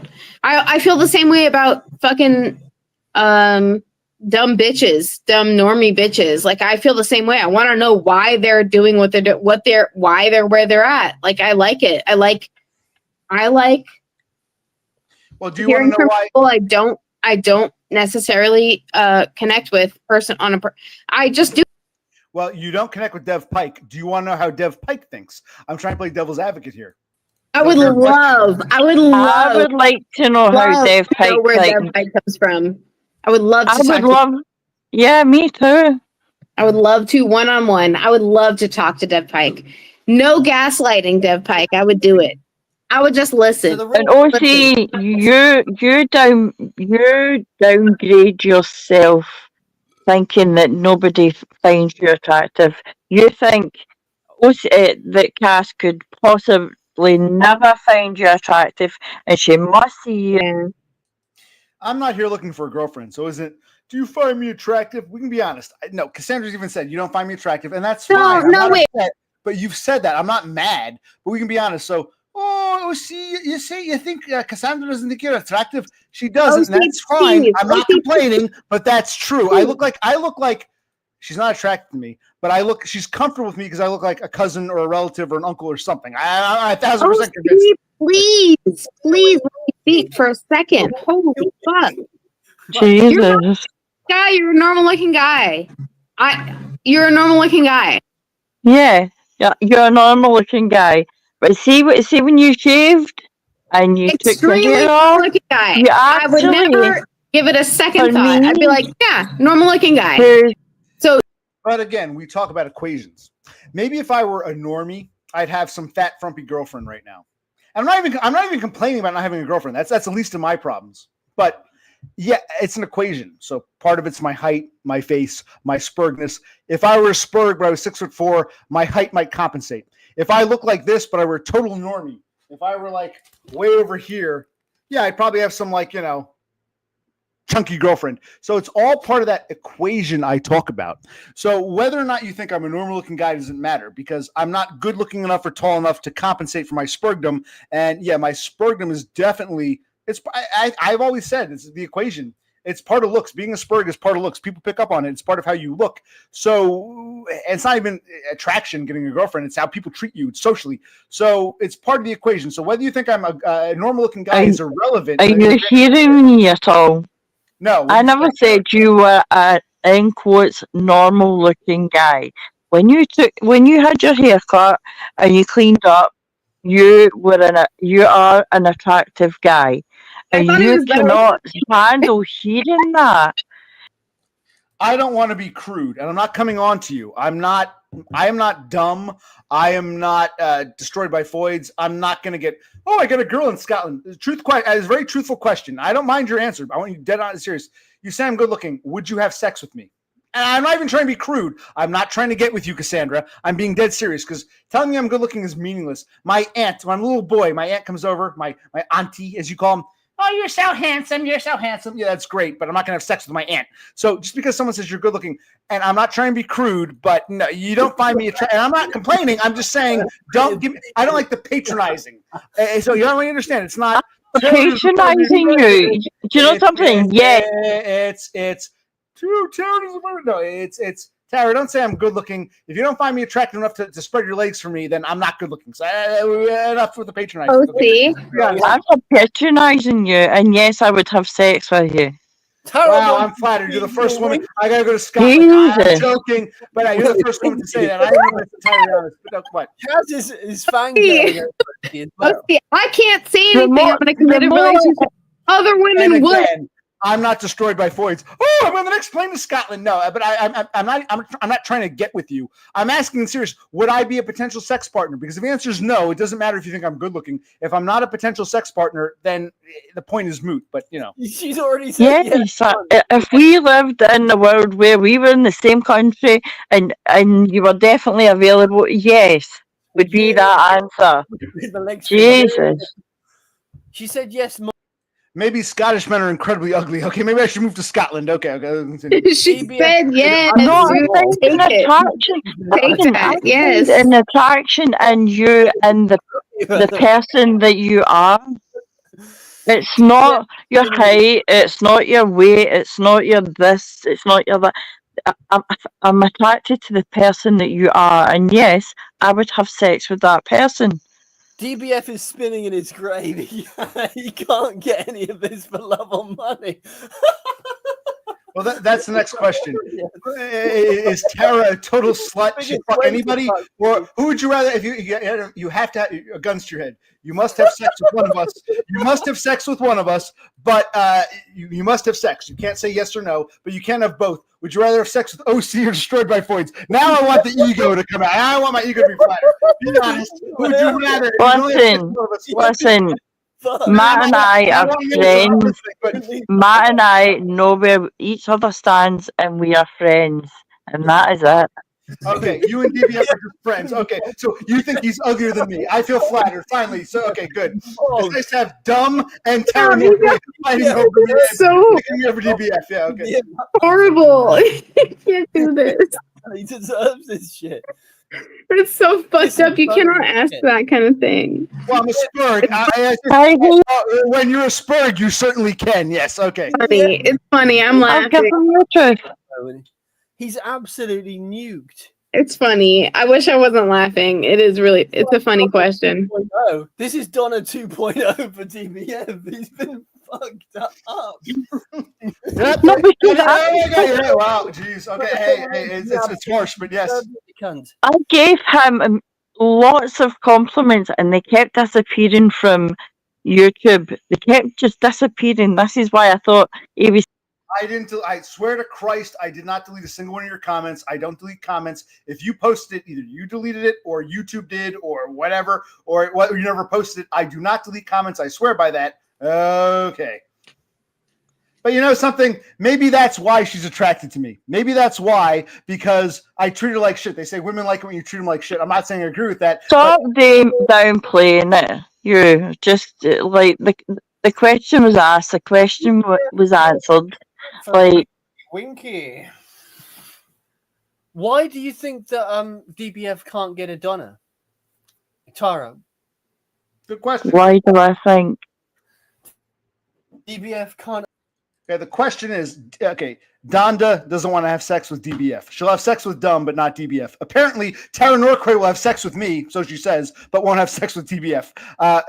We want to know why you women are so disgusted by DBF. Then again, you know he's a fag, so maybe that's part of it too. Yeah, I don't think, no matter what women say, no woman wants to be with a guy who admits to fucking other guys. And no matter what they say, I love gay folks. Homosexuals are great. Yeah, you go shopping with them. I don't think any woman wants to get with a guy who's admitted to fucking other guys. That's part of the theory too. Yeah. I think if you were bisexual, you wouldn't care, but I don't think Donna's bisexual, and I think she's very strong on that, and I think that's what put her off. Okay, but let's answer the question. Okay, so Donda is very strong in her beliefs. Why don't you? Be honest. Why don't you? He's just friend material. Be honest. He's ugly. He's weird. He's just fuck him. I'd rather fuck OC than the DBF. I'm flattered. I really am. You and Dumb are my two. You're both going on my love list. Dumb and I'm not a fag, but if I had to be a fag, I would fuck Dumb over DBF any day. And hey, I guess if a bunch of chicks are lined up, I got Cassandra and Beppis and Donda and Tara spreading their legs for me. I guess I go with Tara because she's the first to admit, okay, I got sex with you. Whether that's true or not, we don't know. But okay, so Dumb and Tara are my two love interests. Okay. Listen, you're attractive enough to have sex with. Thank you. To eat the win. Don't keep rubbing it in. You gotta get a little tipsy, but okay, if she's drunk enough. I'm no slag. I haven't had sex for 10 years, so I'm not that good at it. Yeah, but you could if you wanted to. Let's not play that game. Okay, let's not play the I'm a femcel game because you're not. You're a volcel. When was the last time you had sex? Oh, closer. I want to say 17 years ago, almost 20 years. Well, Back when mine I was in my 10 years mid-20s. ago. Yeah. Oh yeah, I So- didn't have sex. I did not have sex at all in my 30s. Last time I had sex was 26, 27. No, I'm not. And people, I get flack from these kids. You're not a virgin, therefore you're not really an incel. Well, I think it's about time. You know, if it's been 20 years, I think it's safe to say I'm involuntarily celibate. Yeah, I But maybe think volcel I'm a virgin because again. This is the truth. The sex thing isn't even my prime concern. How often do I come on and say, I can't get a girlfriend? This girl online said she liked me. But how often? That's not even my main concern in life. But, you know, so it's not even about the sex and the girlfriend at this point. But, no, so whether I'm an incel or a volcel, I don't care. But the point is, you could have sex if you wanted to. Me, I'd have to really work for it. I'd have to fly across the ocean to Scotland. Hope you're drunk enough and willing enough. Yeah, and I'm not being serious. I'm joking around. But you know what I'm saying? It's much easier. Yeah. I don't drink. And I don't need to get drunk. Well, you have to have sex with me. You'd have to get drunk. We both know this. No, I wouldn't. Stop putting yourself down. Jesus, you don't need to put yourself down. It's rough, but it's true. I mean, DBF. That's what. Aaron has good points. All right, let's let Cassandra speak. Go ahead, Cassandra. I said Tara has good points. Don't dismiss Tara just because she's a woman. Would you have sex with me, or be honest, or am I too? I'm in a committed relationship. That's not what I'm asking. I'm asking a hypothetical alternate dimension where you're not. I'm not looking at. Look. I don't literally want to have sex with you. I'm not going to say Cassandra's my girlfriend. I'm going to Arizona. So let's make that clear. Let's make it clear because I don't want you to misunderstand the fucking question. Like women my all friend fucking do. I'm asking honestly because I think here's the answer. Here's the correct answer. You look a lot like my brother or my cousin or my uncle. I don't think you're ugly, but I can never sleep with you. And that's fine. I think you're tolerant of me because I remind you of someone. That's what I believe strongly. It's lookism. You're not attracted to me, but you're not turned off by me because I look like someone in your family. I believe that strongly. But okay, go ahead. So does it have to be fully attraction or not for me to watch your content? I can't answer that question. Only you can say. So listen, I'm in a fully committed relationship. I cannot make comments like that, like I would in this alternate dimension. Look. I don't literally want to have sex with you. I'm not. My name is not destroyed by Foids. I don't fuck men, and I don't get obsessed with women online. This is purely hypothetical. I know it's uncomfortable, but you like coming around and having these intellectual discussions. Purely hypothetical. I won't be insulted. If you said, OC, I like you as a person, but I think you're an ugly fuck, I won't be offended. If you say, OC, you look just like my cousin, that's why I like you, I won't be offended. All I want is some truth, and that's all I'm asking you, and I don't care about your committed relationship. I'm asking you hypothetically in an alternate universe. And no, I'm not begging for sex. I'm asking a serious, honest question. So I understand you're not making any weird statement. I understand. And I honestly, I don't even want to have sex with her. I like as the closest to female friendship I've ever had. So I want to make that clear before you get the wrong idea, lady. But okay, now let's continue. I don't have the wrong idea. And yeah, that's flattering. But if I had to go fag, dumb comes first. Dumb comes first. If he dumps me, we'll talk. If I got to go faggot, I don't want to go faggot. I'd rather just, I got a hand. I got Rosie Palm and her 5 sisters. If I feel sexually frustrated, and I'm getting older now, so I don't even have the same libido. But yeah, I don't want to go fag. But if I had to go fag, dumb comes first. We'll talk. Maybe it'll be second. Okay, what were you saying, Cassandra? What I was saying is I can't even make the statement. Regardless of any, I can't. She can, but she doesn't want to because the answer, I won't be offended. The answer is no. I don't find you attractive. I like you as a person. I think you're okay enough looking that I can talk to you. I won't run away if you cross the street in front of me, but no, you're not attractive. And that's fine. That's fine. I'm not upset, but why can't you be honest is my question. A lot of men want to know that. Why can't you just be honest with us? Be straight. No pun intended. Be straight. I've been honest multiple times. I've said no. You just dodged the question. We're having a purely heterosexual conversation. Do you want me to answer or not? Holy fuck! You haven't answered. So what? By the way, it's I said 3 words and you started talking over me. Do you want me to answer or not? I want to hear what Dev has to say. Go ahead. That's your turn. Everything. She's allowed to say that she's not attracted to you, right? But she isn't allowed to say she is. So the silence means she is. Well, that's very optimistic. Also, Tara, Okay, that's very optimistic, but you really are much younger than 35. That's very optimistic, but no. The fact that you won't answer doesn't mean, yes, I want to have sex with you, but I want my boyfriend to know. No, that's some stupid blue-pilled. I think men are more romantic than women. That sounds like something like some teenage boy would come up with. No offense. That's a teenage boy fantasy. She doesn't want to answer because she doesn't want to hurt my feelings. I like OC. He's a nice guy. If I say he's not sexually attractive, we'll be upset. I'm saying I won't be upset, but I want some truth. Okay, go ahead. Also, you haven't run the scenario that Tara said you are attractive, and as we know, all women think the same. So Tara saying that you are attractive means universally. Oh, Jesus, Yes, not Deb all Pike, women all think women the same. The You can't be same. that You've got it. You can't be that unattractive. If she's Got it. All women think the same, Dev Pike. Yeah, that's it. Everything's done. Dev Pike understands. All women think the same. We're done. Told Why are we you, even talking? God. Represents God on high. including Cassandra, probably. Yep, all women think the same, Dev Pike. You got it. Oh, You figured it out. Jesus. You cracked the code. You've cracked the code on life. All women think the same. You're done. Why are we talking? Why are we talking? Why are you here? They think largely the same because you're doing it with Tara right now. Literally parroting each other. Right, Cass, keep your hands off my man. See that man there? That OC? Keep your hands off him. Is this real? Wait. That's what's going to happen. Notice how I'm not getting excited and jumping for joy and getting on the first plane to Scotland. No, this isn't real. This is not real. But Cassandra, you could be a bit more honest. Why don't you try some honesty? You like I'm being honest. I cannot say, right? I'm not allowed to say. Okay, well, stop. Nor would I want to. Nor would I want. I give you permission. I want you to say. I don't care what you're. I want the truth. If you said no, man, I don't think you're attractive. That's cool because I think you've said it before. I'm not upset. I just don't like evasiveness. It's not, oh my God, she thinks I'm ugly. It's, why are you being so evasive? You say you like coming here. You say you like talking. Don't be evasive. I know it's an uncomfortable conversation, but this is the occupational click stream. What did you expect? And no, you're not forbidden. I don't care what Seymour says. I don't care what society says. I don't care what bullshit you yourself say. I'm in charge now, and I'm telling you, I'm commanding you to answer. I have objectively said that you were an attractive man.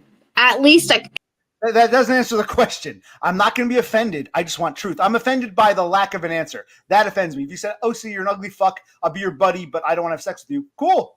I want honesty. I'm a spurg. I just don't like, evasiveness, elusiveness. Okay, are we on the same page now? Or evasive about saying you're an attractive man. What is the evasiveness in saying you're an attractive man? It's like my aunt. I'm a little boy. My aunt comes over. Oh, you're so full knock. I'm a little boy. My aunt comes over. Oh, you're so handsome. Look, you're a handsome little boy. That's nice.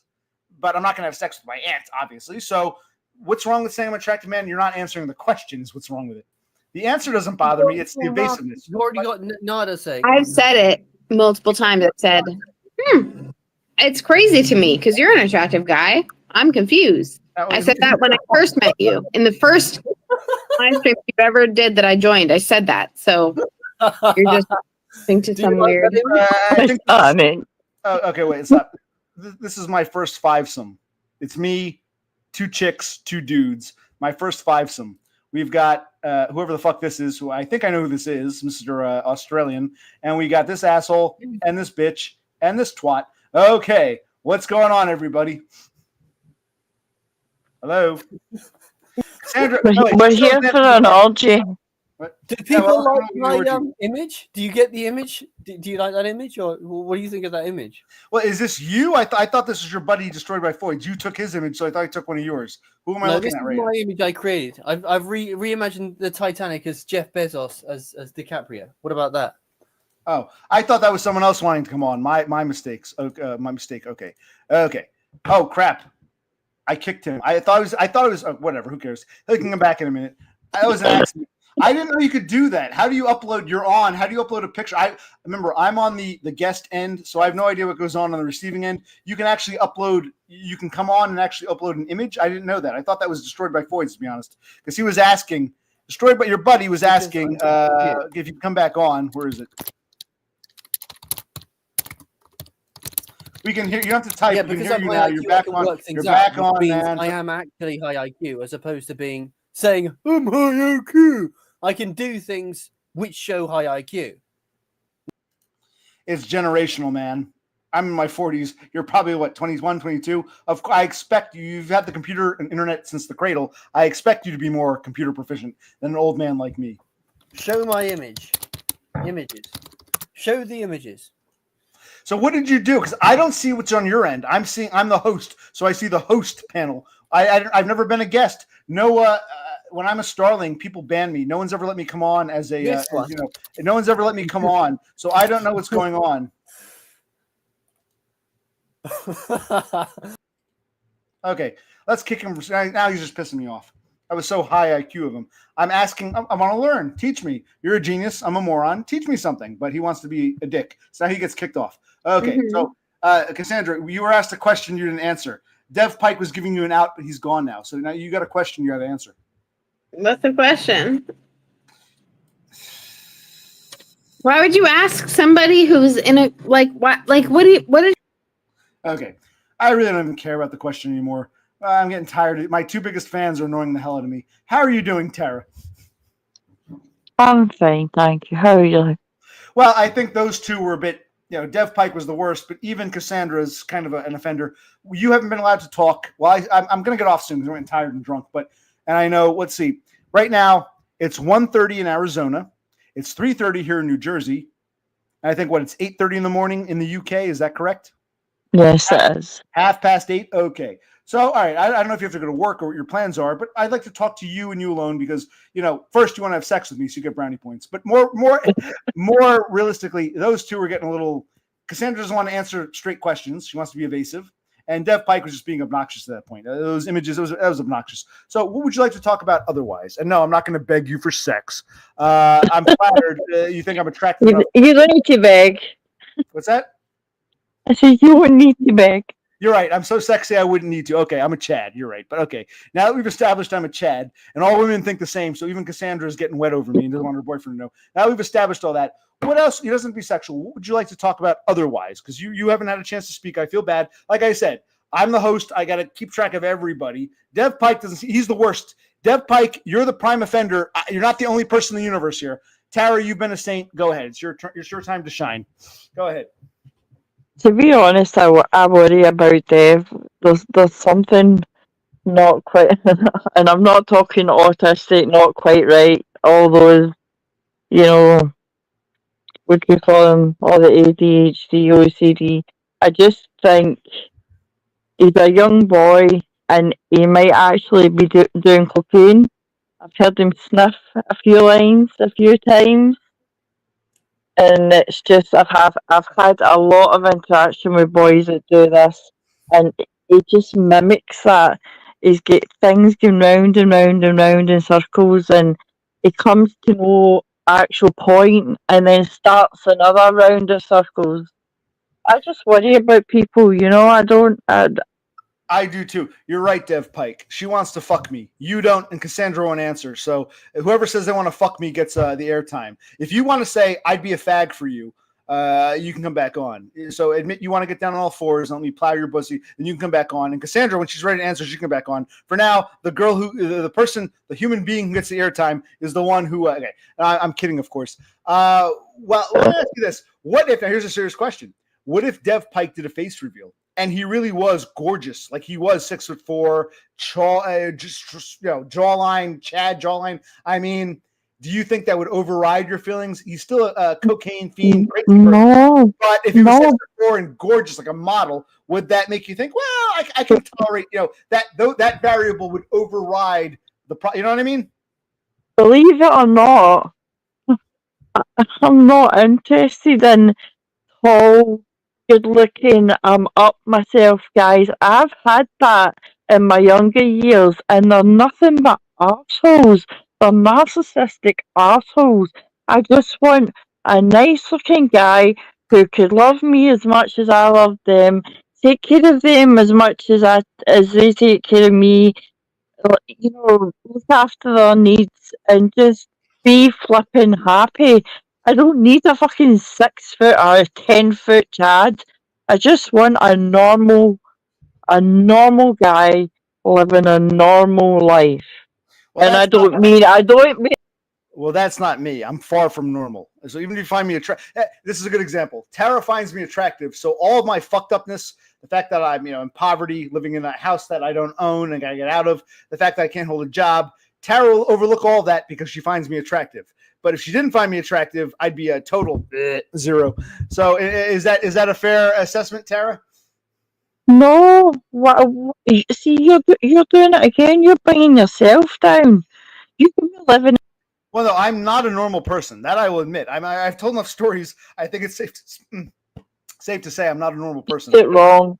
I wasn't talking about normal as in genetic. Just I don't know how to say it. I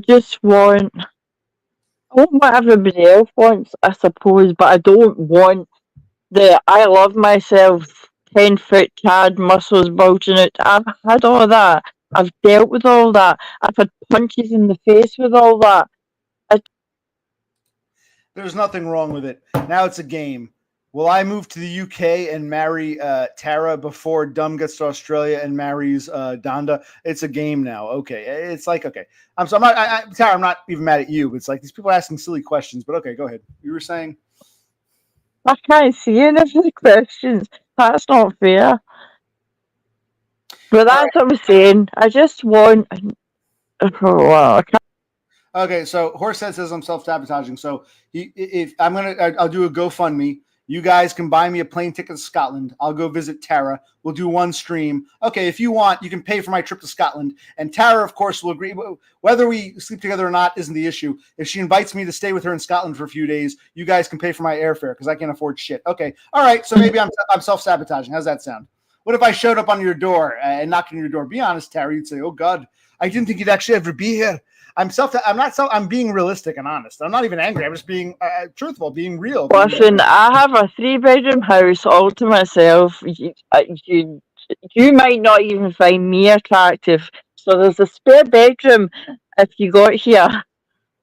Okay, so we're not gonna actually sleep together, but I'll sleep in the same house. If you want to buy my ticket to Scotland, round trip, Newark to Scotland, I'll go visit Tara Norquoy because I've never been to the UK. That would be cool to know someone there. I was gonna visit Dev Pike, but he turned into an asshole. I was gonna go visit Destroyed by Foids in Australia, but he turned into an asshole. I get to visit a chick in Scotland, so you guys can pay for it.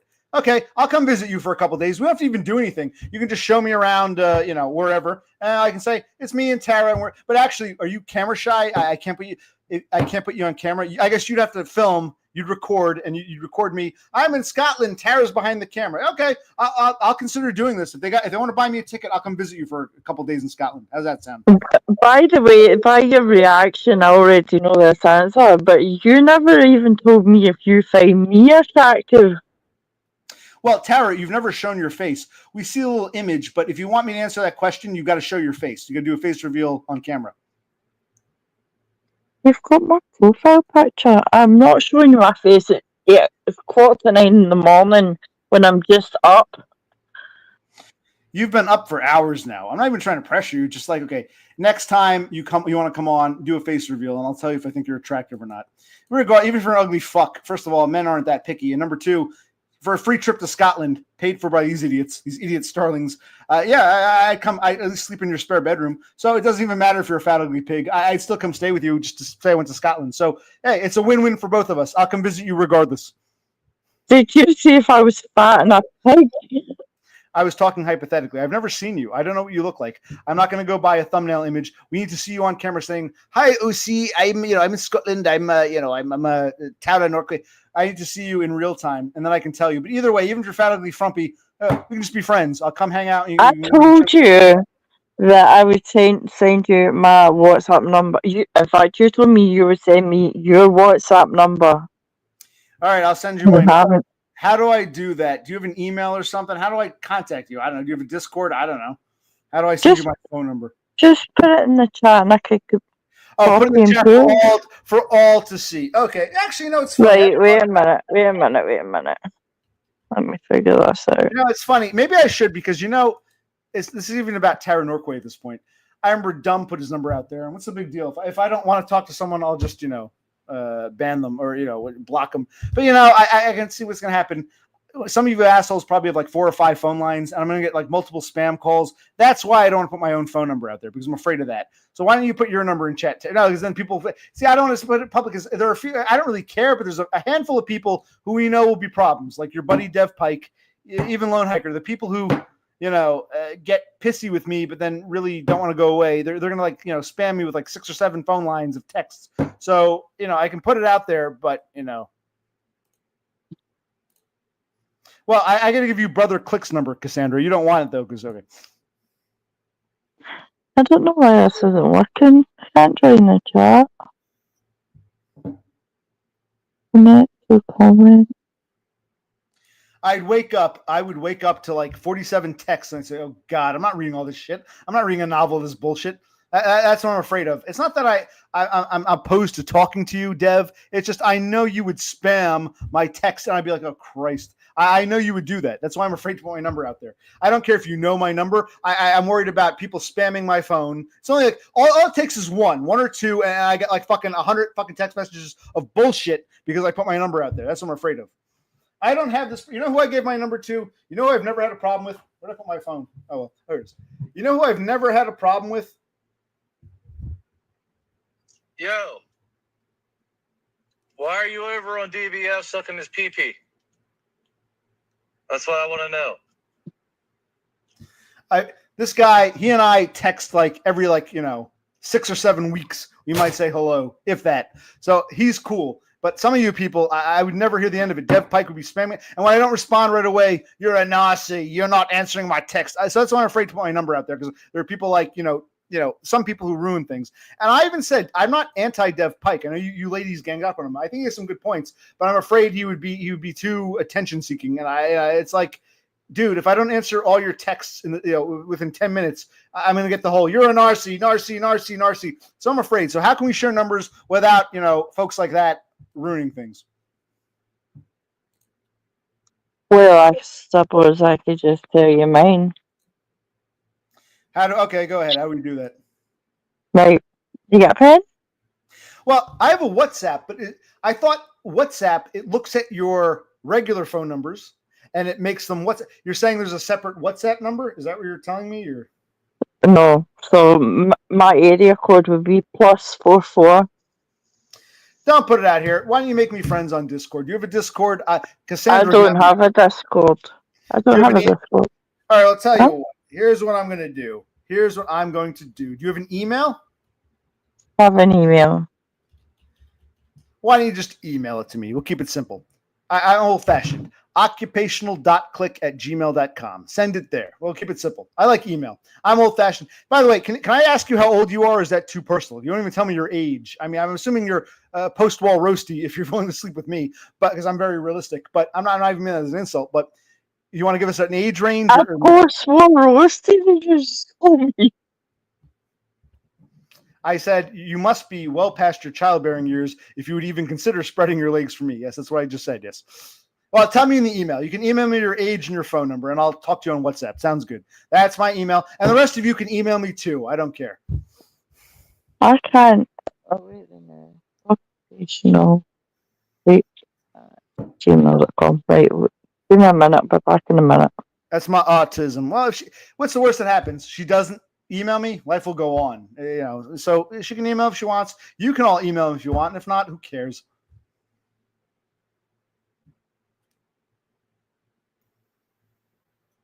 In fact, let me add that. Let me go to my fucking stream here. Hold on a minute. For anyone, and I don't want to give my phone number because I'm afraid of getting a bunch of meaningless texts. But I'll give out my email. You guys can all email me if you want. I don't care.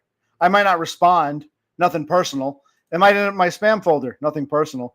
But I can't promise. But you can all feel free to send me an email. I'm going to put it in my. I'm going to put it on this stream. In the okay, good.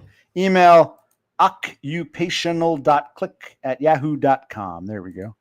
Okay. Now, we've gotten that bullshit out of the way. Okay, cool.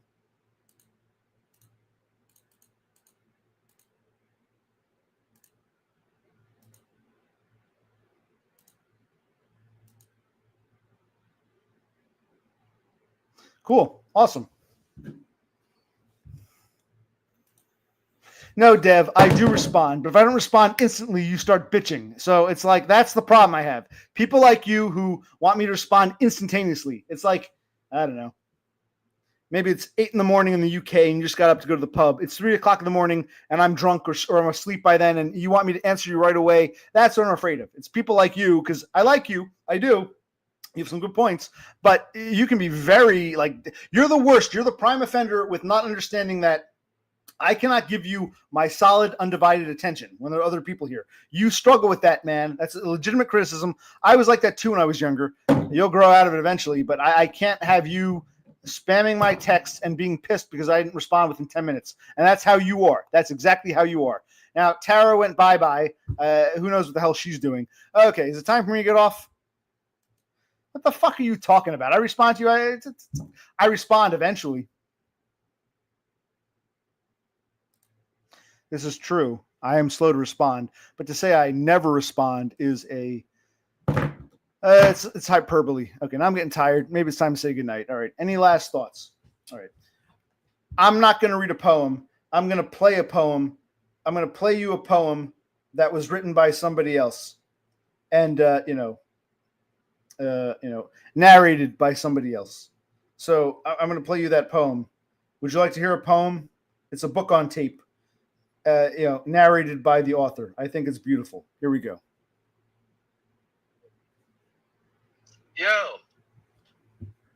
why are you over on DBS sucking his pee-pee? That's what I want to know.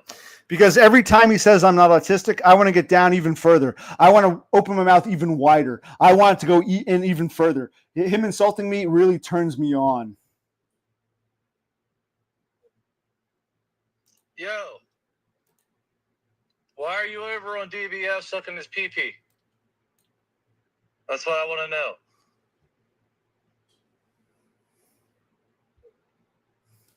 Yo, why are you over on DBS sucking his pee-pee? That's what I want to know. Wait. Now I'm confused. I'm getting off in a minute. You were here for that? Or did you rewind back and watch that, meaning you didn't see this? So were you here for that and just not talking? Or did you come in later, but you decided to watch the beginning? I mean, are you just jumping around? You got to answer that question. Now I'm a bit concerned because when I was doing the tarot card reading, you weren't commenting. So either you were being mum, which is bad, or you rewound back, but then you're not watching what's coming on now, which is bad. Yo, why are you over on DBS sucking his pee-pee? That's what I want to know.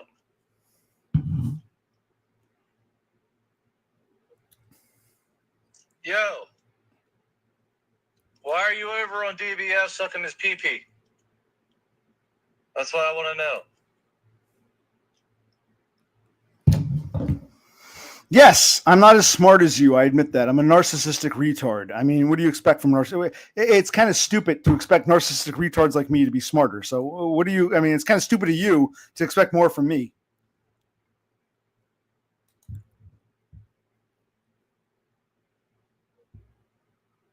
Yo, why are you over on DBS sucking his pee-pee? That's what I want to know.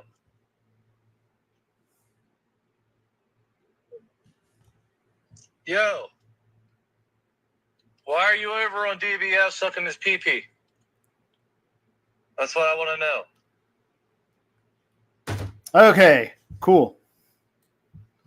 All right, so we accomplished a lot. We discussed a lot.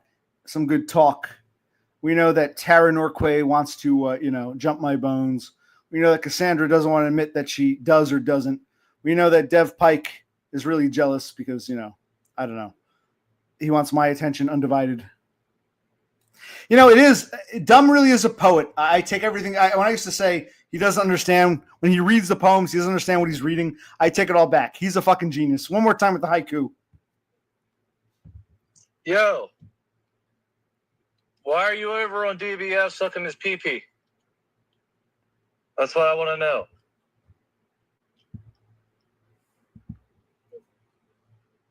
Yo, why are you over on DBS sucking his pee-pee? That's what I want to know. It is like a haiku. I agree. Good call, Horsehead. All right. All right. This is the best. This is the best poem he ever read because it's an original poem. I think that's what it is. He wrote this himself. Yo, why are you over on DBS sucking his pee-pee? That's what I want to know.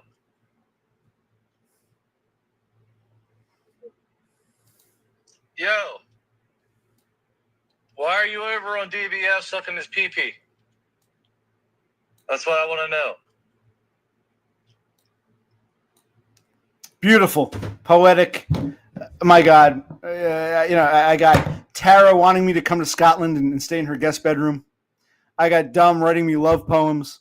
I got DBF who can't stay away. I feel so loved for the first time in my spurg fucked up life. So I'm really grateful. Yeah, but you didn't answer my question. So, as far as I'm concerned, we're getting off soon. We really are winding down. But I think I'll get off in, let's see here. I will get off in about 10 minutes, maybe sooner. Okay. So we're going to put her in a 10-minute timeout. Okay. Now you can come up and, I don't know if you have a car, but you can get a ride up and maybe we'll meet in the Scottish Borderlands or whatever it's called, Scottish Borders, or we'll meet in Carlisle or something. I want to see you too, but I'm not coming down to see you in you live in Devonshire or whatever it is, or Wiltshire, somewhere in the south. No, you got to make your way up to the north of England and me and Tara will come visit you in Carlisle or somewhere in Northumberland. Sounds good.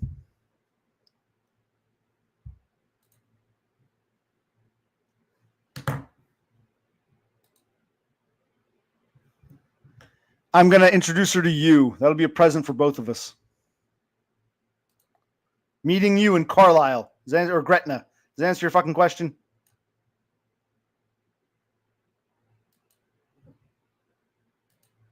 She can get haggis anytime. No, I'd bring her some Tootsie Rolls. Do you guys have that? Whatever you don't have in the UK.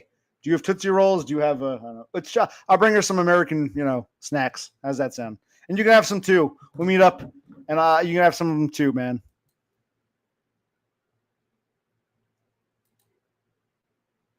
Well, it's okay. I'll be there to protect her from the ugly fuck. Don't worry. Don't worry. I'll calm her down.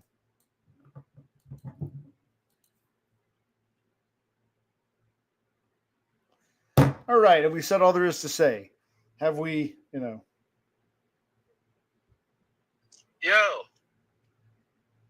why are you over on DBS sucking his pee-pee? That's what I want to know. If that's what I was doing. DBF has a weird way of showing it because he banned me 3 times and my feelings were hurt. Maybe that's, but I like the abuse, so I go back for more. You can next time when I'm more awake and sober. You can come on without the bitches next time.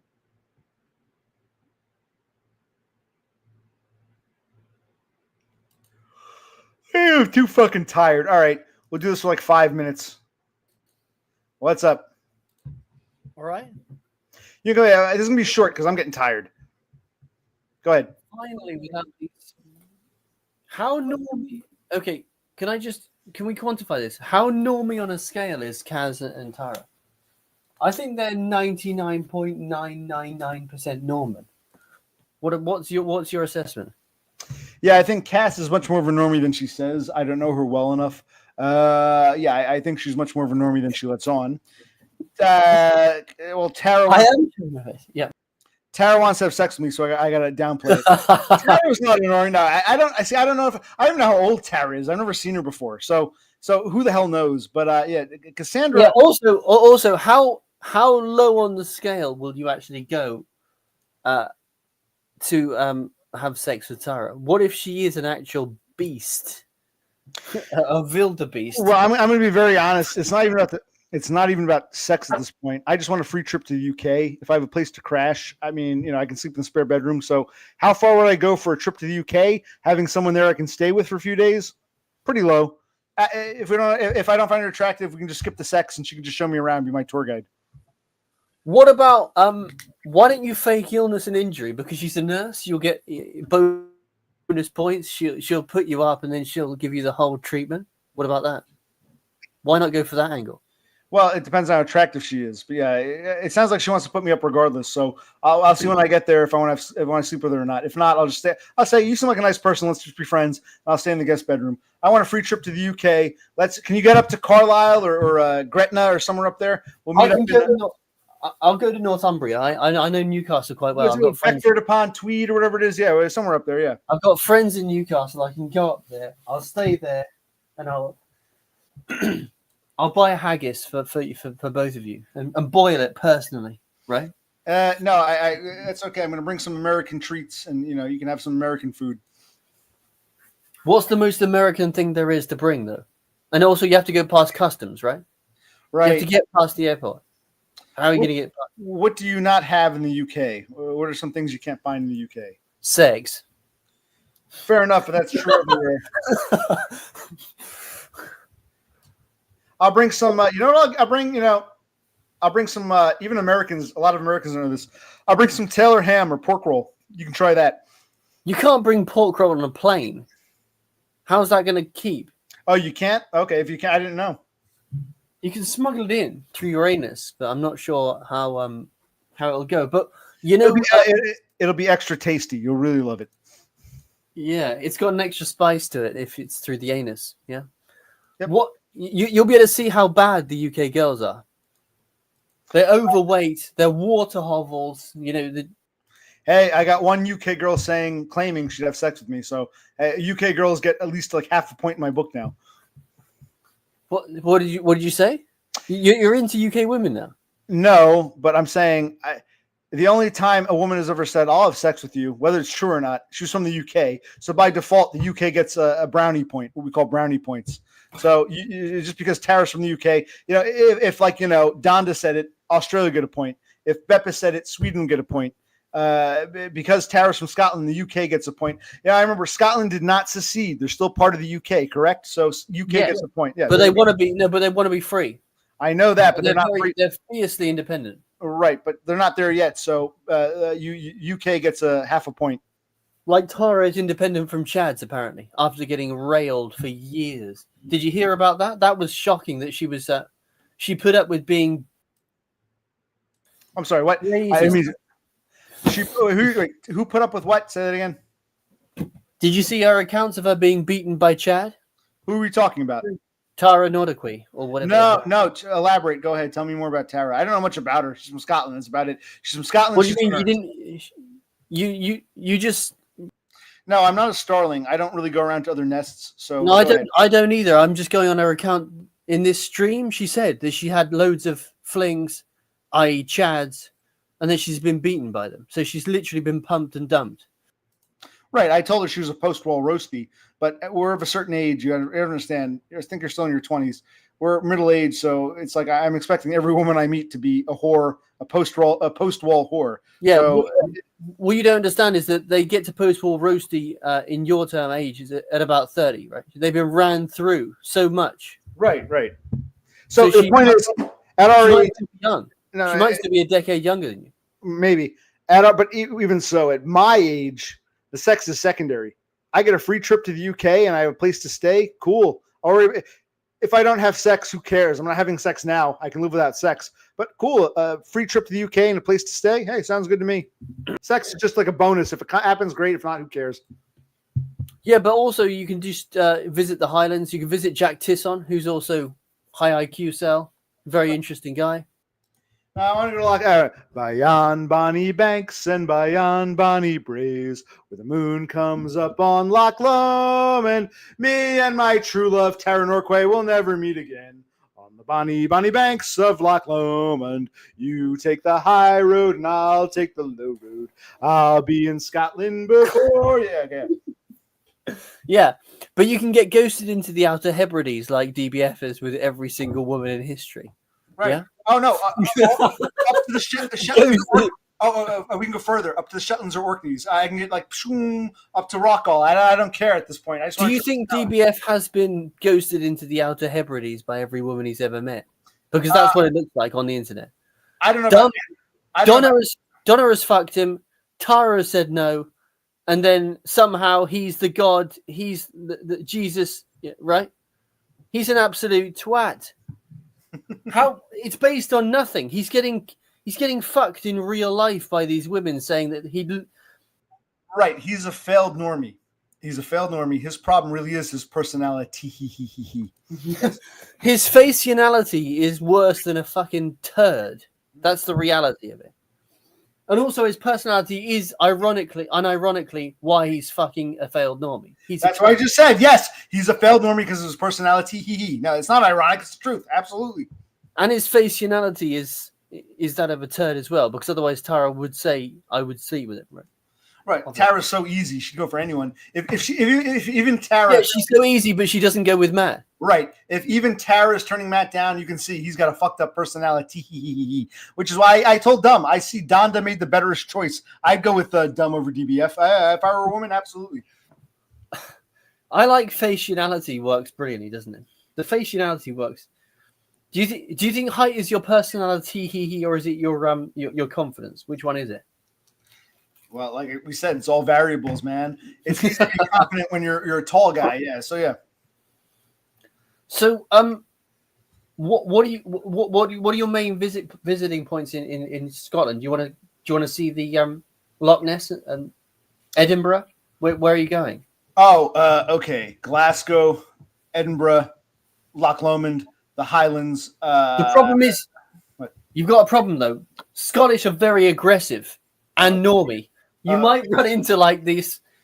You know, I said you trigger normies easily, right? I do.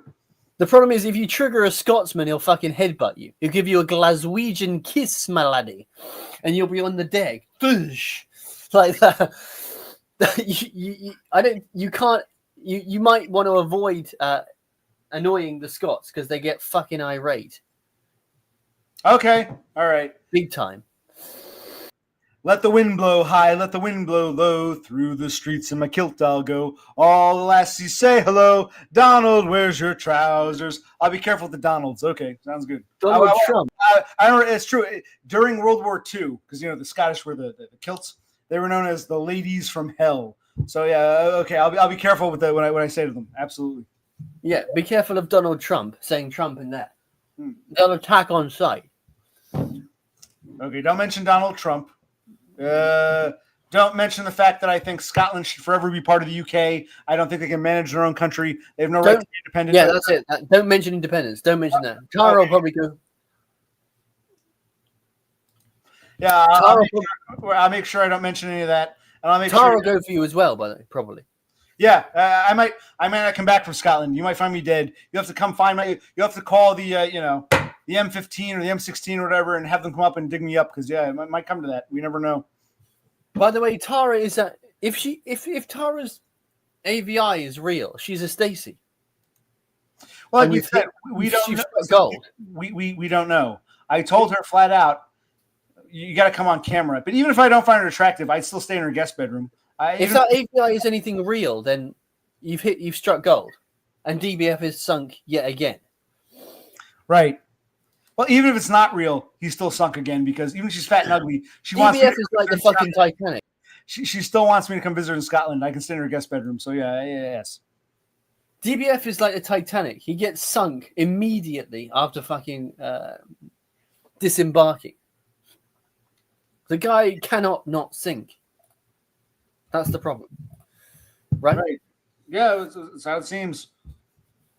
But I thought you felt sorry for him. You thought it was terrible what Don did to him. No, after this rubbish, he's an absolute clown. What?